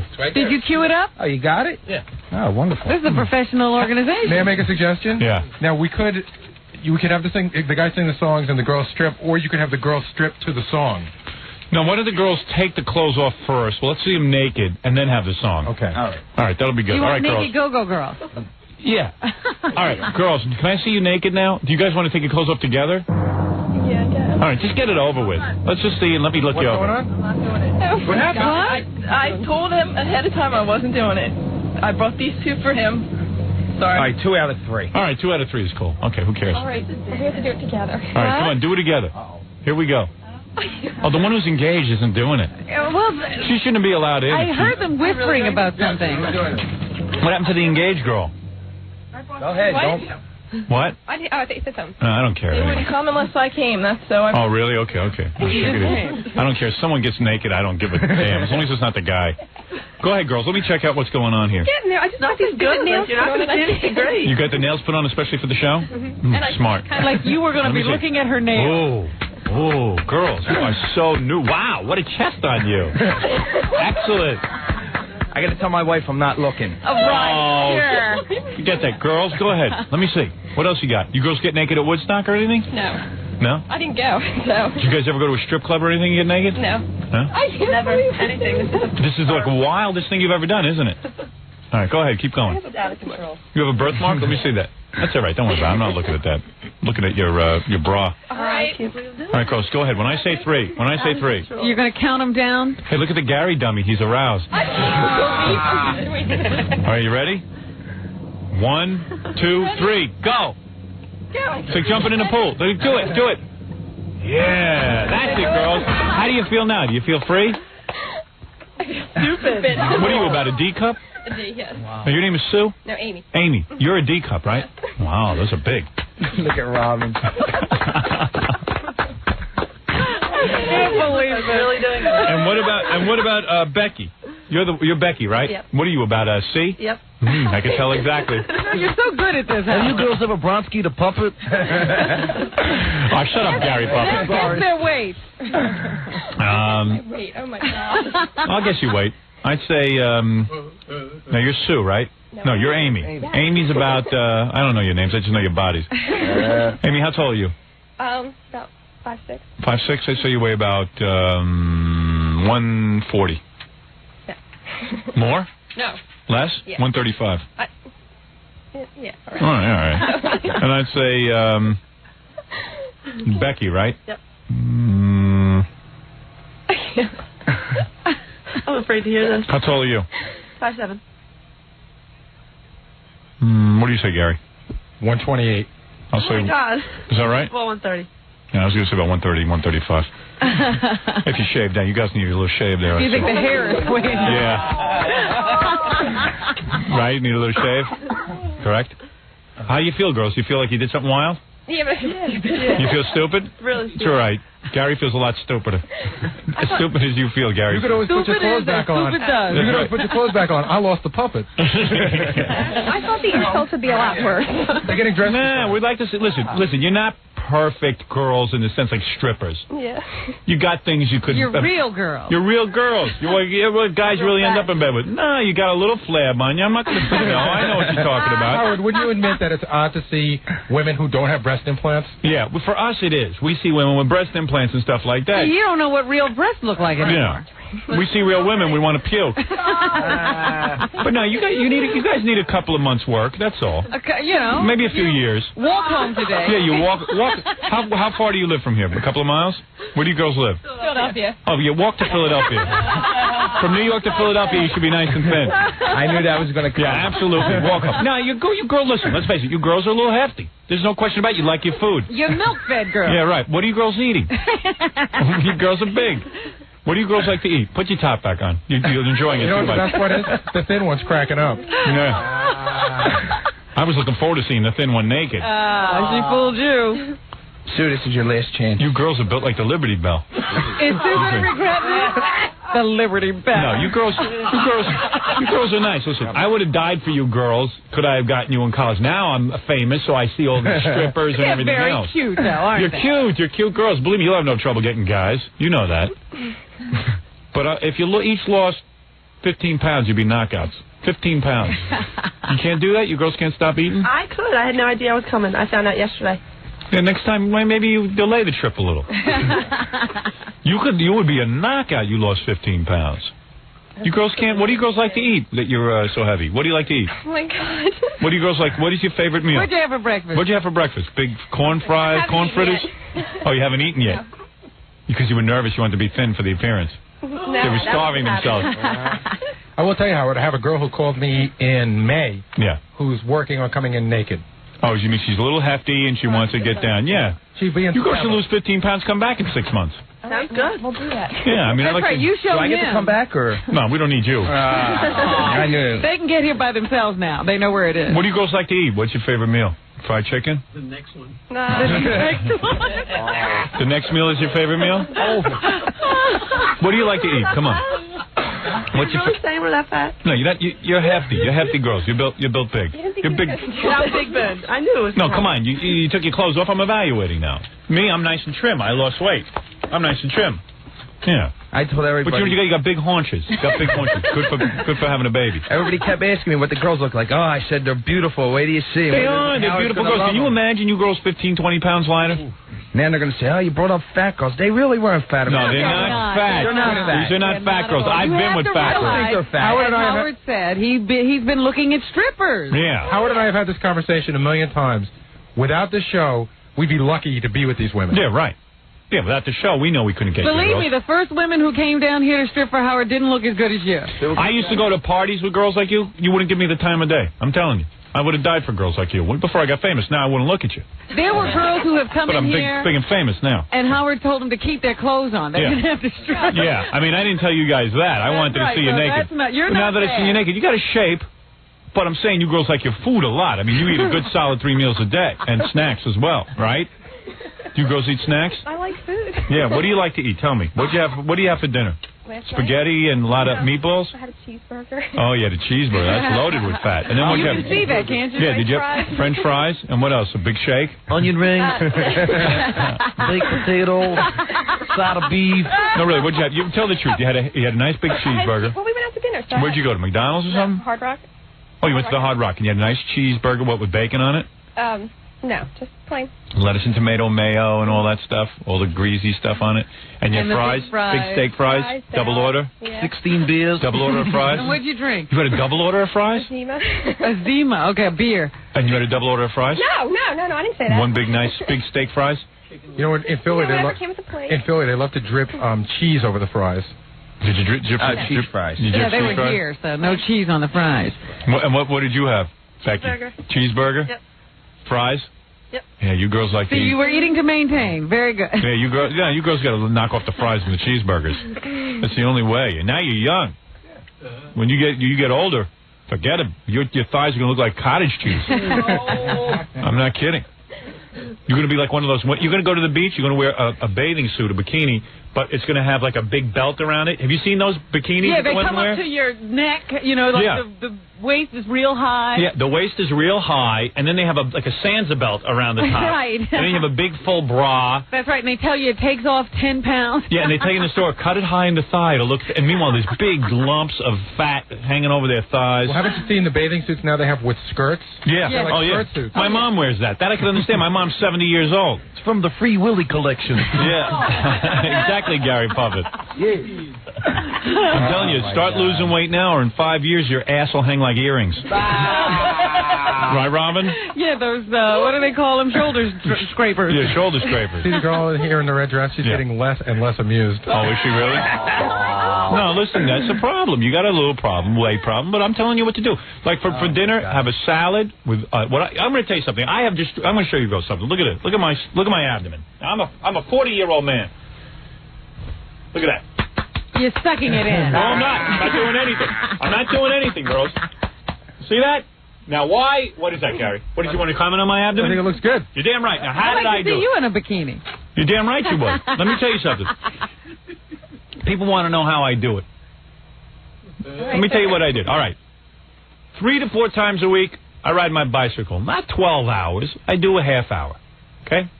That's it, Robin. I don't do a lot. No big, strenuous 2 hours on the bike. No, I don't have time for that. You're not running up a hill. Right. And you got to admit, Rob, I'm in the best shape of my life. Am I not? Robin has been with me all along. Let me show you my arm. Here, look at this. Look at the muscle on here. Look at this, girls. See that? I'm an old man. See that? Wow. See that? Oh, Gary's all excited. Well, that's good now. You're damn right it's good. Now, how do I do that? What I do is I do a little weight training. And I mean very little. If I tell you I work out with 15 pounds, that's it. Robin, 15. Lightweight? Lightweight, half hour, maybe 40 minutes, and I do sit-ups every day. How many? Not a lot. I do 3 sets of 20. Oh. That's all, but very strict. Now, where do I really make the difference? How I eat. I like cheeseburgers, I like fries, but, you know, I'd rather look good. Do you want to look good and get yourself a good man? No, I want to be fat and happy. You want to be? You want to be thin, right? Yeah. I'm going to tell you what I eat. This is what you're going to eat now. Where are they going to find a good man after they lose weight? That's their problem. I don't eat a lot. I just don't exercise. I exercise. It just doesn't do anything. No. Well, what are you doing? No. Let me tell you what's happening. Yeah. What's our exercise regime? I go every morning at 6 o'clock and walk and... Oh, walking doesn't do anything. Well, like, you know, fast, brisk. Yeah, that's Richard Simmons. He's fat. Did you ever see Richard Simmons? He's fat. He's fat, isn't he, Robin? He looks like her. Yeah, he walks. You got the Richard Simmons exercise. He's dumpy. You look like Dorothy in The Wizard of Oz if she ate Toto. One of those chickens to fall down from the ceiling. Right. Now listen to me. You're a cute girl, man. I'd love to see you thin. Come in here. I'll spank you. You'll look good. Now listen to me. As I see, even in your hands, you're getting a little heavy in your hands. Oh, her hands are fat? Yeah, it's all cheeseburger. I'm telling you, her arms are getting big. They're getting big like a girl, you know, like one of these housefrows. Now listen to me. All of you. Here's what you do. Here's what I eat. You want to know what I eat? Who wants to know what I eat? I know what you I do. Gary Puppet needs to know. All right. Here's what I eat, girls. I wake up in the morning and have a bowl of hot cereal. It's fat-free. I put a banana in there and 2 egg whites. What cereal is fat-free? Cream of wheat. 0 grams of fat. 1 gram of fat. Wrong. Only if you have it with milk. 0 grams of fat. I will look it up again. How much you want to bet? I will bet you $500. $500 you're on. I'll bring in my cream of wheat. Cream of wheat. I will bring in the box tomorrow, and it will say 0 grams of fat. Now you owe me $500. Cream of wheat with the black guy on the front? No black guy. I don't eat no cream of wheat with a black guy. No, yeah, it's a black guy. I got a black guy cream of wheat that has 0 grams of fat. Don't bet me on this because I know. I check it every day. I can't believe it. I'll give you. I'll count to 3 if you want to take back your bet. You can. I have 1, looked at that box. 2. It's 1 gram. Okay, you're on. All right. All right, now. Poor girl. Another $500. You lost another $500. And you know what? You know I'm not even going to take it from you, so just forget it. Robin must need, like, tax write-offs. Yeah, I don't know what she's doing. She makes bets where I know. Okay. You have a gambling problem and you want to lose. All right, now listen to me. Then, girls, I do something that maybe you never heard of. I don't eat till lunch. Do you girls eat a snack between at the office? Maybe little caramels or something? No between meal eating? No, I don't. What I have for lunch is the following. Robin sees me eat every day. I take 2 pieces of whole grain bread. I smack a can of tuna on there, 3 ounces. It's no mayonnaise, nothing on there. She's turning up her nose already. Yeah. Oh, they got to have that fat. I have a little lettuce and tomato, and I eat that, and that's it. And you know what? Not only do I watch him eat that every day, that's so much more tasty than what he used to eat. Right. Usually what I eat is just vegetables for lunch, but I'm not even going to go into it. I'm making it easy for you. And then what do I have for dinner? I don't eat till dinner. And what do I eat, Robin? There are no between meal snacks. No, you just I might have a piece of fruit. Yeah, I have a piece of fruit sometimes. For dinner, I have a huge salad. I chop in broccoli, all kinds of vegetables, but no starches after 12 o'clock. Cooked or uncooked? Cooked, steamed. I never put in any starch after 12 o'clock. You'll never see me eat starch after 12 o'clock. You won't have a potato? No potato, no rice, nothing. No beans, nothing. No bread? Nothing. Nothing. Spaghetti? Never. I haven't had spaghetti in 6 months. Okay. Not interested in it. Well, this is what you girls, you want to look good. This is what you got to do. Because I'm happy from this. Look at him. Yeah, look at me. Smile on his face. So then you take 1 tablespoon of canola oil, because you need a little oil to grease up your insides. I don't know what that is. It's good for you. Good for your bowel. Oh. You got to move that. I'm eating almost nothing. All right? I take a tablespoon of canola oil. I take balsamic vinegar, and I put a lot of pepper and onions in the salad with all the vegetables. No salsa. Oh, you're off that, huh? I have that for lunch sometimes if I don't have the sandwich. And then I eat that big mess. All stirred up together. Yeah, with like maybe 4 ounces of chicken. And that's it. Food's over for the day. 5 o'clock, I'm done. And you're not hungry? I'm ready to eat your head off. But I'm thin. Of course I'm hungry. Guys, who can be satisfied with that garbage? Then around 6, 7 o'clock, I beat my wife to a pulp. All right, girls, I want you to do that for 6 months. Okay. And come back? And come back and see me, because you girls are going to be knockouts. You got nice faces. I want you to show him. Okay, I will do it. All right, we're going Stop back with the cheeseburgers. And I suspect you're eating a lot more than just cheeseburgers. Make sure you call me before. I bet you had 2 cheeseburgers. Right? Did you eat everything on the plate? Yeah. Tell the truth. I didn't. Oh, come on. Cheeseburgers. Loaded with fat. This is bad. Young girls. You shouldn't have any cellulite or anything on Oh, you. my God. Young girls. Young girls. All right, that's my advice to you, and that's it. Now, I'm going to take a break, girls.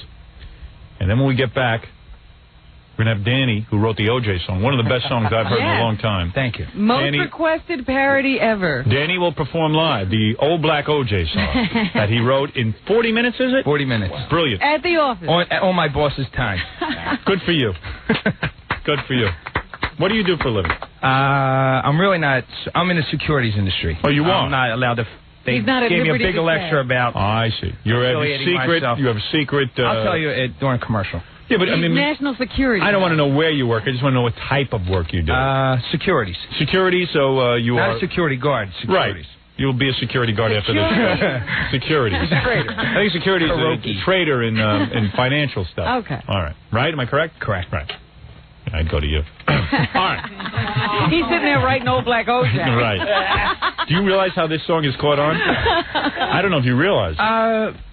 When I called to book a hotel room, I asked the girl, I said, you listen to Howard Stern? She said, yes. I said, well, I sang Old Black O.J. And she's like, oh, my God, you all right? We love that song. And my mom was in a store. This kid was singing it. My mother-in-law was in a restaurant. The waiter was talking about it. Yeah, everyone loves Old Black O.J. You feel like a songwriter now, don't you? Oh, yeah. I want to try. He's like the retarded Lennon and McCartney. All right, very good. I got lucky, that's all. All right, you got lucky. You got a hit on your hands. Let's see what happens when we come back. Everyone will hear the live version. Let's market it. Let's sell it. Old Black O.J. No, why don't you sell it? I don't know. We're not in the music business. What's this wee white Daniel man? Carver, help me write it. All right. We'll take a break, and we'll be treated to a live rendition of Old Black O.J. right after these words. Oh. Your mic isn't working again. Hello? They better look into this mic situation. Did they change it? Might be the connection. Hello? I told them. I told them to fix the connection. All right, anyway, let me tell you about Brother and what they're up to. Brother's Plain Paper Fax Line. Brother makes such great equipment. They make the P-Touch. They make all the office equipment. Everyone's heard of the Brother company because if you work in an office, you've seen Brother equipment. But Brother really is the recognized leader in flat fax technology. What is a flat fax, Robin? A flat fax is a fax that comes out and doesn't curl. Yeah, it's one that doesn't need a bra. Yeah, it's not like a scroll. Wait a minute. It's not a bra. In response to the growing demand for the convenience of plain paper fax machines, Brother has introduced a line of affordable plain paper fax machines. Models in Telefax 900. Do you hear my microphone? Yes, I do. Here, I got to fix it. Hello? Testing. Oh, it works. Of course it works. I know what I'm doing. I've been on radio for 100 years. Little repairs. Just trying to impress the girls.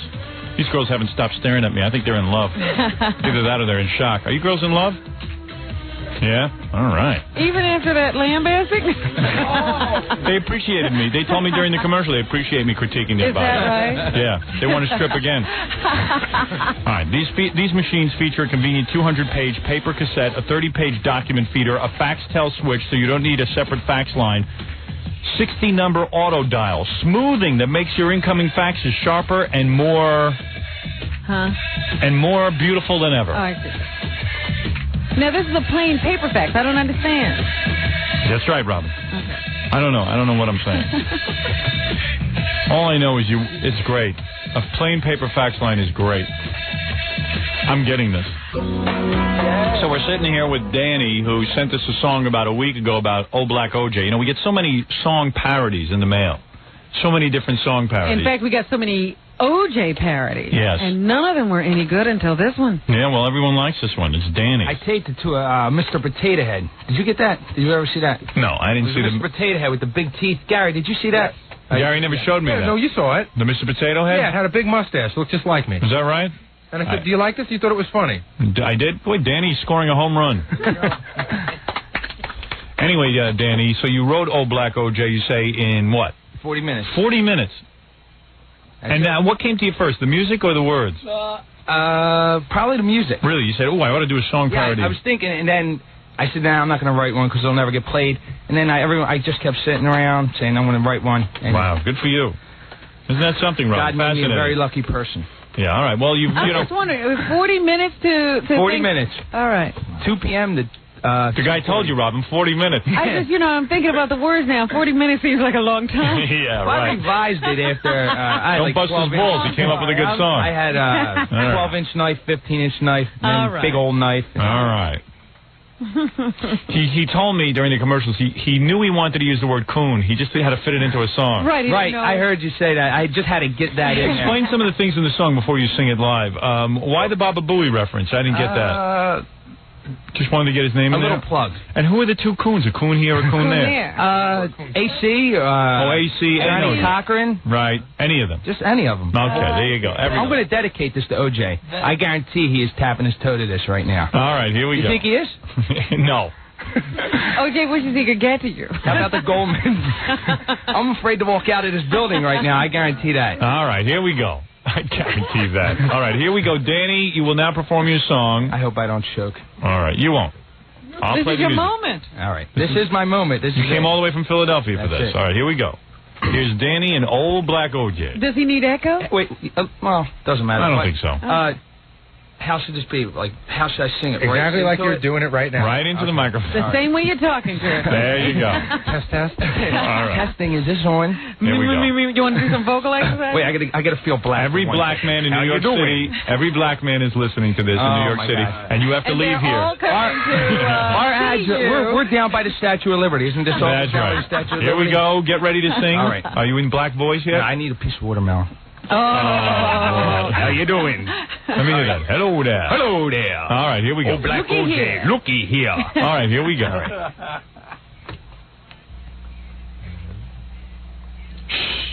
No, it's not rolling it. It's on Reel to Reel 1. Oh, I see. Oh.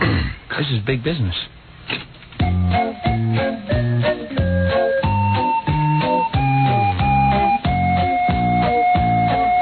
Oh, Black OJ had a white wife. Looky here. Oh, Black OJ had a big old knife. Looky here. With a stab wound here and a dead Jew there. Heel coon, nail coon, everywhere on stab wounds. Oh, Black OJ killed his white wife. Looky here. Oh, Black OJ went to the courts. Looky here. Went to the court and the judge was a nip. Looky here. With fried rice here and an egg roll there. Here nip, there nip, everywhere nip, nip. Stab wound here and a dead Jew there. Heel coon, nail coon, everywhere on stab wounds. Oh, black OJ killed his white wife. Looky, looky here. Oh, black OJ got the chair. Looky, looky here. Baba Booey done pulled the switch. Looky, looky here. With a zap zap here and a zap zap there. Smell that burning afro hair. Fried rice here and an egg roll there. Here nip, there nip, everywhere nip, nip. Stab wound here and a dead Jew there. Heel coon, nail coon, everywhere on stab wounds. Oh, black OJ's dead and gone. Looky, looky here. All right, there you go. He had it memorized. Well, I was reading it. I was very nervous, so I was trying to read it, but then I got halfway through. What is it, Baba Booey? There's like a black guy outside who's so angry. What is that? It's like a black guy that's really, really angry. Where? Where is it? Here. Is it like this Gary puppet thing? Hey, wait a second. Why, faithful? He's like freaking out. Well, wait, I don't want him in here. He's cool. Is he? He just wants to say his piece. Let him say it. What do you want from me? Uh-oh. How you doing? Hey, don't come after me, man. I didn't write that song, my brother. Check him for a gun. And don't get mad now. Come on. No gun. Yo, I heard it, and I had to say, you ruined it for everybody. No, I didn't like it. You're ruining it. You know, you're lucky. Gary talked to me, and I want to come in here. I wanted to hurt you. I wanted to. No, come on. Peace, my brother. Salam alaikum. It's a joke, Alaikum man. salam. You got to understand, Howard Stern is like God to me, and you got to do what you got to do. Right. You don't have to Do do I look like everything a for racist? Guy. Look at me. I got short hair. I'm a nice guy. but Got still, 3 young girls with me. Hey, look at my ring. Now, what happened? What didn't you like? I can't show my ring. You didn't like the Jewish reference in it? You know, sometimes. I'm scared to death. What is on your escort out of here? What are you African? I'm Black American. You are Black American? Yeah. Where'd you grow up in Harlem? In the Bronx. Oh, in the Bronx. In the Bronx. In the bad What's with you? In the bad section? No, in the Soundview section. All right, and you're a hard-working guy? Yeah. Where are you working? I'm working downtown, running around doing errands. Oh, all right. You're getting your start. Stalking me. I knew this was going to. This is my biggest. Some people. This is my biggest fear, man. Listen, I am far from a racist, my man. So wait a second. So you heard the thing, and it got Where you. were you when you heard it? You just ran right up here? Yeah, I happened to be in the area. Did you object to the nip thing there? No. The coon reference? Do you listen to the show every day? Sometimes. Well, then you know what to expect. Yeah, I mean, anybody that listens and gets offended, hey, give him a shirt, Gary. There you go. There's a party gift for you. Now, what about this party gift? There's no evidence. There's no what his gift is, Jack. You don't think OJ's guilty? You don't think OJ is guilty? I don't think come on. You see, why do all black guys? Seriously, answer this. Forget about his song. Okay. Why? I can't find one black guy who thinks OJ is guilty. Now, this is an open and shut case. Trust me on this. First of all, you're a peace-loving brother. You don't want to see a murderer running around. If it's open and shut, yes. If it's open and shut, go ahead. There will be evidence. Okay, now, if he's guilty... Let me ask you something. What did you eat for breakfast this morning? I didn't. Can you prove you didn't eat breakfast? Yeah. How can you prove it? Because my mom was watching me. Your mom says it, but she loves you. Is she a witness? No. Look. In every case, you think you got to find a guy with a smoke.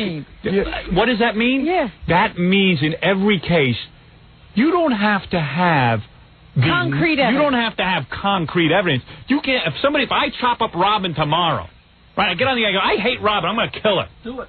And then I chop her up, and they can't find Robin's body, and they can't find. But they just know Robin's missing. Do you think they have enough evidence to arrest me? No. To arrest you? Yeah. To convict you? Yes. To arrest you? Of yes. course they do. To convict you? No. Listen, let me tell you something. This is the problem with the black community. But if they convict OJ... Listen, here's what OJ... Why do you care about OJ? Why are you worried about OJ? Actually, I don't. But if they convict OJ, then they need to bring the Menendez brothers in and convict them too. Let me tell you something. At least there's a weapon, and the Menendez brothers confessed to it. The jury feels in this case, and I happen to disagree with them. Now the Menendez brothers, don't get nervous. This guy's all right. Yeah, I know him. I can have him arrested. The Menendez brothers. But you can't convict him. If you disappear, we'll get him. He leaves first. Don't you understand that in the system? You see, a lot of black brothers don't understand the system of justice. When you got a guy, they got a limo waiting for him. Suddenly he's not there in the house. No one can find him.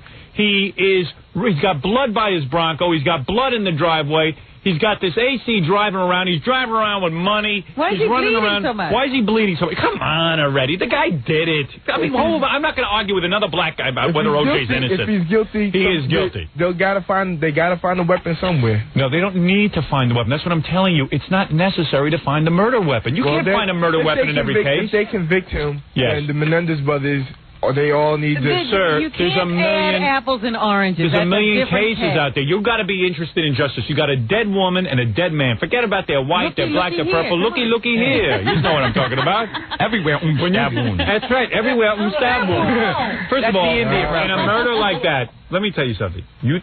First of all, it's a passionate murder. It's a crime of passion. Don't you He takes understand the head, that? he rips off the head, he's stabbing and stabbing and stabbing and stabbing. He loved this woman and she was leaving him. OJ, AC, Rodney King, everyone. Put Montel Williams on his lap and fry everybody. That's it. What did Montel do? He got that stupid show. That bad show. I hate it. Everybody's got dumb shit. All right, okay, take it easy. I'm just kidding about Montel, but you know what I'm saying. I understand. And if AC knows something, he should come forward. Right. Why? That's true. Put that down. You know why? That's true. Because if you know something, they should come forward. Of course, you're an honest man. You don't want to live in a society where... I have no problem with that. Oh, OJ's black. OJ's busy with white broads. I do have a problem with them convicting him, especially with the media. OJ's got plenty of money. He'll get a fair trial. OJ ain't going to worry about you when you're arrested. That's right. He's not coming to your defense. You're guilty of something. Trust me. I'm taking you over there. I would have you arrested. But you can't convict me. I can convict you.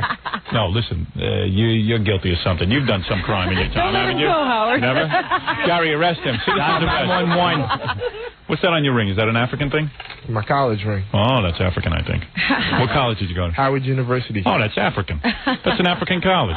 Seriously, right? Black American. Yeah, I know everything about that. They got a good football team. They do. Now, listen. Listen to me. Listen to me. I want you to spend the rest of your life not worrying about OJ because OJ ain't worrying about you. Don't busy with the white girls. You ever had a white woman? Nope.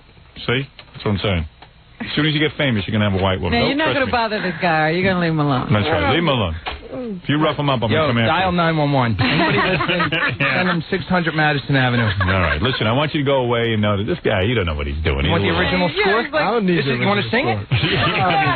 Little brotherhood thing work. I don't need to sing it. You don't need to sing that. He voiced his Want to complaint. keep it as a souvenir? I have it memorized. I'm sure you want any of these white women back here? Look at that. Very nice. Nah, not really. Yeah, okay, very good. Well, anyway, nice to meet you. I'm sorry you're upset by the song. I'm upset too. Everyone is. Are you going to tell him?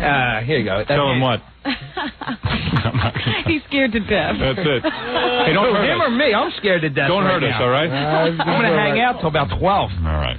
No, you got to understand something. You can't defend OJ just because he's black. He's guilty. He's guilty. You want to defend every black guy? You want to defend every black guy? Like I said, do you want black guys to go to jail if they kill someone? If I had a weapon, if I saw a weapon, if somebody... So you need to see a weapon to know OJ's guilty. Is that the only thing to convince you of weapon? All right, here's the weapon. Here it is, right here. Do you now you convinced? There it is. If I saw a weapon, I would have no problem. I've never heard Oh, you need to see the weapon to know that the guy's guilty. He has no alibi. Connected him. He has no alibi. The limo driver saw him run into the house and pretend to be asleep. People have gotten off for less. Excuse me, we never got your name, but when did you become so interested in the law?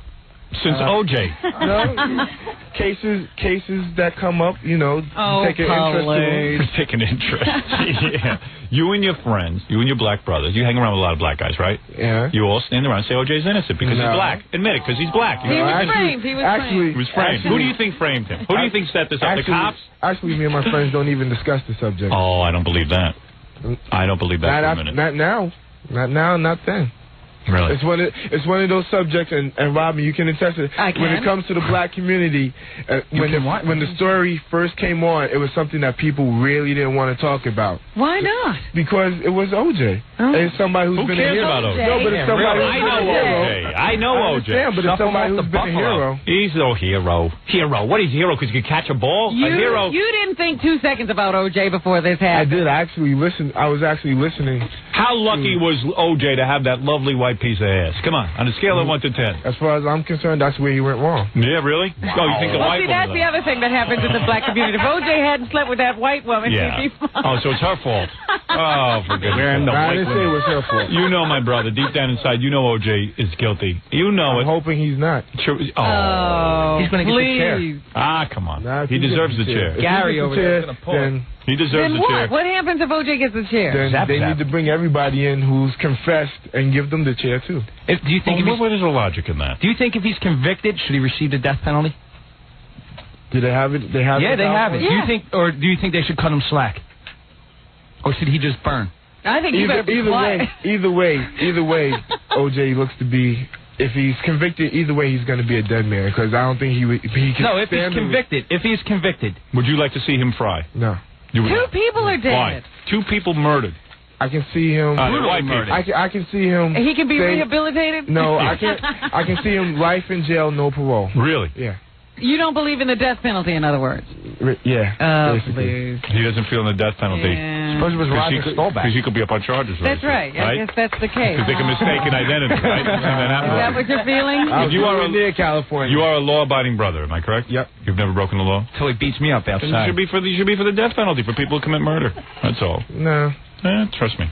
Trust me on this. Well, how many jails are we supposed to have? Oh, we'll have more and more jails. We're cleaning them out. Me too. Clean out the jails. There's plenty of places. Let me ask you something. In the Bronx. If your mother was hit by a drive-by, all right, would you want to see the guy die? Black guy did it. Probably not. Probably not. Okay, very good. Well, he's being consistent. He would like to see. He would probably get a gun and blow the guy's head off, right? I'm not that violent. Really? Not that violent. Oh, I got that much to worry about. Well, I got a real big tattoo. Does that scare you? Oh, come on, get out of here, both of you. All right, thank you very much for coming in here. All right. He goes first. Life imprisonment for O.J. That'll cost us taxpayers about $1 million. If you see him hanging in the halls, I'd come back. Hey, don't go after him. I'll come after I'm not leaving for a while. I'll hang out in your lobby. Yeah, I'll go get you coffee or whatever. That guy was angry, huh?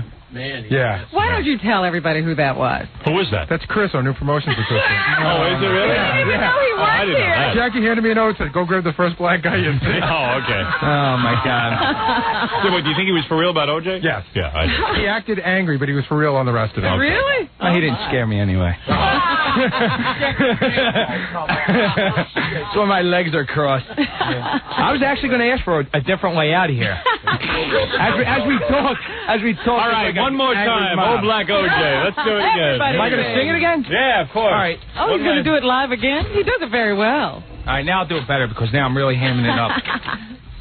I got to get your soundtrack ready, and then we got to go right to commercial. All right, you ready? Yep. One last time for old Danny here. This is dedicated to O.J. Simpson in his jail cell. All right, go ahead. The author of the song. Old Black O.J. had a white wife. Looky here. Old Black O.J. had a big old knife. Looky here. With a stab wound here and a dead Jew there. Heel coon, nail coon, everywhere on stab wounds. Old Black O.J. killed his white wife. Looky here. Old Black O.J. went to the court. Looky here. He went to the court and the judge was a nip. Looky here. Fried rice here and an egg roll there. Here nip, there nip, everywhere nip. Stab wound here and a dead Jew there. Heel coon, nail coon, everywhere on stab wounds. Old Black O.J. killed his white wife. Looky here. Old Black O.J. got the chair. Looky here. Baba Booey done pulled the switch. Looky here. With a zap here and a zap there. Smell that burning afro hair. Fried rice here and an egg roll there. Here nip, there nip, everywhere nip. Stab wound here and a dead Jew there. Heel coon, nail coon, everywhere on stab wounds. Old Black O.J.'s dead and gone. Looky here. All right. Very good. When you watch that on TV tonight, I'm sure we'll run that. Jackie and Billy are throwing stuff at. He's got me flinching. I know. Jackie finally just threw the whole pad of paper out. Yeah, he just In about the New York Post. Here you go. He hit him in the head with the New York Post and a T-shirt. Wait, a T-shirt I got. All right, very good. Congratulations to you girls for the great striptease.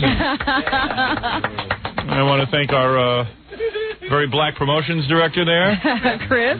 and Danny, congratulations to you on your OJ song. The audience seems to really be enthusiastic about it. I know Ronnie the limo driver, you are God to him. For whatever Rob, that's do you worth. really? I only got 6 shirts. Do you want your shirt? Yeah, Okay. he wants that shirt. Oh, you want to keep it? No, this is definitely for you. If anybody wants to give, I'm sure Howard ain't going to be wearing that shirt. What, the old black OJ shirt? Absolutely. Oh, really? Yeah. Ride your bike with I'll it? be wearing that to a Klan meeting. All right, now we'll see you when we get back. Move on. Whoopee. The Howard Stern Show. Whoopee. Well, he must have had a funny show today. Everyone is faxing me, telling me that time, and it's time for the news. What is going on? Well, Howard, there's going to be another OJ hearing today. Judge Ito will try to determine just what to do with blood samples that need to be tested for DNA results in the OJ hearing, and whether the defense should be allowed to have some of those blood samples so that they can do their own DNA testing. You know, today in the paper, they're talking about, every day they uncover more evidence. Now they're saying this guy, what's his name, Cato? Yeah, Cato Kalin.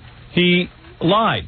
They're saying that he saw OJ there that night. I see OJ? Did you see that in the paper? No. Did you see that? You have that? Yeah. I know I read it. It said, It's a whole different version. Cato held back information. Oh, now I see it. It's over here in Newsday. Yeah. O.J. Simpson house guest Brian Cato Kalin may have told a friend that on the night Simpson's ex-wife and her friend were killed, he saw the football great near where a bloody glove later was found on the estate. Time magazine reports in the issue out today. Oh, my. I got a feeling like he was like afraid to turn it over. I got a feeling that Cato and O.J., they got a lot of things going on. Cato. And then did you see that thing about O.J.? He got his wife addicted to cocaine? Yes, there's a big story in the tabloids this week that he got her strung out on drugs. There are also stories about all kinds. I mean, it's just...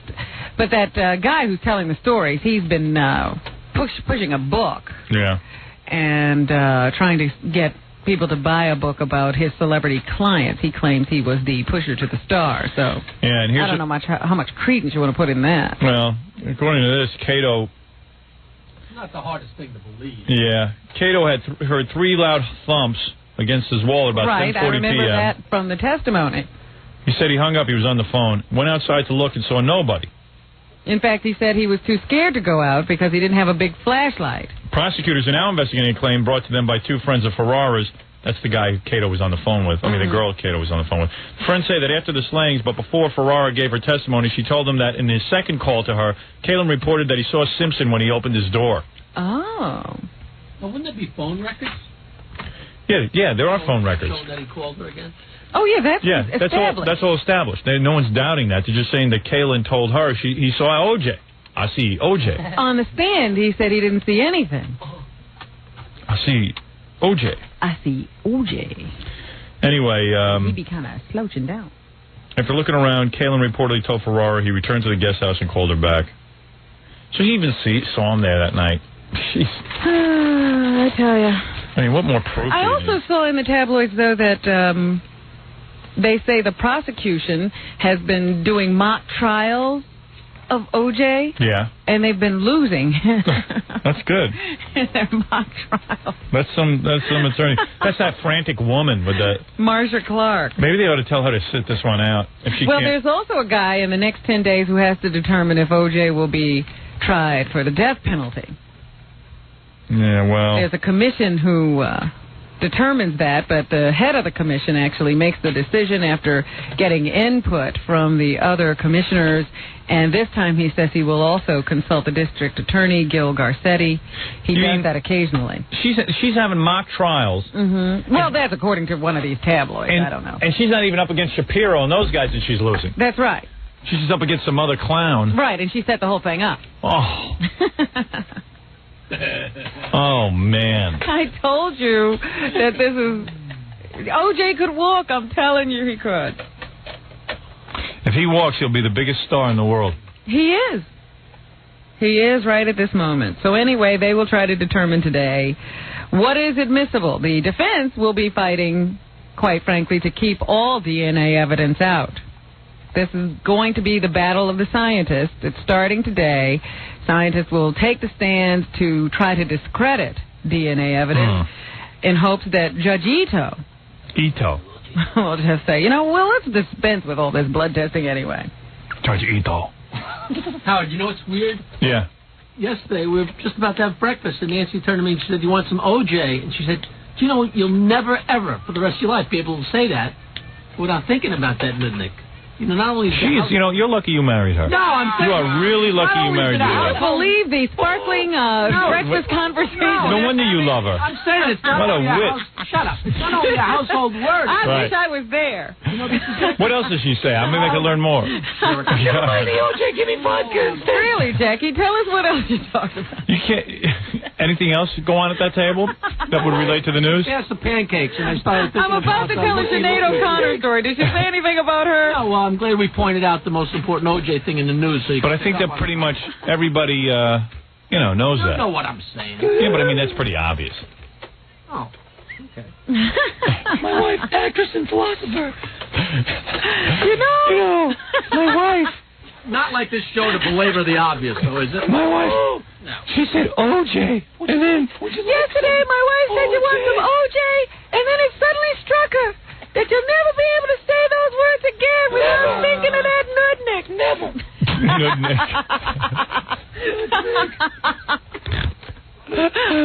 The only way to get our minds off it is to watch the Robin Quivers story on the Judith Reagan show. You can't say OJ anymore. Just ruin it for everybody. They ruined the word OJ. You did. I used to love to say OJ. Yeah, who wants to say orange juice? OJ was great. And then Nancy made some bacon. And I thought of Kevin Bacon. Kevin Bacon ruined bacon. Who could ever eat bacon without thinking of that Nudnik? If Kevin Bacon ever gets murders his wife, Kara Sedgwick, I'll never be able to think about bacon again. What a Nudnik. Bacon. Why take the name of food? There's no beginning to your talent. Why do they have food? No beginning to your talent. Oh. Food. OJ, I loved OJ. Because now you have to say, can I please have vodka and orange juice? Instead of vodka and OJ. Oh, no, OJ. I got to stop saying that. So we're sitting at the table. Nancy turns to me and goes, now listen to this. Sirianni, I'm sorry. You can never say OJ again. Honey, you want some OJ? And then she said, you want some English muffins? And I began thinking of England. French toast. And then I realized how many different words in the English language relate to food. So witty. But aren't food. I hate the French. They ruin French toast. French toast? I said, every time I eat that kind of toast, I think of France. And I hate them. Feel free to throw in a punchline. All right. None required. Sometimes the punchline isn't required. Eggs Benedict. Then you think of Benedict Arnold. And then I think of Tom Arnold. That's funny. And I'm ruined. All food is ruined. There's no food with Bruce in it. Right. Bruce. Bruce is a safe name. Done? Can't believe it. OJ. OJ. That Nudnik. Never again. You'll never look at it for the rest of our lifetimes anyway. That word will never be the same. Maybe our children will be safe from OJ. Maybe you can go back to using it as orange juice again. Nobody can reach for the OJ without thinking of you moron. Thank God his name Maybe they tomato. can OJ again. Well, I want to drink tomato juice. DJ. DJ Hooker. Grapefruit juice, GJ. I wonder what other initials will match up to famous people.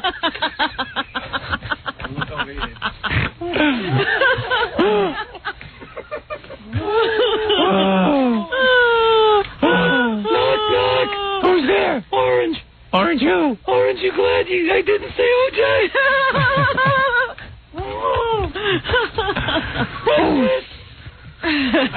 Nancy, come on down. We're going to have some breakfast. Hey, honey, you want any OJ? Oh, no. Oh. I'm sorry, honey. I didn't mean to say that. Hey, let's talk about something else. Besides OJ. I'm sorry, Sirianni. Let's talk about your movie career. Hey, got any good roles? Roles.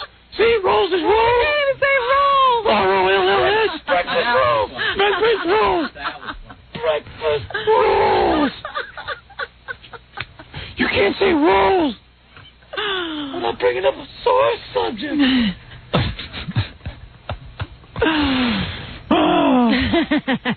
What's the world gonna do? Oh, well, let's move on. Oh, some OJ. What'd you have with the OJ, Jackie? I forget. Rolls? All right. Homemade waffle. Waffles is safe. What else you got there, Robin? Controversial Irish pop star Jackie Martling.